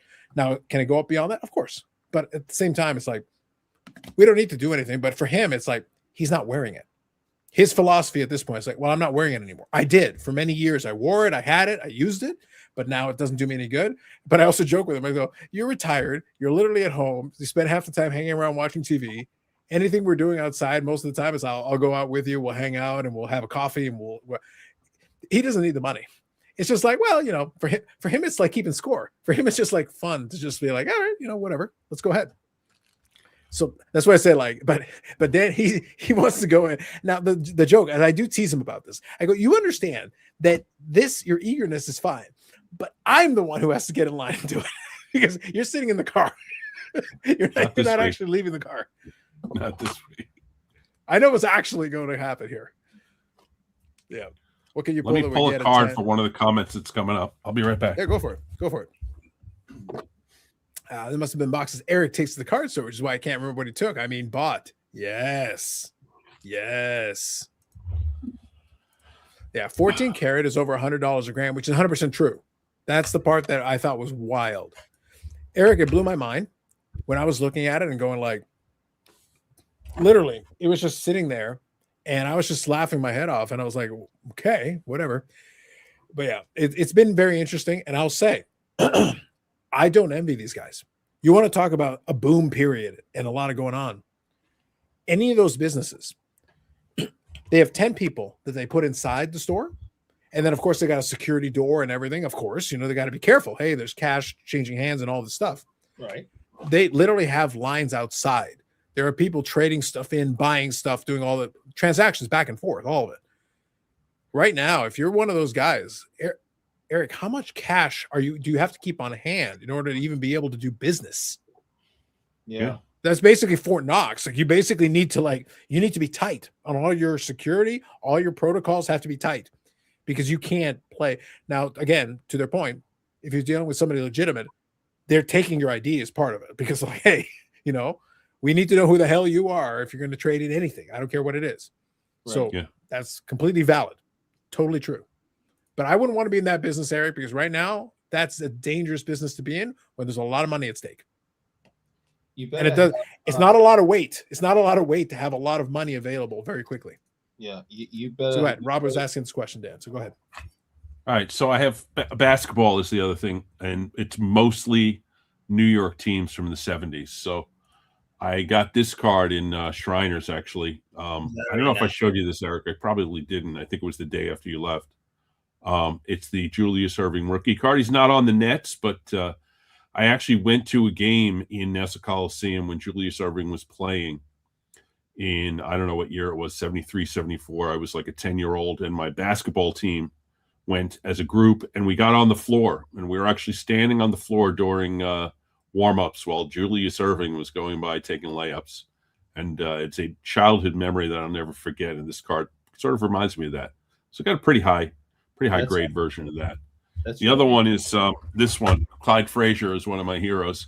And I got this 1972 Icy Bear card. For 1 year, they had a contract to do NBA cards. As you can see, there's an NBA logo on there. And I had Walt Frazier sign this recently about, I don't know, maybe 3 or 4 years ago. And I went to the signing, and it's the nicest guy. He's talking to everybody, smiling, shaking hands.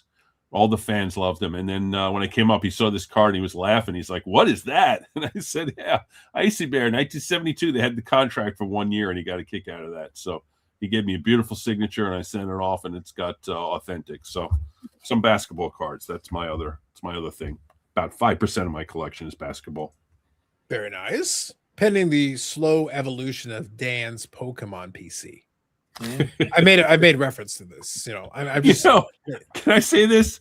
At one time in this apartment, when my kids were little, there was a lot of Pokemon cards, and I'm going back like they were born in '99 and 2000, so we're talking like 2003, 4, 5 in that range. There were piles of Pokemon cards. I don't know where they are. I think my wife threw them all out, but for a while, there was probably more Pokemon in this apartment than there was baseball. Mm-hmm. There you go. Thank you, Rob. So there you go. 14K is over 100 grand. Yes, facts. Bobby, I think the Gretzkys would be chasing rookies from that year. Zach says, Dan tells Carlos he can't sell because something his father gave him. Carlos cuts him off for great finishes. Because I know Carlos Sr., and we literally had this conversation. Carlos Sr. is the one who suggested it. He was literally like, it's funny. You would laugh, Zach. Again, you guys get a taste of it when I do the Christmas special. You get a taste. Carlos Sr. and I talk every day. I literally call him and we chat every day. He's not precious like that. And it was his suggestion because he was like, he was literally like, you don't wear, because again, so I got my watch on today because I've been enjoying wearing my watches a little bit more lately. But I used to have a bracelet that I wore, a gold bracelet that I would wear on the other wrist. And I swapped it out. And I've got it right here. So literally it's right here in my hand. And he asked me, he's like, well, you don't wear the bracelet anymore. Are you going to do anything with it? And I said, well, I hadn't had any plan with it or whatever. And he goes, well, if you want, because he already has his little bag of a couple of chains and bracelets and such. He's got a little bag of them. And he goes, can you bring those in for me and basically cash them out? And I go, well, if you want me to. And what's funny is we were going to do it a week earlier, but Dan, it actually worked out advantageously because the prices continued to go up. So I said, do you really want me to? I just said, do you want me to? Are you sure? Because I'll get in the line for you. If you would like me to, I'll go in. I'll happily hand over the thing. We'll take care of it, and that's fine. If that is what you would like. But he goes, yeah, to be honest, it's not doing me any good. It's sitting in the box, whatever. And that's basically his philosophy on it. And I go, well, that's fine. The truth is he doesn't need it, which is very interesting. But at the same time, it doesn't do him any good sitting in there. So fine. If that's Eric, if that's what Carlos Sr. wants. Yeah, that's what Carlos Sr. gets. Yeah, we'll make it happen. That's fine. We'll figure it out. But yeah, it's not necessary, but it's nice to have. It's nice to have the luxury of being able to do that at your leisure if you wish. Rob says, nice Dan. Sweet. Classic card Dan. Orlando. Thank you. SEC card slabs look sweet with the black borders. There you go. Find that Pokemon. J-Can. J-Can got so excited he didn't even write. He said, themed that Pokemon. That's how excited he got. Awesome vintage basketball cards, Dan. Yeah. Good night. Absolutely. Thank you, Victor. Appreciate it. Later, Victor. It's going to be fun. I'm looking forward. So, like, this weekend's going to be fun. I'm going to kind of chill. I'm going to enjoy relaxing a little bit. But, yeah, I think next week probably I'll chat with him on Monday, and we'll see how he's feeling. Likelihood is early in the week, some point I'll pop in. I'll get in line at the store, and we'll see how things are going. It might not be just Eric's Kiss coins. He might not just be cashing in. So, Eric, how much money are you hoping for the Kiss coins? What are we doing? I don't know. I mean, I'm going to keep an eye on the silver prices, and if they keep going up, when the time is right, sell Mortimer. What is the time is right? Like that question was asked earlier. What qualifies as the time is right? Well, right now it's $100. What does that mean?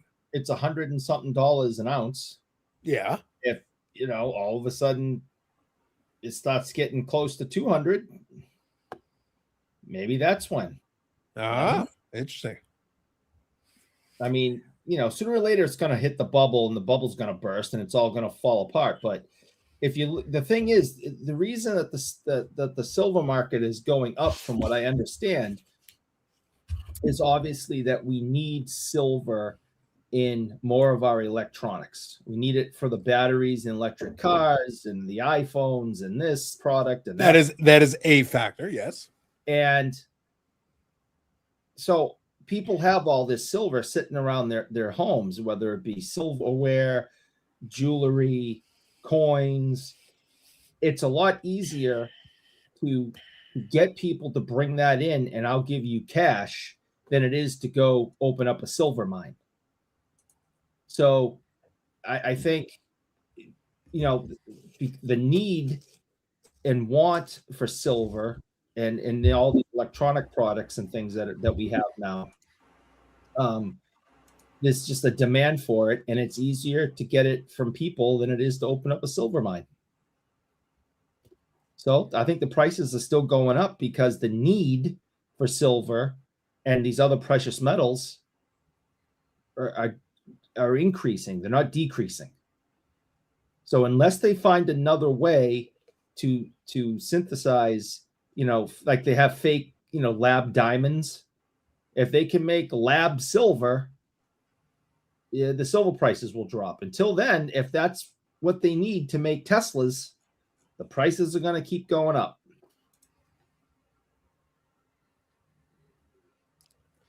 That is the Eric Wade Precious Metal Analysis Minute. Sponsored by no one, thankfully. It's a lot more complicated than that, but no, that's Dan. That's why I said it is a factor. What he said is a factor, singular, a factor. Yeah. There is also, Eric, the slightly, let's say, enthusiastic crowd who is fucking end of days. Zombie Ray Bork is going to kill us all. There is that segment as well. And they are purchasing a lot of stuff. I think I'm going to melt them down and make silver bullets. Because as an American, could you imagine if you missed? No, I understand, but imagine if you kept missing. No, it turns out you actually kind of suck at this. Oh, man. Wait, is this what Ham was saying? That's no good. Is he getting that all from Ham? Look, all I'm saying is if it turns out that Eric isn't as good a shot as he thinks he is in his mind, that's a lot of silver that just got wasted. That can get real. Eric, that's a fucking $100 a bullet. Yeah. You're worth a sack of shit. But, you don't miss. Go get them. Go get them. Yeah, but you got like Draculas and werewolves and zombies. You got to get the silver bullets, man. That's all I'm saying. Zach says, we enjoy Carlos Sr. stories. My parents don't like me that much, which I don't understand because I'm the light. Eric believes this as well. Thanks, Zach. Name says, Eric's willing to trade all that silver for the right amount of mayo. Facts. I'm gonna choke him out. I'm telling you, I'm gonna just like. You're gonna find out Name is good buddies with Matt from Providence, and they will collectively kick your ass. They will kick your ass so hard, all the silver bullets in the world aren't gonna help you. Go to sleep. Shh. Go to sleep. Those Highland mid cards might be worth something. Who knows, man? The Meltdown Ace Freeney, it needs to be 1K a troy ounce. That's right. Yeah, I don't want to give up my coins. But I mean, just come on. If they hit the right amount of money, bye-bye. Could you imagine, Eric, if instead of silver Kiss coins, you had gold Kiss coins? I'd be just as excited. Sell. You should be a lot more excited. Silver more available to common person. Gold costs a lot more to get into. That is true. All metals are on the up. Yes. Coach Dave up here educating us in silver, just repeating what his wife's boyfriend told us. I know. You know, Zach, I hope we get a chance to meet someday. And it'll just add to the list of people who kick your ass. Look, sight unseen. I'm going to take Zach, Dan, in a vacuum, sight unseen. I'm going to go. Hold on. Let me see if I got it here. Do I have it around the table here? Let me see if I have it.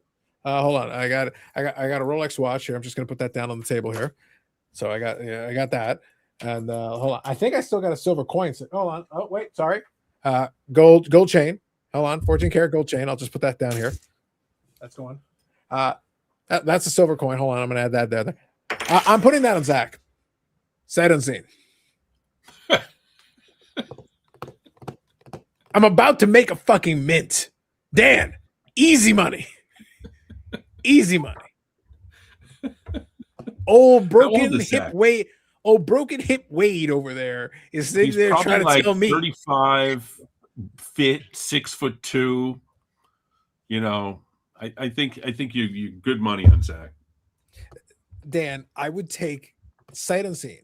I would still put that down on Zach if he was a lawn gnome.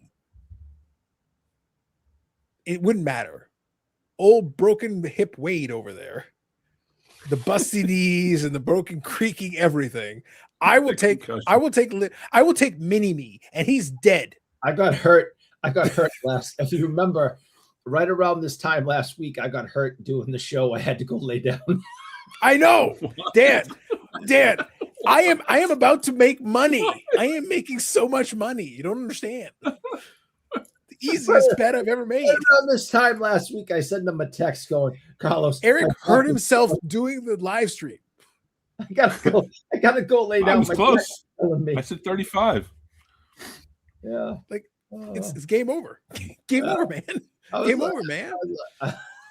Zach could be in a wheelchair. He'll just roll over, Eric. It'll be fine. It doesn't matter. Last week. What was in your area? Yes. Eric's coming out next week as his Lone Ranger mask. That's right. Draculas, plural. That's right. That's right. You gotta be careful of them Draculas. Me and Matt from Providence have been friends since day one. You see, you're doomed, Eric. I swear to God, I'm gonna kill you.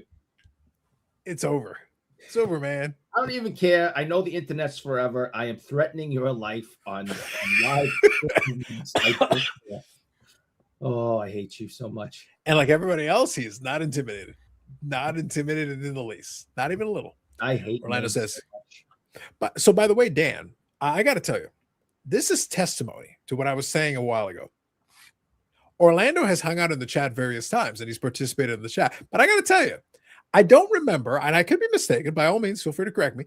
I don't remember as many times that Orlando has been actively engaged in the chat this deep into the live stream as it is when we are all threatening Eric or making fun of Eric. Well, let's be serious for a second. The great news that we got about a month ago is that Orlando is better. So maybe he's staying up a little later. He's having some fun, maybe a little wine. Good for him. All I'm saying, look, I understand, and I don't disagree with your premise. All I'm saying, though, is that really, when we're all thinking about the Schadenfreude of watching Eric's pain, we all get inspired. It puts a little extra pep in our step. We really we feel it as a people. Few things inspire the people. You know, I know what Matt from Providence is going to be tomorrow. Mm-hmm. If Eric wants to meet up with him, he's going to be at the Dedham show. I think is there a Dedham show tomorrow? There's some show. There is a Dedham. Is Yeah. it Denim? Not Dead No, Ham. Wooburn. The Wooburn show? I don't know. Oh, he doesn't do the Woburn. Oh, the show. Woburn one. The Woburn one, I think, is the one that Filmington likes to go to. That's the best damn card show or something like that. Yeah, flipping card show. Yeah. That one. Yeah. Is that tomorrow? Eric, I'm tapped into the Massachusetts, and I'm not even there. I know. January 24th. Yeah, it's tomorrow. Yeah. Best flipping card show. Yeah, but he doesn't usually do that. At Woburn. Yeah, at Okay. Woburn. So that's where I think pretty sure Matt's going to be there tomorrow. All right, good for him. He's traveling quite a bit to get up that way. I think you should go there, Eric, and fight him. I already You fought him. show Zach the fight that you're going to bring. I already fought him. He beat me up. I told you. So anyway, Orlando says, Coach Dave is Eric's wife's boyfriend. Eric is spending time with Matt today. That's right. Zach's in third 3. You got him, Zach. We believe in you. Winter Storm's not stopping the card show. So many this month, it seems. That is true. It's past my bedtime already. Orlando, I appreciate you hanging in. That's I fine. appreciate you. Yep. Dan, did you sell your hobby vote to Dustin? The deal hasn't been made yet. The deal is only there in principle. The deal was offered. No money. A deal was Nothing made. in. Nope. He hasn't given me any money yet. He's only got 5,000 codes. You would think he'd be able to scrounge together the dollars to buy the vote. He's Very scared of me. disappointing. I Very think disappointing. Dustin is scared of me. You're very intimidating. It's true. Well, listen, the last time a lawyer threatened somebody adjacent to him, he ran. So just saying, it's happened. This is how it goes. Let me scroll through. I found a Larry Bird rookie card in the basketball box. No, you didn't. Yes, I did.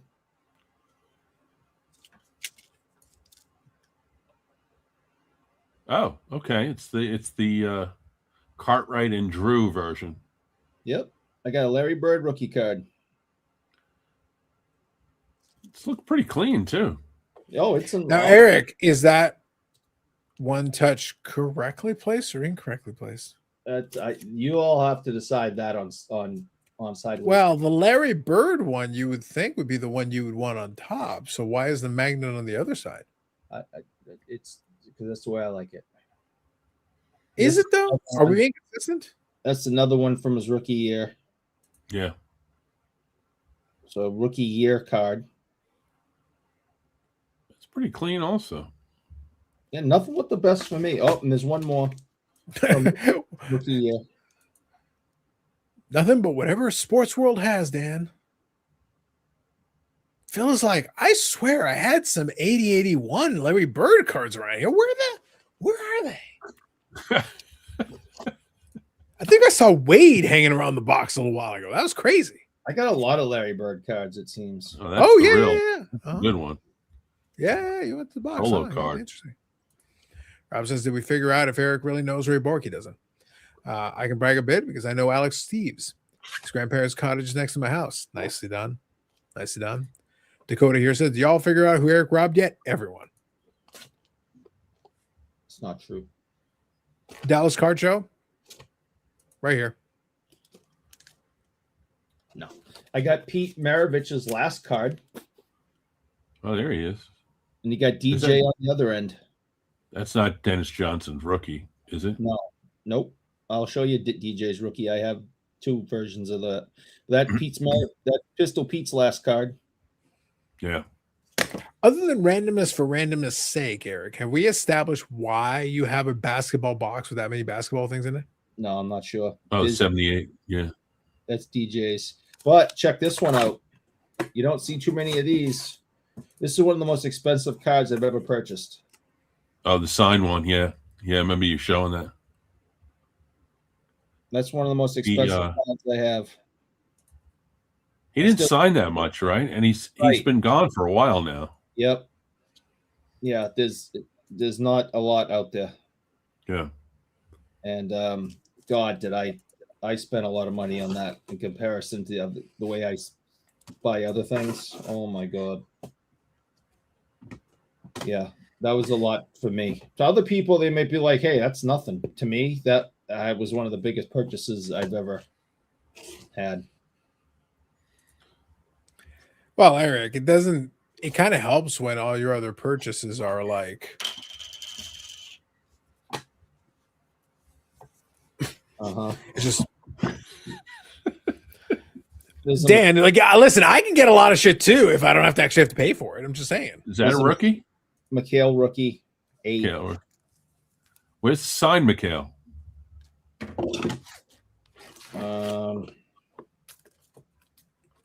That's the only auto I have of him. I thought you had the starting 5 and all in rookie autos. No, I have the starting 5 with autos. I have Hold on. Let me go here. Let me read a couple comments because this is about to come up again. Brad here says, when they come out with that trash compactor thing to run your car like Back to the Future, imagine the price of an ounce of cardboard. That's where it's going to be crazy. Dan, my 1991 Fleer, my ship will come in. It's going to be incredible. Eric, any Red Sox cards? Got a couple, I think.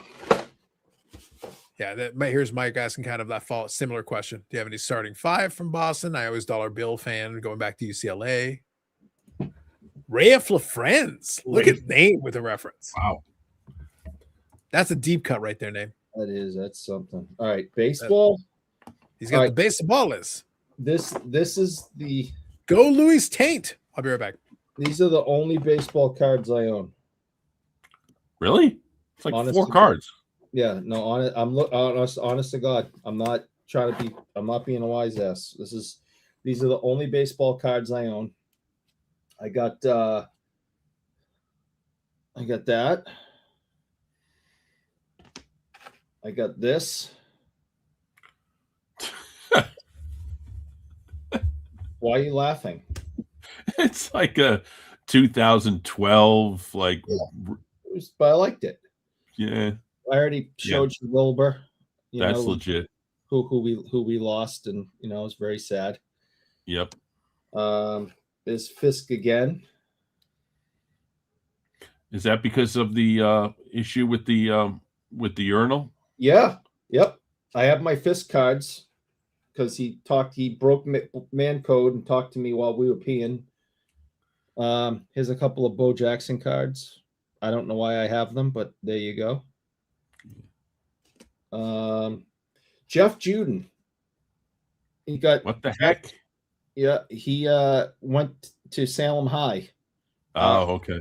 So I was at Beverly High, Salem High, our rivals, and he got drafted by the Astros, and this is his rookie card. There you go. Here we go. I watched this game live. So that's why I have that card, because I remember watching that game. And when he hit the home run, I couldn't believe it. So hold on. Wait. Pause. What? Pause. What? As not only the C in the BIC, but as also BIC live stream historian, you just made reference to the 1988 World Series. Yes. And the Kirk Gibson home run. Yes. You, Eric, of the 1986 Red Sox. Oh, after that, baseball's stupid, blah, blah, blah. And yet, you are making reference to the 1988 World Series. Dan, I'm sensing inconsistency. Point of order. Point of order is we had one TV in the house, and this game was on. Eric, you could have smashed the TV and thrown it out the window. I don't think Mom would have liked that. Like a real man. Nope. You could have asserted your dominance by being like, window, smash, gone. Don't think Mom would have liked that. So we had one TV in the house, and that's what was on, and I watched that happen. But how convenient, Dan. How convenient. We got a Tony Gwynn card. Why do I have a Tony Gwynn card? Why do you have a 1986 Topps Tony Gwynn card specifically? I have absolutely no idea why. Okay. It's a nice card, Dan. I like the 86, even though, obviously they printed tons, but I like it. I'm a fan. This makes sense. Is a Yaz card.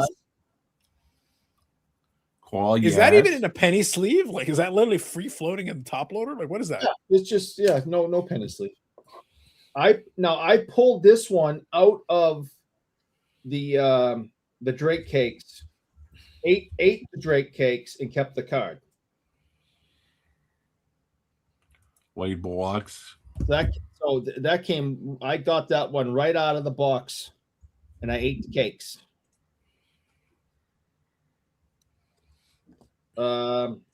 Here's a modern day, but really kind of cool Ted Williams.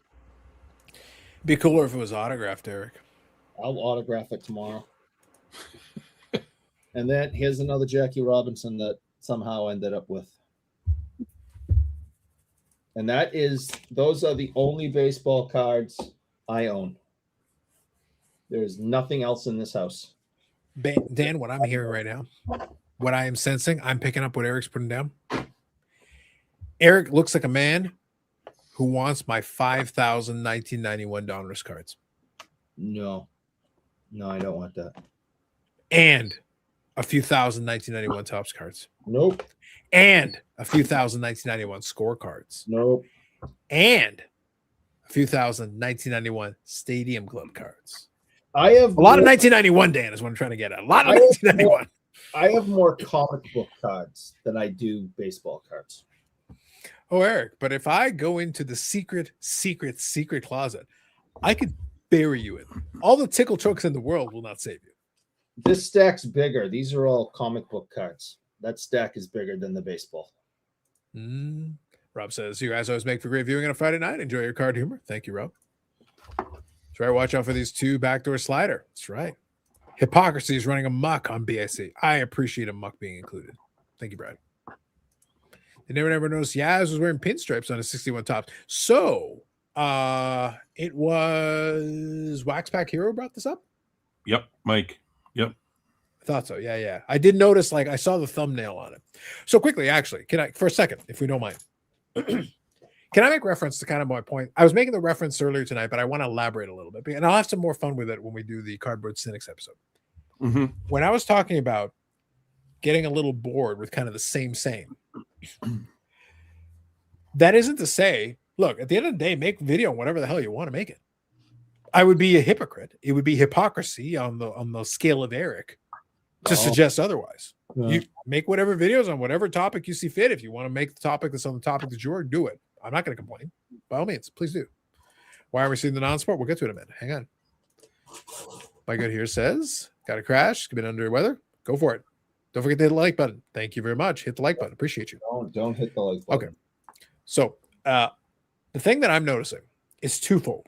Number one, it's not recycling topics, because if there's a news topic and people want to talk about it, that's perfectly normal. That's standard. That's always been going on. That's not what I'm talking about. I feel like at this point, though, once we get into a certain theme, even like showcasing cards, doing it in a certain way, it feels like we kind of just repeat ourselves. We kind of copycat and kind of just follow the same format, and like a twist would be nice. The other one, though, is the AI thumbnails. The AI thumbnails, I've noticed a heavy dose of it. And the way you can tell, and it was funny, the irony, I decided to have a little bit of fun with it. I don't know if you guys have noticed it. On the last podcast episode, I actually did YouTube's A and B testing thing. There's two versions of the thumbnail. There is the version that's kind of following my standard template that I made in Canva. Normal, nothing unusual, nothing weird. I did make a second version of the thumbnail because I was just kind of curious. I'm going to try it again in the next episode. I did it a little bit late this time around, but I am kind of curious. I decided to have a little fun, Dan. So I literally just, what I did actually, and I'll talk more about it in depth. There's two versions of the thumbnail. This is the other version. What's funny about this, and what I actually did, speaking of our AI overlords, I actually went into one of the AI tools, and specifically, it's called Claude. And what I did is I actually gave it a description, and I asked Claude to build me a prompt to then feed into the second one. So I said, here's what I want. Make me a prompt to give to the other tool. So it did like about a page and like built a whole thing on it and gave this whole description. And then with a little tweaking, this tool came up with that. And then I incorporated my logo into the corner just to have a little bit of fun with it. The thing is, I had some fun with it. I was curious to see what I could kind of feed out of it. The thing is, though, is that with a lot of the thumbnails I'm seeing, it's using the same fonts. It's using the same colors. It's using the same like general style. So you can pretty much tell, like, I can't tell which one is on your channel and which one is on this other person's channel because you're almost ending up on, it's not even a template. You're literally ending up with the exact same look, right down to the filters being used. And like it's bizarre. Like it's so exactly the same even though it's different channels.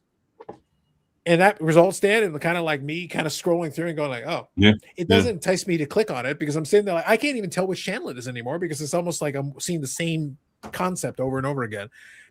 And it's not like the topics are that crazy. Unless something crazy happens news-wise or whatever, what am I sinking my teeth? I'm finding myself watching some more reaction videos. I'm getting a chance to do a little more reading. I'm not complaining. Like doing a little more reading is not a bad thing. That's good. I'm happy to do a little more reading. And then also I'm checking out, like I said, I'm watching those silver channel videos and the people talking about the precious metals because they're so enthusiastic. I'm kind of getting a kick out of it. Right now, I'm enjoying it because they're right now because the market has been moving so rapidly. They're getting so excited about it that I'm like, you know what? I'm at least amused. At least I'm feeling the energy, Dan. Right now, I think in sports cars, we're lacking energy.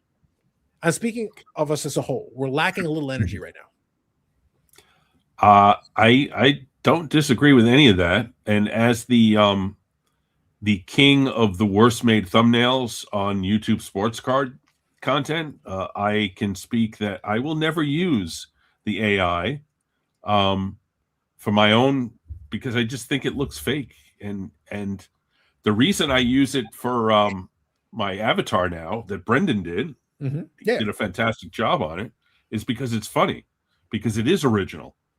But to do like, I'm doing a video on such and such a player, and then, I'd make a really terrible thumbnail. I'm getting better at it, which is incrementally better. But my thumbnails are pretty awful, but I still would rather have an awful thumbnail than an unoriginal fake thumbnail. So I agree with you. We could be worse. We could be doing the O face. Hey, listen, I happen to know that Rick Vintage All About Cars and Jam Mangini utilized that for a recent one. Yeah. They did use it. Dakota says, I agree, Carlos. The AI thumbnails or whatever, they're too similar, really hard to tell which channel it belongs to. That's kind of why I wanted to play with it a little bit. I used one AI tool to build the prompt for the other AI tool, but you still wind up with a similar font. I will say, though, Dan, like in the example I gave there, it comes out very generic, but I will say this. I did give some credit. I found it amusing to me because this is something a lot of those ones are not doing. I started off with a prompt. I let it do its thing. And then I actually took my logo from the channel and I uploaded into it. I go, include the logo in it. Because what I'm noticing with a lot of these other ones is they're not even like it literally, I could scroll through YouTube and I would see the exact same font, the exact same look, the exact same colors, all from top to bottom.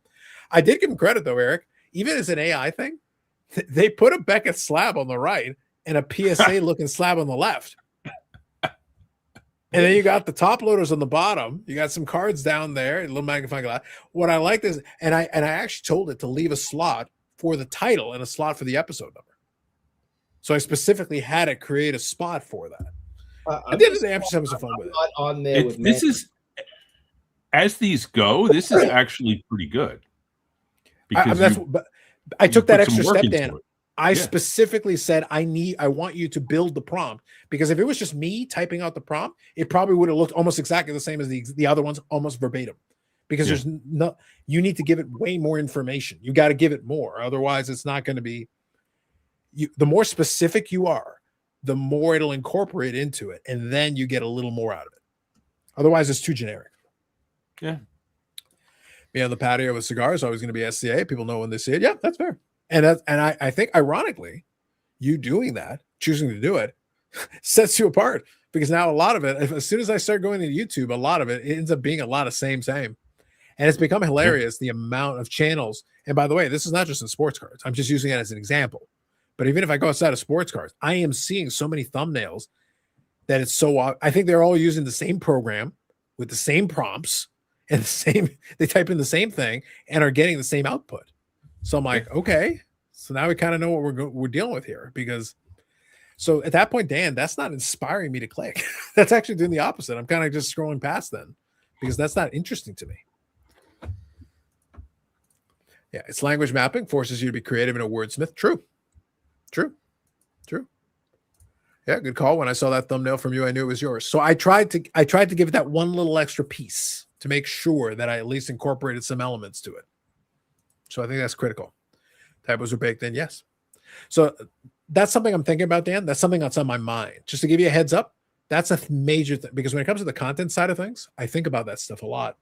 And right now, I feel like we are very stagnant. We're in dangerous territory here because we've got so many things going on, and people will watch it out of loyalty, basically. But I'm watching the individual things like this is not that interesting. These discussions, I feel like we've had this discussion so many times now, and nobody is really bringing. And I'm not blaming any individuals. I'm pointing out that in general, in the totality, we're not bringing that much extra to the table. The reason I like doing this is because we can go in 50 directions. We talked about the silver thing tonight. We showed some cards. We did a little bit of this, a little bit of that. We made fun of Eric. If I was relying on one thing, though, this would stagnate so fast because right now I'm listening to so many videos and people can have, oh, it's an interview. Oh, it's a conversation. It's like, guys, how many interviews and conversations have we had? Right. The other thing is, and I may get in trouble saying this, but I feel like the talent pool has kind of went up and now it's kind of going this way. The people who have their own channels, there's a group of them and they're actually all becoming Hall of Fame eligible this year. That's like, to me, that's like the peak. And those guys are still around. They're still kind of doing the same thing, which is part of your problem. But after that, it kind of goes down. And there's very few guys from like my year or the year after me who are really like putting out fantastic content. There are some of them, but I think the talent pool has diminished a little bit. And there's guys that aren't doing much anymore. I mean, Chris Sewell has 60,000 subscribers, but he doesn't put out many videos anymore. He used to put out a video every week or 2 a week. There's guys like that who just aren't putting out that much content anymore. And some guys who've been putting out content for 5-10 years are doing the same video over and over and over again. And, some of them are my friends and I'm not going to name them because I want them to remain my friends, but you're right. Yeah. There is a staleness and I'm, in many ways just as guilty as anyone else of that. So I understand what you're saying and I agree with you. Mm-hmm. Well, it was funny. So Eric, chime in on this because we've had this conversation. I'm listening. One of the things that we've talked about offline as well as online is that I've got my staples. I've got this live stream and then I've got the podcast that we've been doing the last couple of years, which is good. But the reality is it's very easy to just build a formula, repeat the formula over and over again. Just repeat the formula. The formula is there. And even like on the podcast episode, there is a little bit of a structure in the sense that like we've got this segment, the silly card of the week, the pickups, these things. But I'm willing to make the segment go longer, shorter, change the order, do this, do that. I'll play with it. And we've talked about this. But then when it comes to like on the Friday live stream, we've had jingles. We've had video packages. We've had, AI animations. We've had this, that, and the other thing. And sometimes, Dan, going into the episode, I don't necessarily know which combination of things are going to get used this week. Sometimes I'm going to do this. Sometimes I'm going to do that. By avoiding the structure, it frees me. And sometimes I don't even know who's going to join us for that particular one. Yeah. By having that, it frees me to kind of freestyle and play with what I'm being given here. I'll work with what I got. It makes it more entertaining for me. And hopefully that comes across on the other side. It's like, it's more fun because if I knew exactly what was going to happen every single moment of the entire thing, that's not really that fun. Yeah. The rotating crew is a good idea. The rotating crew, I had with 6 of us at one point tonight, but you're getting different faces every day. You're getting different, not every day, every week, you're getting different ideas. I missed Mike this week, but Mike will probably be on next week and he'll have a whole new set of things to talk about. Yeah. I'm always looking for inspiration. That was kind of the thing that I was getting at with when I was talking about with Eric, is that I'm always looking for inspiration because I don't like repeating myself, Dan. I've done this now long enough and I have enough videos on this channel, well over, I think it's like 1,200 videos now, something like that. At that point, you've covered a lot of ground. And it is very easy. And the temptation is there to be like, well, you can make another video on that. Yeah, I could. But I've done it. 1,220 videos I got in front of me. 1,220 videos. At that point, you've covered a lot of damn ground. How many ways are there to skin a cat? So that's so at that point, then it's like, I had no idea that Eric was going to have a hot take on Pink Floyd. And now from time to time, when the moment is right, I must bring it up because Lord, he's a Kiss fan and he's speaking badly of Pink Floyd. Does his hearing even work? This is the other thing. There is a attractiveness in humor, certainly to me, of the running joke. The running joke is a powerful thing. So it's not repeating yourself. It's Not joking. maintaining a bit. Yeah. Well, that's the episodic part, Dan. When I speak of the longest running episodic, 1,900 straight weeks. Some have said 1,900 straight weeks of episodic YouTube. It's in writing. It's on the internet. You have to believe it. That's right. Some have said. Zach says, I have favorites I watch every day, like Neo. I love Neo, but over and over, we get videos about how fast the Bobby boxes sell out. I watch them. It's not really anything earth shattering. And the thing is, there's nothing to be clear on this. If you've got a format and you're happy with the format and you're going with the format, I'm not going to criticize you for that. I like to be inspired. I like to look for opportunity. That's why I like watching channels outside of it, Dan. That inspires me. That gives me a little bit more perspective. It offers me an opportunity. Because otherwise, if I just go and look through Sports Card YouTube right now, I'd be stuck in a rut because the inspiration, the spark isn't there right now. I'm just not feeling the spark. I'm scrolling some of my my subscriptions, and you're right. Yeah. Right now we're in a bit of a dry spell. And again, that doesn't mean that people can't make videos. No, make whatever videos you want about whatever you want in whatever format you want. You want to use AI thumbnails, use them, don't use them. I don't care. Do whatever makes you happy. As long as you're comfortable with it and you're inspired by it, please. Don't let me stop you. But all I'm getting at is that right now, when I scroll through that feed and I follow a lot of channels, I'm not sensing it.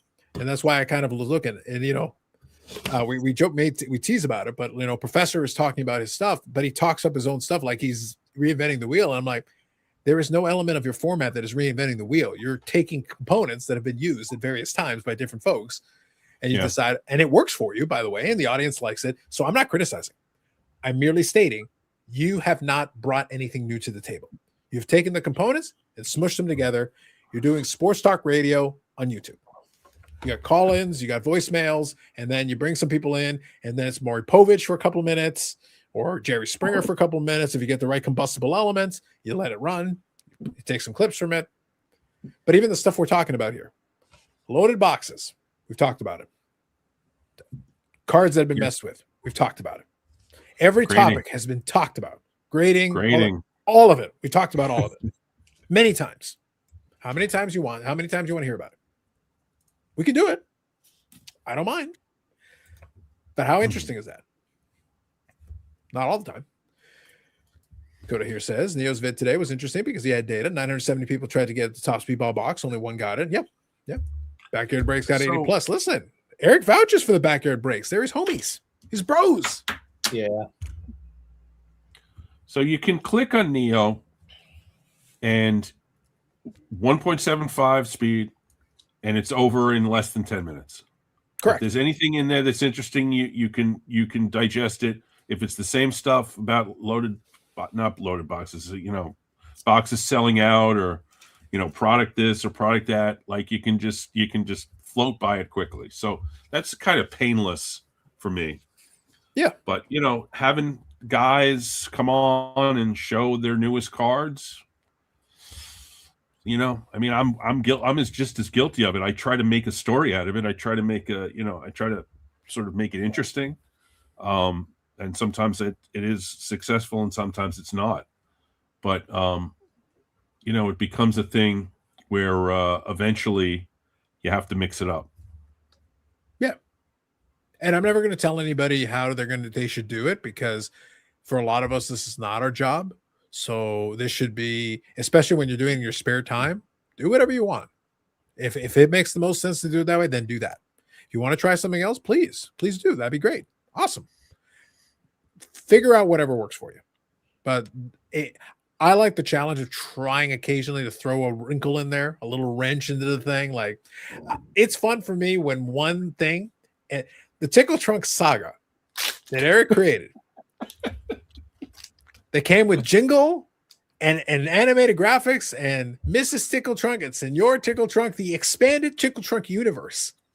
It was one of my proudest achievements of last year, because as soon as it happened, I was like, I'm going to run with this. I'm going to have a lot of fun with it. And that's what I'm looking for. I'm looking for that moment. I'm looking for the tickle trunk moment, Dan. The tickle trunk moment. Because you crazy. Good question here. Yeah. Good question. It's a tough one. Hold on, Eric. In Bob Boozle's honor, Bob Boozle, who we appreciate. Hold on, Eric. It is time for the midnight changing of the watch. Oh. I'm still wearing this same watch that I wear for the last many years. Don't worry, Eric. I got you. I switched. Boom. Done. Bob Boozle, wherever you are, in your honor. He was here earlier. Yeah. As I said, just making sure we're covered. But yeah, so I think this is a good question. I want to pose this question to the chat as well. Well, let me ask the chat, because there's some of you here. And by the way, hit the like button if you haven't already. Oh, there you go, Bob Boozle. Beautiful. Thank you. There he is. Appreciate you. So let me read these real quick, and I'll come back to Brandon Ryan's question, because I think he had an excellent question. It is. Big Jake, One Piece, TCG, anime girls talk about exactly. Try to get a box. Fair. Dan with the hacks. That's right, Dakota. Professor Spork, like watching Oprah. Got his Dr. Oz and Dr. Phil. Hey, man, whatever. Again, going back to what I said a moment ago, he would want somebody like me to go, oh, he's terrible. No, listen, not for me. But if other people want to watch it, go for it. But it's not for me. I've watched something through it. It's not for me. It doesn't work for me. He's got one guy who comes on all the time. I'm not going to name him, but you can figure him out. He's a little slow. And he's been back in the hobby for like 6 months, and he's got like a sort of newbie energy to him, but he says stuff that's like, dude, really? Come on. You got to know before you open your mouth, you got to talk a little bit. It's painful to listen to sometimes, but whatever. Yeah, but that goes back to kind of the sports radio or kind of talk radio background, because sometimes you'll bring in a regular who is offering. It's almost like you bring them in to say something that then elicits the reaction. Then people respond, and then you play off the response. So I'm not blaming, because it's a good tactic. It does work, but you got to figure out the balancing act. Sports cards. You know who one of his favorite guys to bring on is your buddy. I know Petty's been on. Yeah, Petty's been on. Yeah. Just be like, hey, rant on something. Yeah, dance, monkey, dance. He's not he's not going to go along with that, all the time. He's going to rant when he feels like ranting. Yeah, fully commit to our Stern show. Yes, if you're going to go for it, fully commit. That's right. Yeah, he's got his own whack pack. Hi, Eric. Oh, I don't like that. No. All right, so let's get back to this. Let's get back to this question. I want to ask the chat though. Like seriously, I think this is a good question. I think this is a good general question. Eric, hold on. I wanted some takes. I want some takes on this. I was talking about the stagnation of the genre right now. Mm-hmm. I feel like there's a lot of same, a lot of repetition. I'm going to be, Eric, uncharacteristically for the live stream, I'm going to be 5% more mature. I'm not going to be judgmental here. I'm going to simply point it out. I'm simply stating a statement. Right now, there's a lot of folks taking shortcuts. The AI thumbnails is a shortcut. These little things, kind of these basic format and repeating it over and over again. That's why I kind of shout out TJ Maxx as often as I do. I appreciate the storytelling element of the videos, which brings a different component. So there is a thoughtfulness to it. It doesn't feel cookie cutter in the way a lot of these, they can become cookie cutter fast, man. We've got segments, we've got certain bits that we'll do. A pickup video is a pickup video by any other name. Anybody can make a pickup video. There's only so many ways you can try to spice it up. It's a pickup video, but that's okay. That's fine. Again, for me, I do it for record keeping purposes. You do it for whatever purpose you see fit. You want to talk about maybe a set you're working on. Awesome. You got some new cards for it? Fantastic.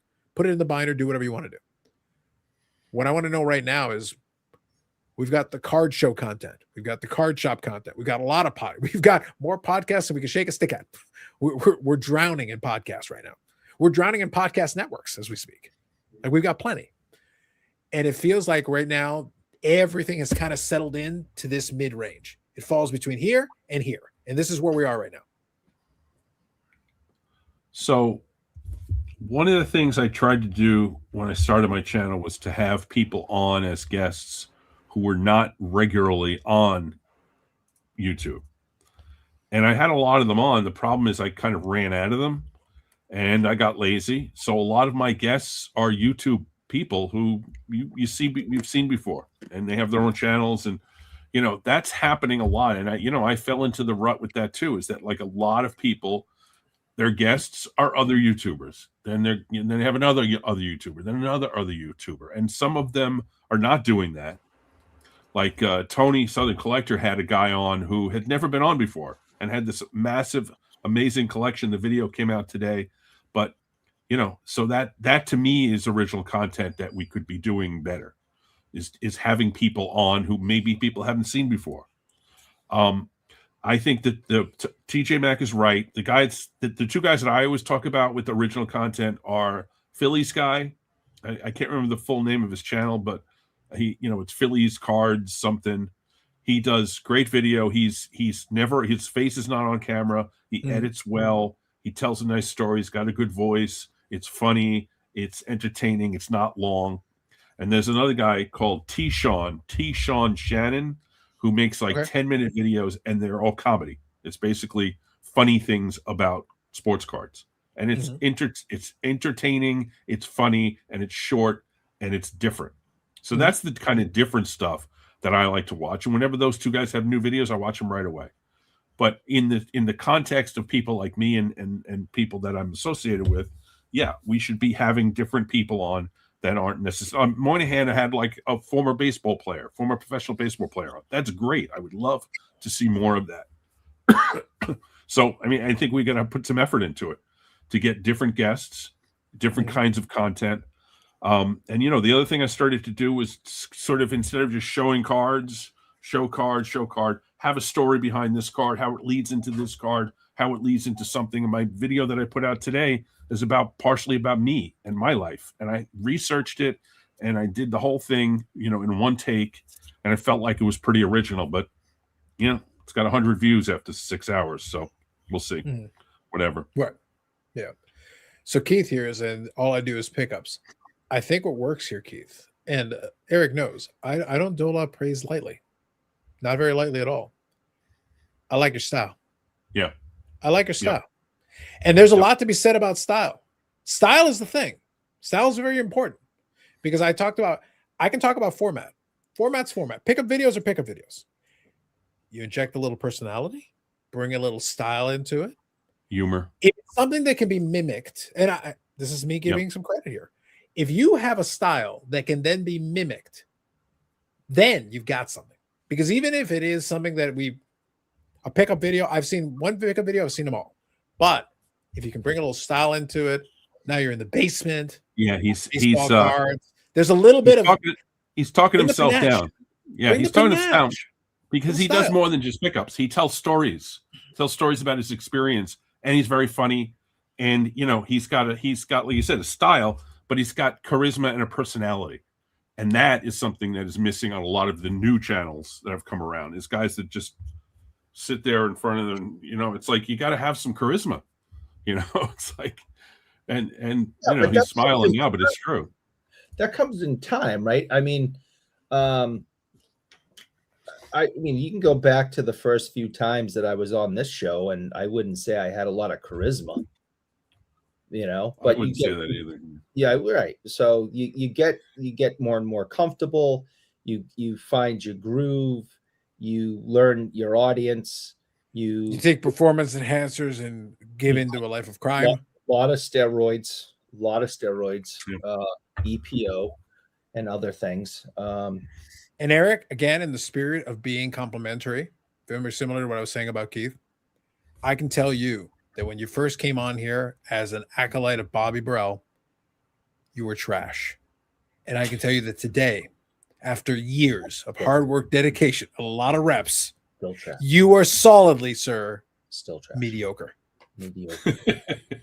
You have elevated your game to solidly mediocre. Oh, there you go. All right. Pick it up, man.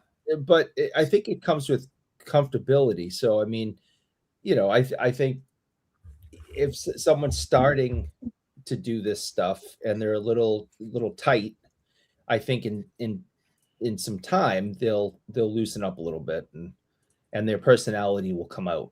But very few people, I think, can flip a camera on for the first time and be perfect and find themselves in their audience right away. I think it takes time. Yeah, I think it's fair. So Dakota's comment here is also kind of playing into what I was talking about. So he goes, so what you're saying is we currently do not have scholarly content. Dakota, I'm going to take it a step further. Right now, we not only don't have a lot of scholarly content, we've got some stuff where we'll talk about some stuff, and that's fine. But I'm saying scholarly content in the quotation marks hose definition of scholarly content back in the day. That was fun in its own way. But here's what's interesting. We're at the point where we don't even have the content making fun of this concept of the scholarly content. We've all kind of settled into a bit of a lull collectively. That's why I go out of my way to try to find little twists, little angles, fun stuff to talk into. That's why I said a couple of weeks ago when Ham was on here and we started talking about, the precious metals market briefly for a couple of minutes, but then we talked about fishing. We talked about this. We flip between all those. That's what keeps it interesting for me. Because right now, cards is kind of the problem, Dan, maybe ways, and this is be kind of my overarching theme on a lot of this. Cards are not difficult. You want to learn about a specific issue. You want to get into the nuances and the nitty-gritty. There's a lot of good possibilities for you to dig in. You can really go deep in a lot of these things and learn a lot of things. That's not what I'm talking about. What I'm talking about is that cards themselves are very straightforward. It's not that hard. A lot of the sets and a lot of the things are easy to collect. Like, do you want to collect it? Cool. Here are some of the marketplaces where maybe you can do well with it. Here's some good places for you to look. And basically it comes down to, do you have the money for it or not? If you got it, you can probably put together a set of a lot of this stuff if that's what you want to do. It's totally doable. Some sets are more obscure. Now, if you want to get into the details, you want to learn more about the specific, you want to learn about T206 backs, you can go down that rabbit hole. Yeah. But the concept of collecting is not rocket science. It's not that complicated. Well, counterpoint, even the simplest, most basic card has a story. And there are lots and lots of stories that can be told about the players and the cards and the teams and the games. There's a lot of history that can be talked about, and some of it is fascinating. Some of it is not fascinating, but some of it is. And I try to find the stuff that I find fascinating, because somebody asked the question before. I don't know if you got to it. I think it was Hammer 44. It was, why are you making content? Like, if you can, there it is. Yeah. Why are you posting? If you understand that, things get easier. I post because I enjoy the stuff that I post, that I record. The stuff that I'm talking about, I enjoy. And then hung up on views. But you know what? Hung up is not really, and I agree with this. But I don't think hung up is really what I'm talking about. It's like, I think it's a good way to keep a score, though. I think you like, I put a lot of effort is worthwhile. I did a video, and part of the video was about the first game ever in Hoboken. And I was in Hoboken. I took pictures. I did research on it, and the video got 165 views. And that's like the lowest amount ever. And I now have back when I had 300 subscribers, I was getting 300 views. I was very, very rarely getting 165 views back then, but here I am putting a lot of effort into a video and no one's watching it. And that's discouraging. And am I obsessed about views, or am I worked up about it? Not really. It's just, if something gets a decent amount of 300, 400 views, I'm fine with that. And I feel like that made it worth it. And the one I put up today, it's already at 150. So I'm fine.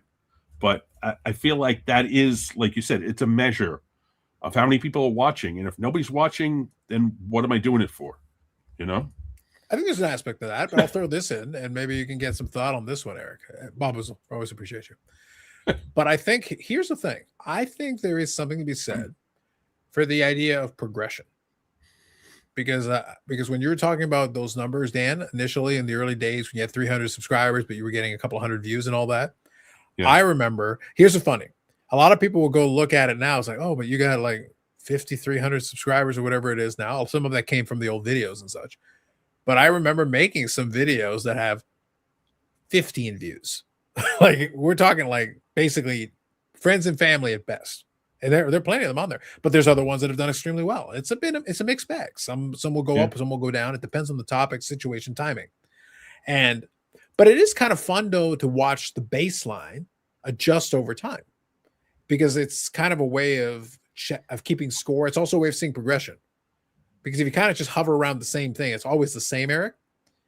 then it's almost like, okay, so what are we doing here?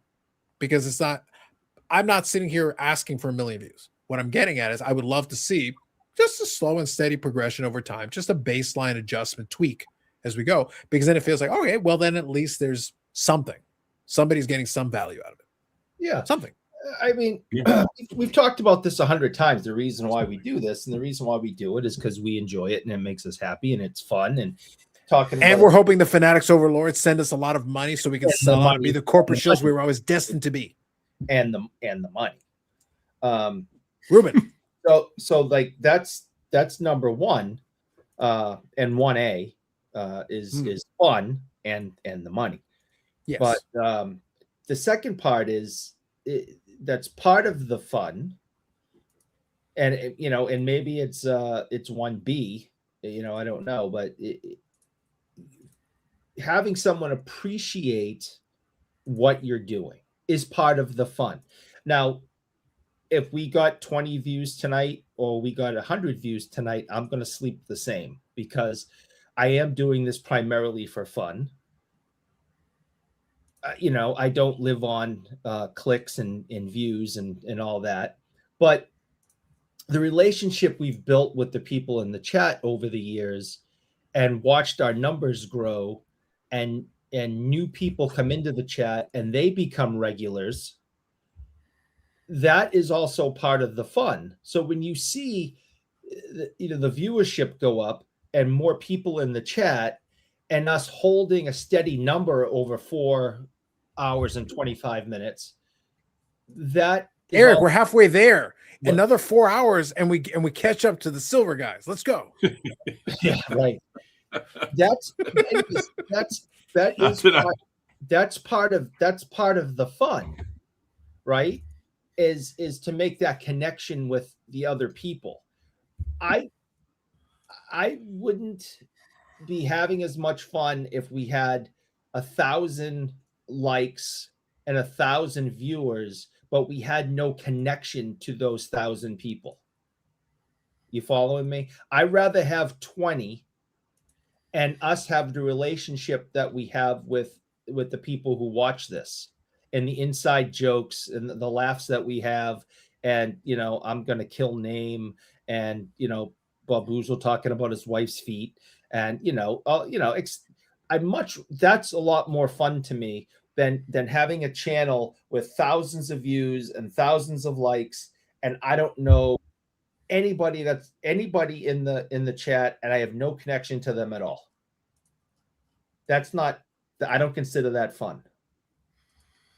And I don't know if you can have 1,000 people in your chat or clicking like and having that relationship. Maybe somebody can. I don't know how it's possible. I know you do a really good job at keeping up with the comments and yeah. we do the best we can to interact with people and to build those relationships. I can't imagine having 1,000 people in the chat.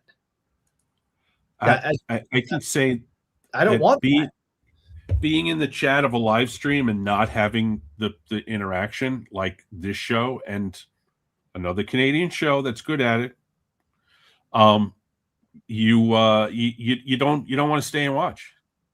I click out of ones like that. If you're not putting the chat up, if you're not interacting with the chat, and Professor is, as much as you don't like his style, he does interact with the chat and it does work. So I think that's an important component, and that's part of the reason why this show has always been so good, is because the chat is involved. And if it's 40 people or 50 or 80 people and all the chat comments are coming up and everybody is people that and they're all funny or they're all saying something important or having good questions or making good comments, that to me makes the show worthwhile. And that's I've had the conversation where you run into, there is a line that you can cross. By the way, Laura, I saw your comment and I do want to come back to it. So hang tight. I did see the comment. I started so I can come back to it. Hang on. To the chat going 100 miles an hour makes it useless. Very difficult. Like there is, we're right at the line, Dan. Like there is a little bit of room. There's a little bit of ceiling left. But once you get past that point, it then becomes impossible to even do what I can do to acknowledge certain comments. Because once you've passed that point, the comments are just going too quick. Then you got to pick and choose and you're going to catch some stuff here and there. when I engineer a live show, if it's over 100, it's really hard to do. Yeah. And the Four Collectors have a very distinct group of people, and it's always the same people, and then it's an extra 20 or 30 people. It's hard to keep up. And that's right. If it's going too fast, it's tough. And that's not fun. Yeah. And that's not and fun. Then you miss, and it's you miss not some fun for them. Yeah, you miss some comments, and then those people feel bad, like you didn't put their. Why don't you put my comment up? I was funny, and it's like I missed it. I'm sorry, Yeah. And I'm not nearly as good, not even close to being as good at it as Carlos or some other Canadians. But my hair is vastly superior to that of the Canadians. All I'm saying. Just throw it out there. You have a built-in helmet. That hair is thick. As Carlos Sr. would say, don't be envy. That's all I'm saying. Sports Card Anonymous says, if we had 1,000 people here, it would be too many Mayo jokes for Eric to say. It's facts. And if he could escape that room, he would try. That's all I'm saying. Think about it. I really would. Boozle says, channels in that genre in other genres get hundreds of thousands of comments, only focus on super chats. Yeah, once you get to that point, then basically say you're going to pay for attention because that's the only way we can possibly pay attention. Channel's going that fast. This in fact happens. It does. All right. So Laura here had a question. So yeah, I just don't think that's fun. Yeah. But with 1,000 people, that's when you get the money. And You do. And we do want that money. You do get the money. Yeah. I want the money. Yeah. That's what I'm saying. So Laura says, thoughts about an upcoming hobby book. I assume you have a specific hobby book in mind. I'll assume this is what you're referring to. So here is kind of my answer to this. All right. So Eric, I'm going to try. Hold on. I'm trying to be 5% more mature.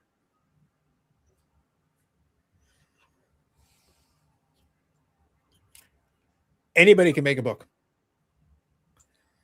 There can be some good information in the book. We will be the judge of that when it comes out. Now, having a lot of experience in the industry could be helpful. It can provide some insights. Having a Rolodex of people in the industry can provide some great insights into it. I'm stuck in this middle ground. This will be the way that I'll answer this. I struggle to find a specific reason why there's so many elements of the hobby that are legitimately complicated that I agree.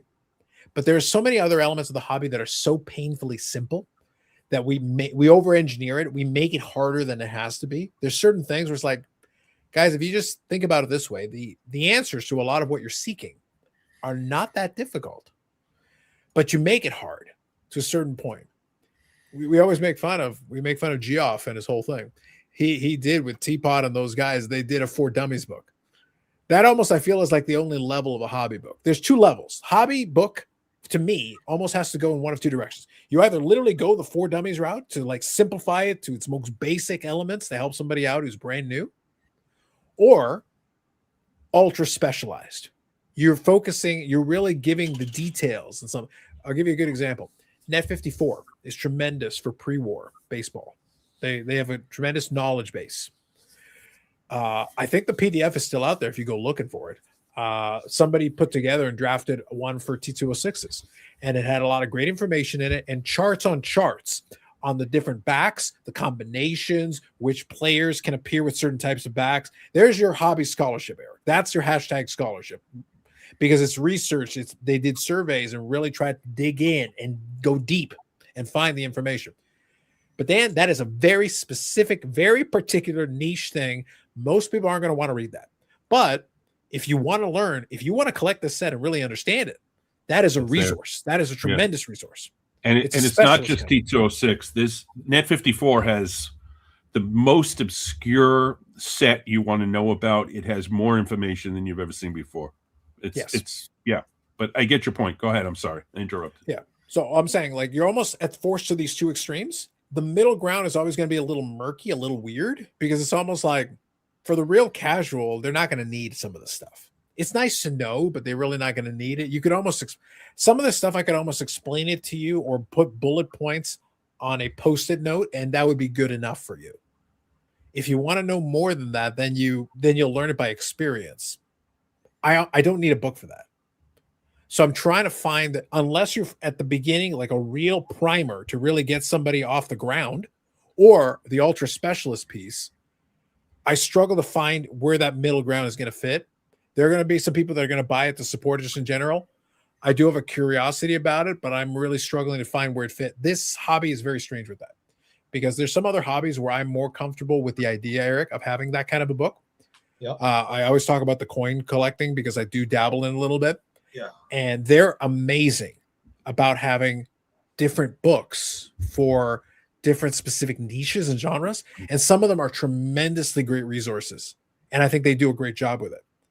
In sports cars, we're a little funky because it's like, do you need a specific book of 1957 tops? Like, is it necessary really? Or can it just be part of a general description and then give a couple of details and that's good enough? Mm-hmm. It's a little, that's just my take. It's a little tough to get in that middle ground with this. I think that's a fair take. I think you did a very good job. So I want to stop you while you're ahead.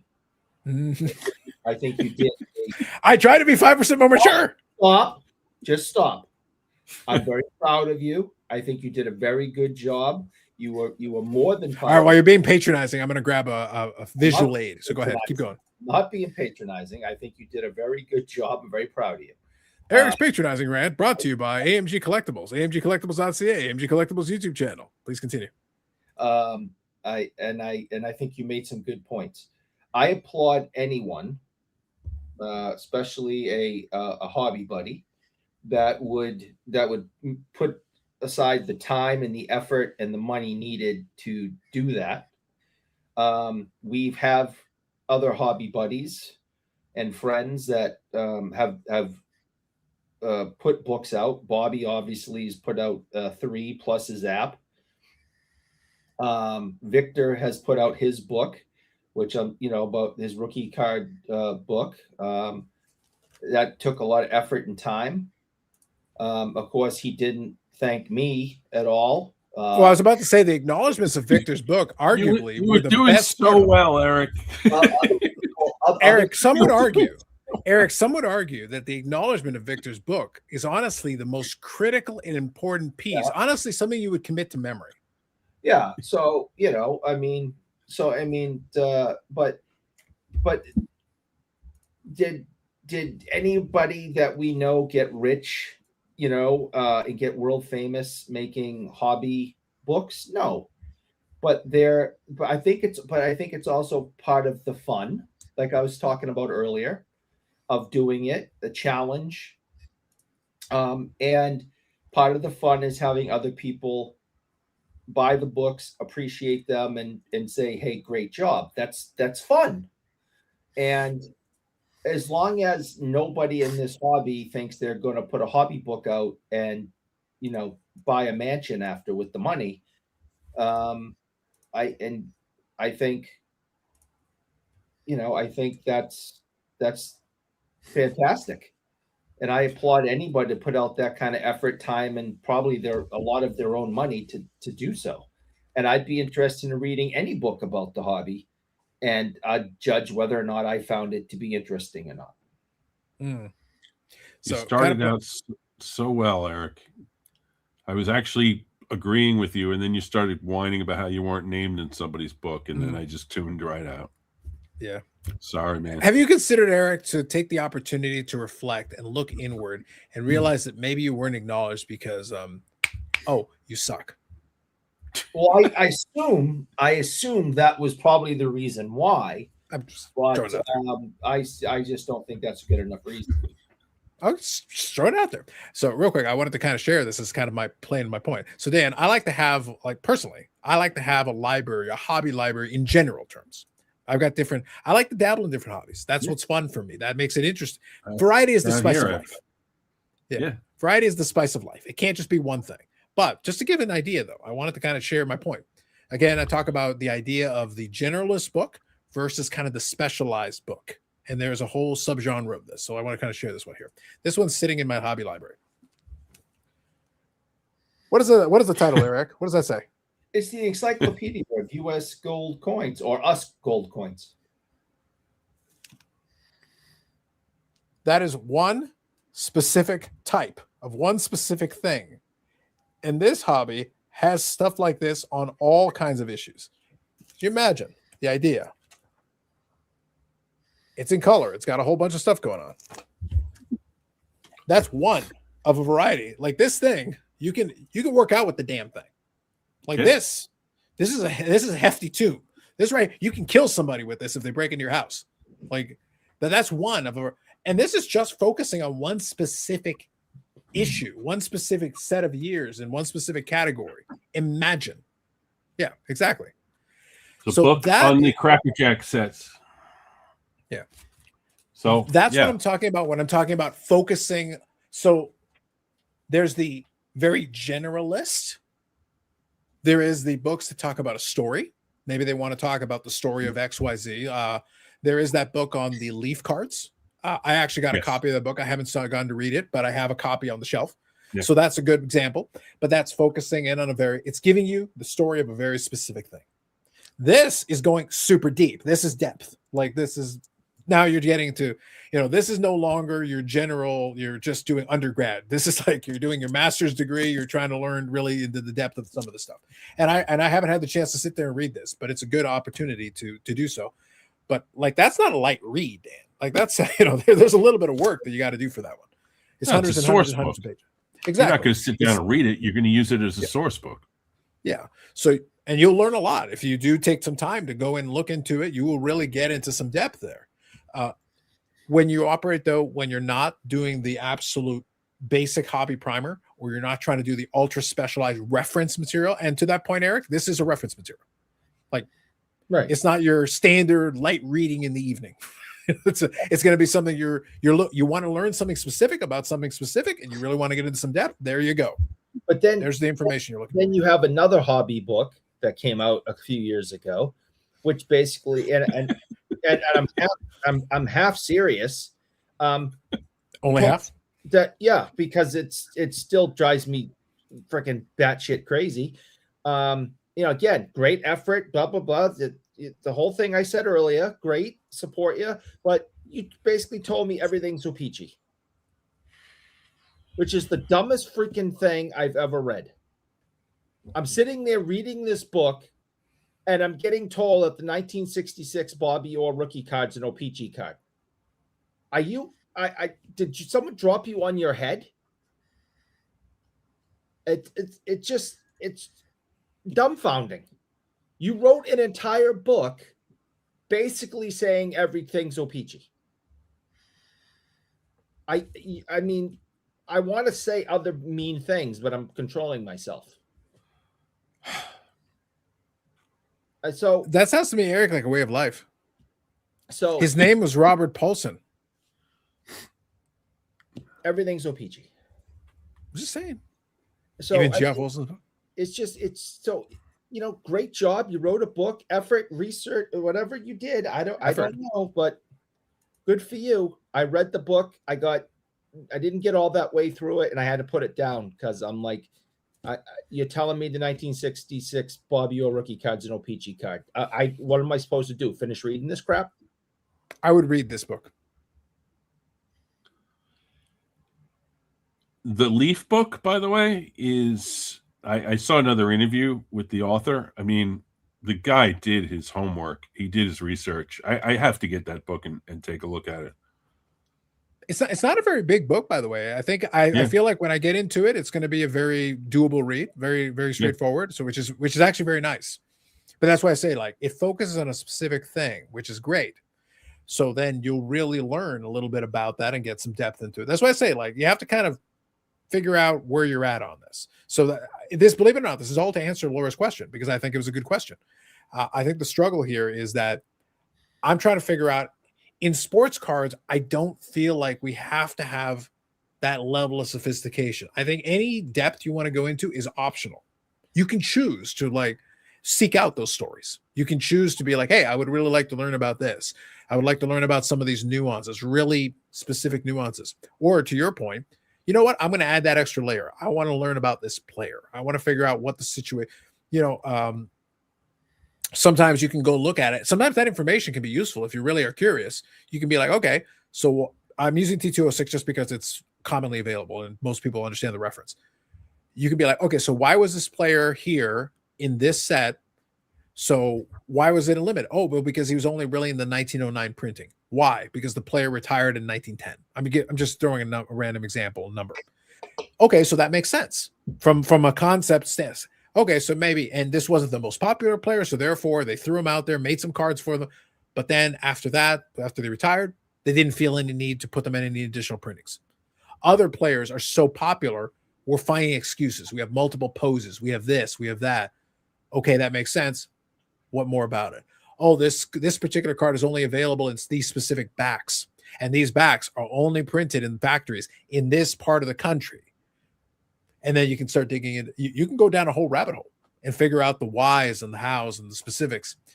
Or you can say, hey, these are nice looking cards and collect them. Both are valid. You can totally, both are valid. Both are completely valid ways of going about this. Maybe a little, Boozle. Maybe a little. Walk away for 60 seconds. What happened? Why is everybody good about gold? Listen, have you seen the prices, Dakota? Have you seen the prices? We're all going to get rich. Scrooge McDuck and Carlos will be pals. I know, buddy. That's what I'm saying. Is Eric showing his scratch and sniff books soon? We have become too critical. Blame Eric.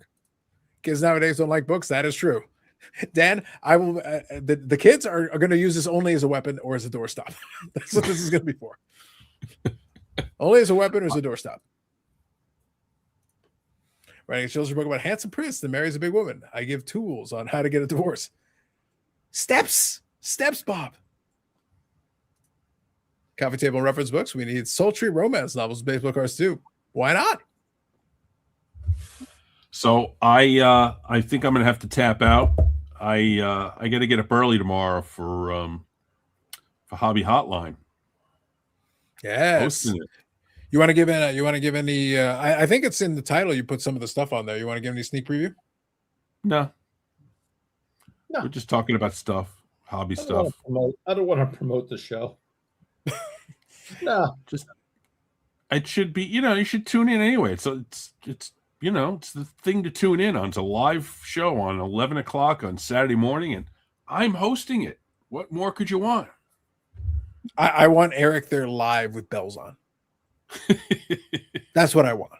I already was on once. I'm one of the 4 collectors. I want you on Hobby Hotline specifically. I want you on Hobby Hotline. Sunday Night Live, Eric. Do you not know the difference between Sunday night at 9 and Saturday morning at He's had a lot of concussions, Dan. He doesn't know he's on the internet right now. Time and space is. He thinks we're in the room with him right now, and he's very confused about why you have no legs. He's a very, very confused individual. What I want Eric there with bells on. I want Eric there reciting Hamlet while your co-hosts stare in awe and horror. That's what I want. You asked me what I wanted? I have told you. Okay. One of these days. Just gentlemen, it's been a pleasure. Eric, as always. Take care. See you guys. Yeah. Carlos, I'll talk to you via email, and then I'll see you on the screen on Sunday. Sounds good. Have yourself a good night. Talk to you later. See you guys. Bye-bye. All right. Brendan Ryan says gatekeeping hobby knowledge from the young generation is easy. Just print it in cursive. That is true. Make it reach out to Anna. I may pass on the great storm of 2026 tomorrow. That's right. Watch your Hobby Hotline, the 5th Collector, the 5th Beetle. There are a lot of them. So that bombshell, Eric. We learned a lot tonight. We really have. Did it change your life? Oh, this show always changes my life for the worse. Well, you suck though so bad. Your life already is kind of crummy. If it goes worse enough, eventually it's like a negative multiplied by a negative, which would bring it on the uptick. It would bring it to the positive. So two negatives equal a positive. Yeah, okay. If you go far enough, yeah. You just multiply it. You just need to multiply the negative by the negative and it becomes positive. It's all about the maths here. The fighting of the maths is what's doomed you. I don't do the maths. Told myself earlier today that I want to live until at least June to watch the Master of the Universe movie. A noble cause, Bob Boozle. A noble cause. Brad here says, what I've learned is that it is cold outside. Facts. What you should have learned, Eric, is that Carlos has a hobby library, including a gigantic coffee table book on U.S. gold coins up to 1933. When that conversation came up, I was like, hold on, I have a visual aid. There's some scholarship, Eric. How's that for scholarship? Yeah, listen, that's why people come here for the scholarship. That's what I'm saying. Zach says, Eric makes me feel better about my life. That's why I'm here. I'm glad. A noble cause. A noble cause. Way for me to feel better about my own life. That seems valid to me. That's all I'm saying. So I think we're going to start winding her down on that. We'll go a couple minutes here. Is there any last thoughts? Last thoughts in the chat. Hit the like button if you haven't already. Do it. Hit the like button because Eric pays for it. And Eric's loaded. He's rich. Oh, yes. Yes. Yes. Just saying. How do you think Eric affords the life of leisure and luxury that allows him to never leave that room he is waited on hand and foot? Anything he wants, he's like, snaps his fingers. Bring it. No, that's not the case at all. No. Snaps the fingers. No. Zach has been possessed. Maybe. Damn the God, man. You guys are keeping me awake. What's next? I know. Eric is about to do interpretive dance. It's gonna be very Eric, we're gonna need to kind of format the next portion of the live stream here to get the 8.5 hours, to get the 8 hours and 40 minutes to defeat the silver and gold guys. We're gonna have to bring it. Look, I brought a US gold coin book. You did. We might have to step up our game. Just saying. Throw it out there. Brad says, thanks for spending your time with us tonight. Thank you, Brad. Does Eric have the power? By the power of Grayskull, maybe. What is He-Man like becoming popular again or something? I've been hearing There's going to be a movie. That's what Booze was talking about. There's going to be a movie. Really? There's going to be apparently it's a live action movie. Okay. I think it's a live action movie. So yeah, so apparently new live action movie. Oh. Yeah, here we go. At least June to watch the Master of the Universe movie. So there you go. All right. I mean, I grew up with playing with the toys and watching the cartoon, so it may interest me. Yeah, I'd heard a little bit about it.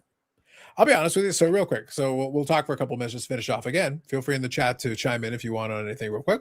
I'm going to go to the top of the hour since we're already close enough. We're right there. Amanda says, if he'd been that loaded, he'd come to the Spring Expo. He's so rich, Amanda. He was stuffing gold coins into his pockets and he was weighted down. He couldn't leave the room. He was like, It's like, this isn't like when I leave Sports World. When I leave Sports World, cards are a lot lighter. Damn it. Yeah, I ain't got the monies, honeys. Mm-hmm. Eric Jean and Ace brought the silver and Carlos brought the gold. That's right. There you go. American cosplay is He-Man next card show. Yes. I got the wig for that really cool He-Man haircut.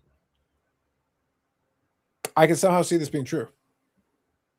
Do you wear it while playing with your little bikini pool? No.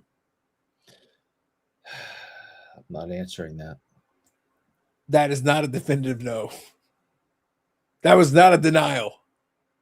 I'm not here to talk about the past. Mm-hmm. Mm-hmm. Indeed. So what I was going to say is a quick aside. I've been, Eric, you know what the funniest part about this is? Obviously we had Scott and everybody else was talking about, it's been a long night. It's tiring. And I understand this. I completely sympathize. Mm-hmm. Do you know how much sleep I got last night? I would say 3 hours. It's more like 2. Yeah. I was literally working on some stuff and then I started binge watching Bar Rescue. Eric, that's a rabbit hole. Yeah, you've been talking about that for a while now, so I know that you like it. There's a lot of seasons of Bar Rescue, Eric. There's a lot of seasons of Bar Rescue. They got to rescue the bar. You don't understand. You got to rescue the bar. I mean, what are you going to do if the bar isn't rescued? It was funny is I love it because it's so trash. It's like it's reality TV trash. It's really what it's basically Kitchen Nightmares, but with bars. I found a distaste in anything that would be referred to as reality TV. We know, I mean, it's not a huge secret, but we all know that it's fake. It's scripted. There's not really a rat in the kitchen. They brought a pet rat and let it out and then caught it again. And Survivor, they all spend the night in nice hotels and then come back out to the beach in the morning and, shit like that. It's the Kardashians really don't do all the things that they do, that they have writers that tell them what to do and they act it out. I just don't find that entertaining. So I'd rather just watch a scripted show, usually like, half-hour comedies, laugh a little bit, play on my phone, be distracted from life, and then go about my day. I really have a hard time with scripted TV shows.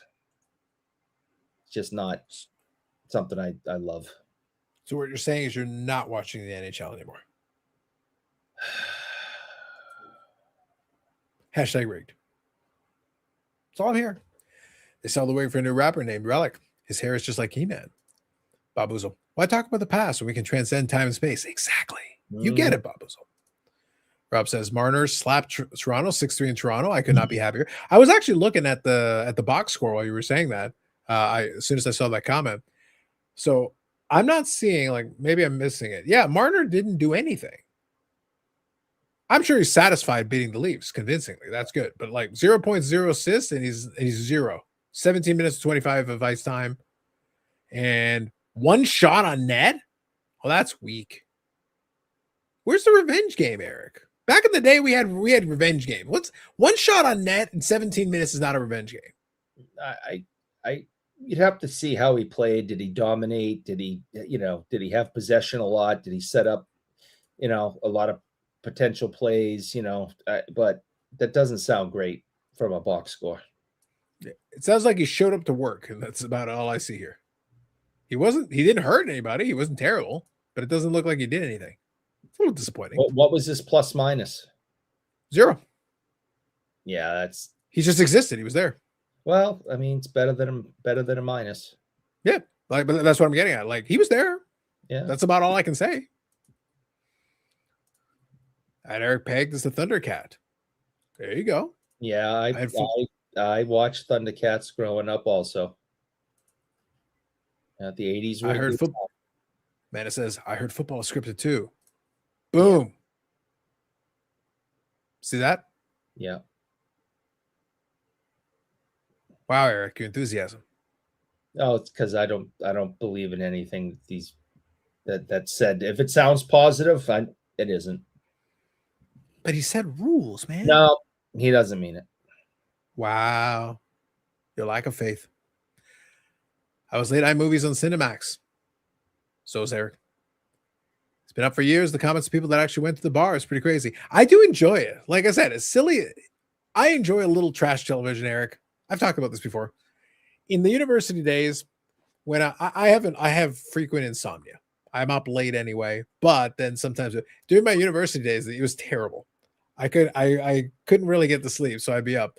But there was a time, you want to talk about Bar Rescue, Eric, is high class compared to the trash TV I was watching in university, because now I have the internets. I can go watch YouTube. I can watch a whole bunch of stuff. Like, I got so many options. I'm spoiled for choice.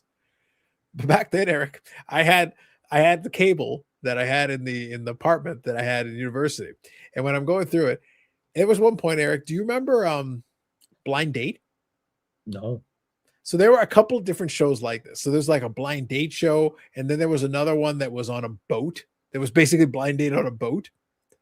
And I could literally, because this is how often I was up in the middle of the night, I could literally be sitting there on my computer doing something, and just to kill time on the background noise, I have it on, and there'd be blind date. And the blind date show would play for like 2.5 hours in the middle of the night on 3 different channels. And I could literally flip between one channel, and the episode would end, and I could flip the channel, and another episode of something of a different episode of Blind Date would be on. And I'd be sitting there like, this is a waste of my time. But that's all that's on. It's this or the Sham Wow guy. That's all it's on. I don't know, man. That Sham Wow guy was entertaining as hell when he first came on. Like, you couldn't change the channel. You had to watch that nut. Yeah, it was him or Billy Mays. Billy Mays. Yeah. Yep. So I was like, that's all. That's what you got in the middle of the night, man. Eric, it was dire out in these streets. It was dire. Billy Mays is dead, right? I think. Well, yeah, now. Yeah, I'm talking about 20 years ago. I know. I think Billy Mays is dead. Yeah, I'm pretty sure he is.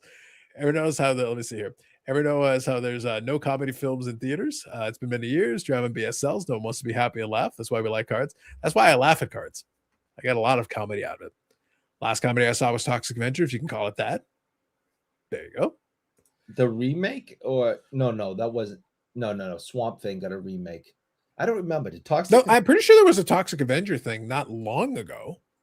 I think it was very low budget. I'm pretty sure they did something. Yeah, I remember the original. I mean, no, but they did something later. I think they did something else, but it was very low budget, like very limited release. I think. So was the first one. yeah, but I mean, even more limited release. I mean, like it was limited to like if you turn on your computer right now and punch in your manual and space password, I think it's on there. Okay. Like limited release. Yes. Yeah, Amanda says that's Josh, Eric. He means it. No, Josh is. Amanda says he means it. Josh is awesome. We all love Josh. He's a great guy. A said you rule. He's a great guy. Blind Date, Fifth Wheel. Spicy Eye is big on those shows. Let me tell you, back in the days, man, back in the days. Just the fact that Marner's team played for him in the last few games that he wanted to win badly. It's just why he's better off on a different team. Well, that's fair. Like, hey, that's a take. That's a take. It's fair enough. The Bruins scored 3 goals in 54 seconds against Vegas, yesterday. Gave him a whooping. Did it make you proud, Eric? 3 goals in 54 seconds? Yeah, I was a pretty happy Bruins fan. What if they could have done it in 30 seconds? I'd be a happier Bruins fan.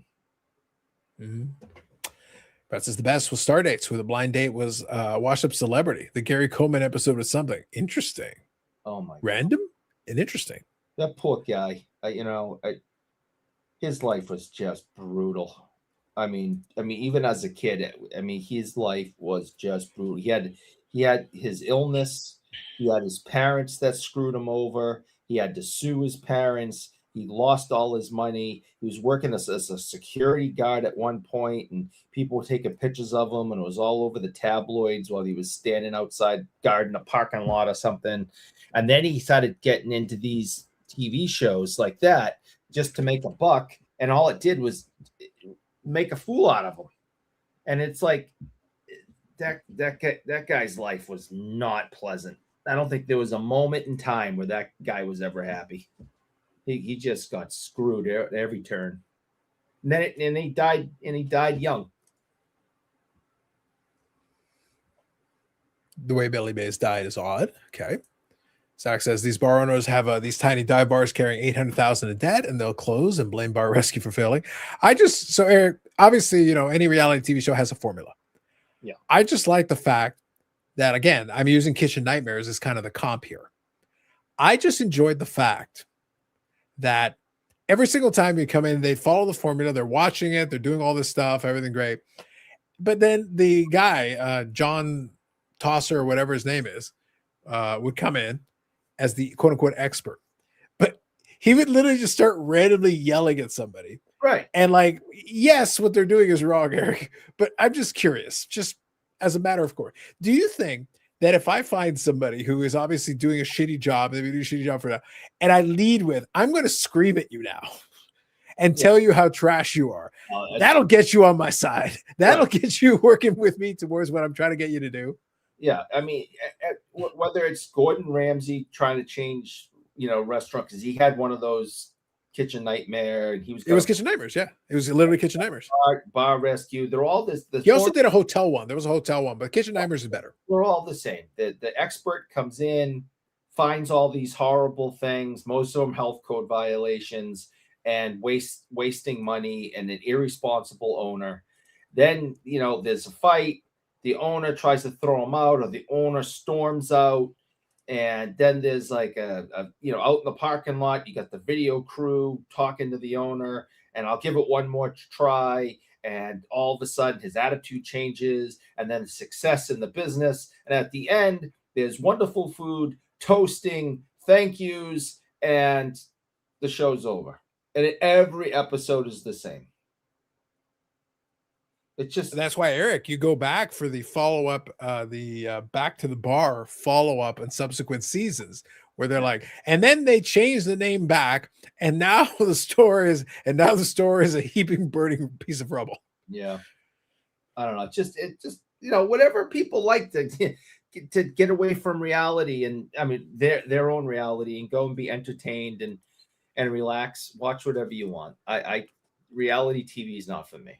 I would rather watch the History Channel 24 hours a day, and I mean that. I enjoy it. I'm a History Channel guy. Tell me about something that happened 100 years ago. I'd much rather watch that than a reality TV show. So you don't remember when Winston Churchill in World War II said, "It's raw." Yeah. You're gonna kill someone. It's contaminated. Yeah. What are we doing? What are you? An idiot sandwich. See? Yeah. Winston Churchill, well known for saying those things. Well known for saying that. Trust me, I'm a history major, Eric. I would know these things. I I know would you know do. these things. Look, I got a degree up there, buddy. I got a degree. It says very clearly on there. Yeah. Do you realize you cross-contaminated the kitchen by touching the chicken and the trash? That's so good. And half the time it's like, your bar hasn't been cleaned in 46 years. Yeah. How can you tell? There's a dead body here. Yeah. Right. Yeah. I just feel like Eric. So at some point they should just keep asking. Set up. I think the Hollywood crew comes in and puts in a dead mouse or a dead rat somewhere, and fills the vent filled with filth, and I don't believe any of it. There's nothing in those reality shows I believe, because if they're not entertaining, and if the bar isn't, or the restaurant isn't a complete shit show, there is no show. So So can I actually tell you a story related to that? So I'll quickly tell you a story related to that. By the way, I also read Rob's comment. Eric, I'm a Marner fan. However, now that Steve's is on your team, I am required to cheer for your Bruins. There you go. All right. But what I was going to say here, yeah, Taffer. I think it's John Taffer. Who killed as a card breaker. Maybe. Big Vegas, the History of Bar Rescue. Nice. His channel's good. Then they had History Channel 2. Now you have Pawn Stars and American Pickers. Yeah, it's basically what happened to MTV. MTV, Much Music, they just started putting shows on, and it wasn't the same after that. And listen, I know I sound a little hypocritical. I like the Pawn Stars and American Pickers, but I like it because of the history and the items. I am well aware that it's completely fake. Okay, that the Pawn Stars thing is totally set up. They, these expert like Steve Gadd. Do you think he's just like down the street 24 hours a day in Vegas? And yes, he is. Eric is Vegas. And it just so happens that this guy walks in with these autographs and he goes, "Hey, let me call my buddy." And 10 minutes later, Steve Gadd comes in and goes, "These are fake. These are real." I mean, first of all, Eric, Steve Grad, GRAD. Oh, I didn't. Second. Yeah. It's Las Vegas. So yes, Eric, he's there 24/7. And when they contact him, he's like, yeah. I'm ready. Yeah. Let's go. Listen, I know it's set up. I know it's fake. I know it's all bullshit. But when you start hearing about the history of these items and this and that does interest me. So I do give that a shot sometimes. But after a while, because they run a marathon of it, by the third episode in a row, I'm like, yeah, I can't watch this anymore. I got to watch something else because it's fake. You didn't appreciate my dramatic reenactment of Steve Gadd getting ready for an episode of Concerts? You're accusing him of being a cokehead. I don't. Eric, I don't. I'm accusing him of having the sniffles. Okay. I don't know what you're doing. Yeah. All right.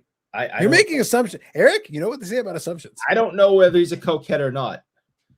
All I said is the man had sniffles. Bracelets and his jewelry and just his overall. All I said is that he had the sniffles. What you decide to deduce from that, Eric, is on you. Okay. I haven't met the man, so I don't know. Who does he used to work for? Becca. He should be homies with you. He jumps around. What company is he working for now? I think he was working with JSA or something. JSA. Like I mean, he jumps around, so I can't keep track of which. I know Boston Card Hunter interviewed him not long, like literally the other day. Okay. So he's around doing something. So anyway, Jay Can said, 100 years ago, you were like 8, Eric. Of course you like it. You lived it. Yeah. This is a Bobble situation all over again. Yeah, no kidding. Tune later tonight for History Channel's Alien Encounters. I won't watch any of that nonsense. Big and Dead Rat in the Dive Bar is just dishonest, Eric. The bars are so gross. Who would actually want to go to the bar after Taffer leaves and leaves the same old owners in charge? Yeah. Yeah. I watched a segment of Hardcore Pawn in which there was a sketchy person lying, so they kicked him out. Yes. A mayonnaise bump, and Steve isn't there for Jiffy, maybe. PSA. Yeah, I think something like that. Whenever someone says booger sugar, I like to see who rubs their nose, Eric. Yes.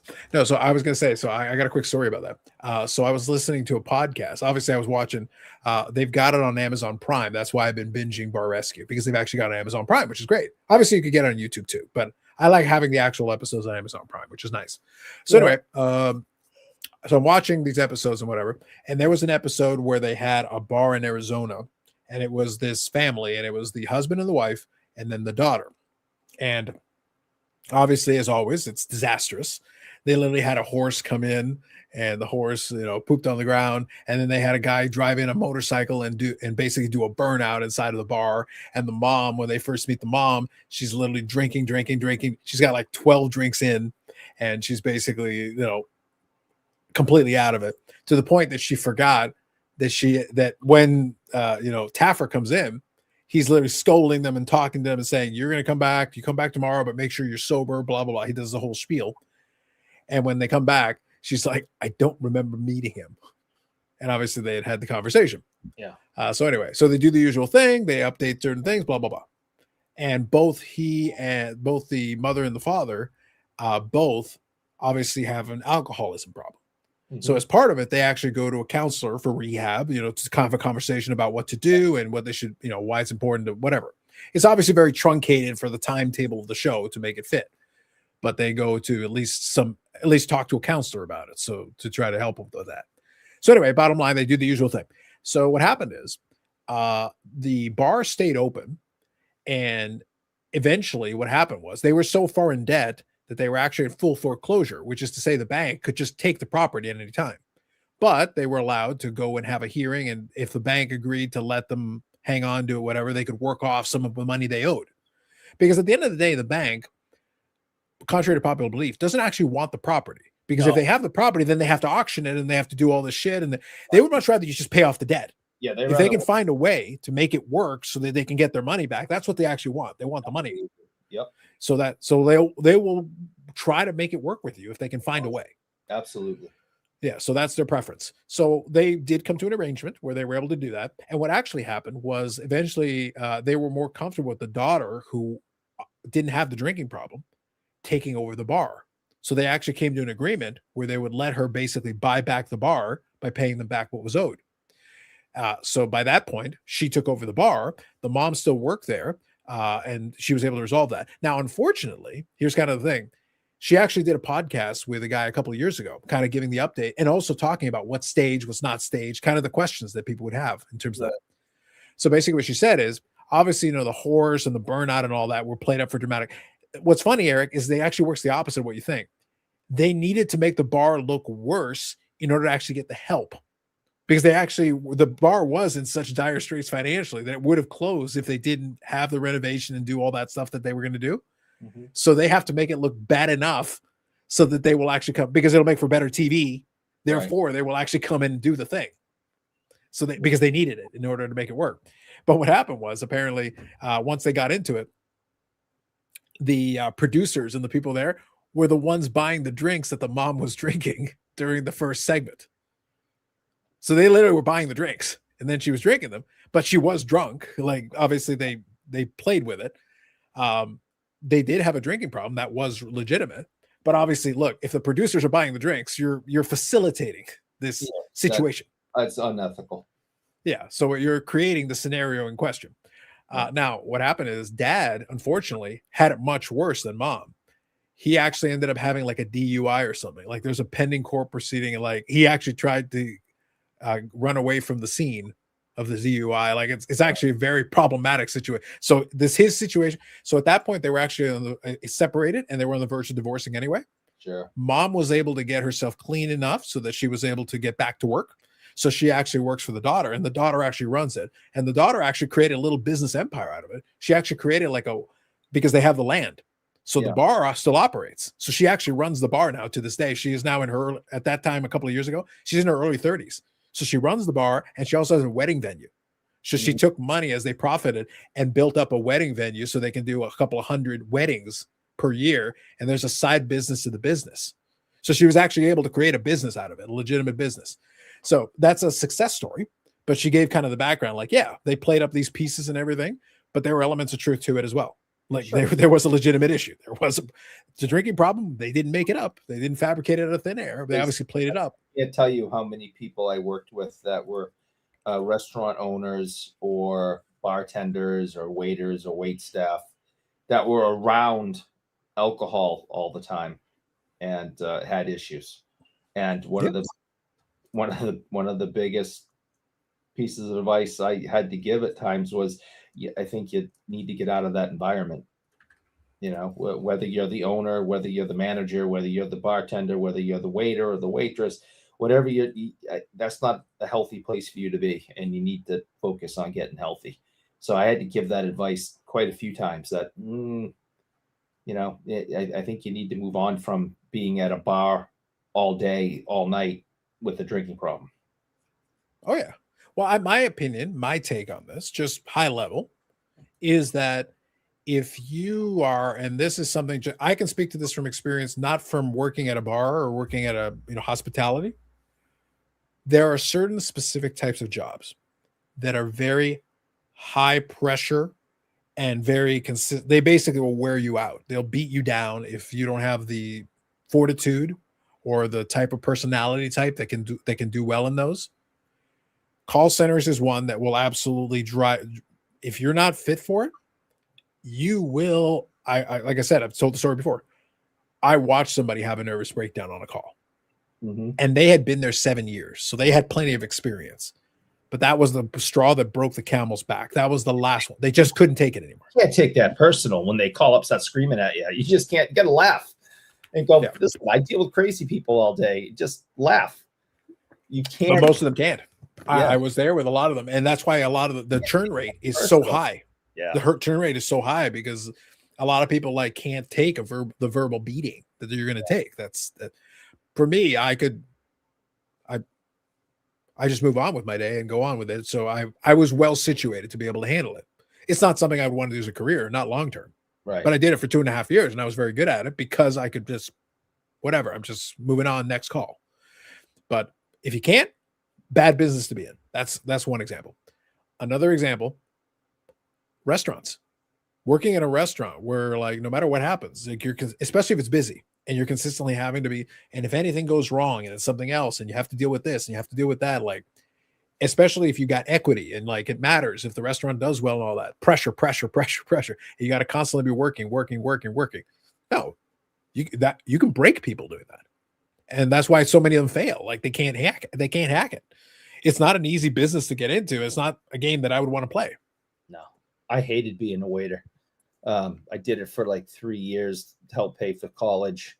And God, I mean, I've done everything, man. I've done, I've been a hay farmer. I've worked in the swimming pool industry. I've worked in factories. I've cleaned toilets as a custodian. I do a lot of blue. Oh, you work with Peter Forsberg.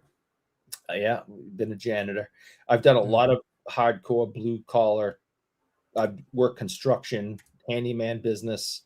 I mean, then I've done white collar, stuff too. But the worst job, I do all of them again. I would never, ever, ever, ever, ever be a waiter again, ever. I hated it. I hated every second of it. It was hard. It was miserable.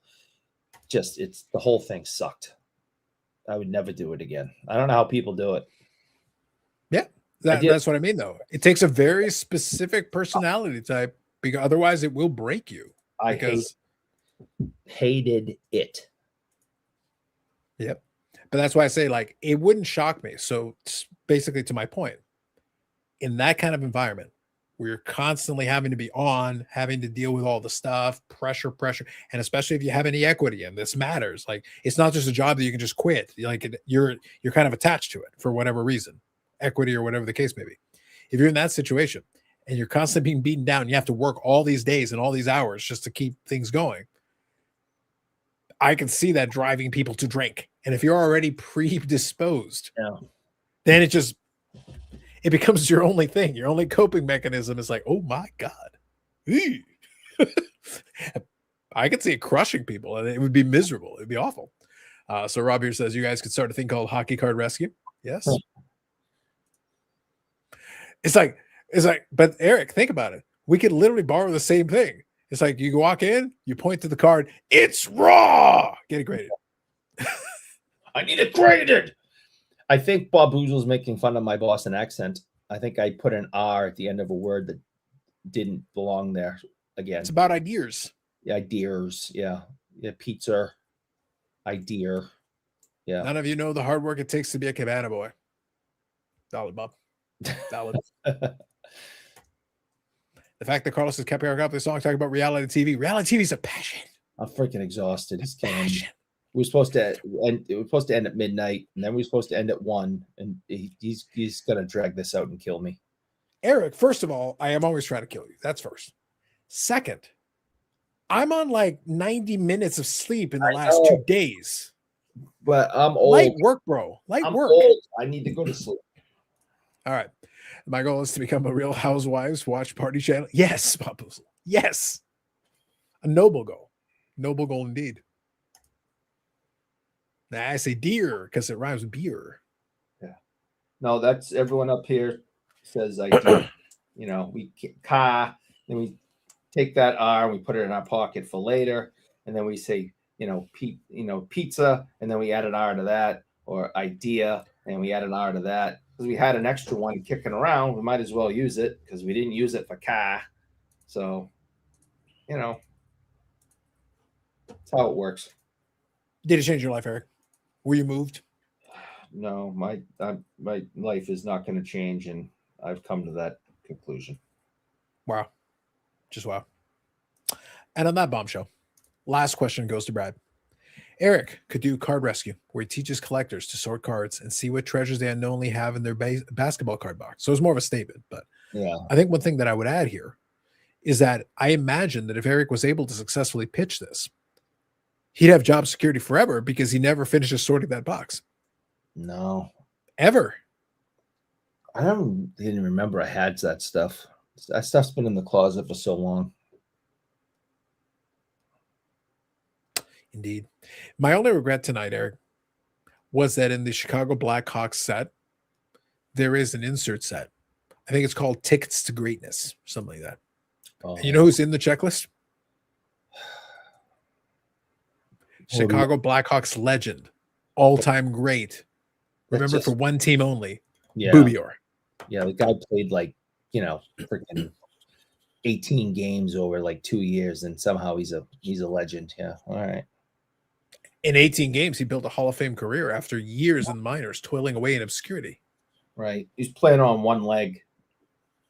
Imagine if he had been able to play in the National Hockey League while he still had functioning legs. That is inspirational. Wait. Single tear. Bobby Orr. That's right, Brad. I wonder if Eric moved to North Carolina, how his accent would change. Ooh. Fascinating. I'll tell you. When I was a hay farmer, I worked with these guys from northern New Hampshire, and as opposed to southern New Hampshire. Yeah, no, it's much different. Oh yeah, okay. And their accent was very redneck, southern draw kind of, but they lived almost near Canada. Right, but they were redneck Southerners living up north, kind of a thing. And at the end of every summer, I'd go back to school, back to high school, and everyone would comment on this Southern accent that I had. And it would take a few weeks of being around everybody to start talking like I used to, but I would pick up their accent and their mannerisms. And, you know, we used to work like 7 days a week. I mean, it was crazy. I've never worked that much in my life. I mean, a 60-hour week wasn't strange. So, and yeah, my whole mannerisms and everything and vocalizations changed over the summer, and I would sound like a northern southerner. So it does happen. I just think the idea of a southerner in the north is me wondering if the compass came into contact with her upside down one touch. What kind of listen, northerners, like people in Maine, like the Maine accent is very southerny. Yeah, can't got there from here. Yeah, you know, that northern Mainer accent is crazy, and northern New Hampshire isn't too far off. Northern Mainer, interesting. Yeah, northern Mainer, which I have family that lived in northern Maine. I could trace my roots to northern Maine. J-Can says, send Eric to Australia now. I would love to. And you get eaten by a spider, like a gigantic man-sized spider that is then eaten by a kangaroo that is then eaten by a mutated koala. Have you guys ever seen those videos of the kangaroos with all the muscles? Holy crap. People think kangaroos are these real, just cute little, you know, marsupials, but they are vicious. Just, you guys have definitely seen the videos, right? In the pictures of the kangaroo that's like flexing, looks like Hulk Hogan. Well, Eric, I only remember seeing that kangaroo in the Tour de France. So I believe they were using the same kind of things. God, I'm serious, man. Do you ever see one of those kangaroos that are totally jacked? Holy crap. Look it up. It's nuts. They'll kill you. A lot of things in Australia will kill you. I want Australian Eric to be my Siri voice. That's noble. I like that. Flatlanders, they call them. Crikey. They go in water and act like they're drowning so they can drown you. I've seen boxing kangaroos. It's a lot of danger out there, man. Australia is a wild place, man. That's not a place I want to be. Literally everything is trying to kill you out there. No, I'd rather have the 18 inches of snow that is coming in 2 days. I'd much rather deal with that than living in Australia. I'll shovel. Thanks. I'm good. All right. On that bombshell, I guess we'll have to wait longer to see Eric in the Outback. Could be amazing. Right there, I smell franchise is what I smell right now. Crocodiles, sharks, bugs that will kill you, snakes that will kill you. It's just, no, I'm good. I want nothing to do with that place. I guess so. It is what it is. So that's it. Thank you all for joining us. Alas, we will leave the silver and the gold guys to do the 8.5-hour live stream. Eric was begging me. I saw the text messages he was sending me. He's like, Carlos, we can do 9. I'm good. 9. Let's go. Oh, I didn't. I was like, no, Eric, we need to be responsible. I need, like a good bar owner, I need to cut you off. I felt bad last week, like cutting out early because my back hurt. So I said, all right, I'm definitely going to make it. And if he wants to go a little bit longer, okay, fine. I didn't think it'd be 1:30 in the morning. So this nonsense has to stop. Blame your passion and excitement for reality television. I couldn't hold you back. No, I'm done. Let's go. Yeah. Wrap it up. You want to read Bob Boozle's comment? Older people should not shovel snow. You suck. They're trying to show you compassion, Eric. Compassion that I don't have. They're trying to show you. All right, Brendan Ryan, thank you. Thank you, everybody. Bob Boozle. Thank you, everybody. Brendan Ryan, Brad, JK, and everybody else that's going. All right. So thank you to Yannick for joining earlier today. Thank you for Bobbles joining us as well. Big Scott. And then, of course, Dan's Vintage Baseball. So good cast of characters that we had tonight. Joined in. And I thank everybody that participated in the chat. Again, not going to quite make it up to the silver and medals, although maybe If we get Eric pumped up full of 2 Guinness, maybe we'll make a shot at it one day. Who knows? Who knows? So feel free to go on the Four Collectors channel. You can check out the hobby hotline thing. I'll check it out on replay. I'm going to get some rest and then kind of chill a little bit and then prepare myself. And I'll see if Sunday has any watch alongs in there. I'll think about it. I've got a day to think about it. And I'll get Eric to practice his Hamlet, because you never know. If it comes down to pass and the New England Patriots don't make it, then there's going to be a lot of fun. So root on your favorites. We're close. We're getting close to the Super Bowls. It's coming. It's coming soon. Thank you, JK. Thank you, Rob. All right, folks. Longest running episodic, whatever it is, 1,900 consecutive weeks per Dan Vintage Baseball math. It's all about the maths. Otherwise, it's been years nonetheless. Years is true. That's factual. Regardless, more videos coming up on the channel. Live streams on Fridays, 8 p.m. Eastern Standard Time. The longest running episodic, whatever it is, we don't know. We're out. Have a good night. Enjoy the rest of your weekend. Bye, everybody.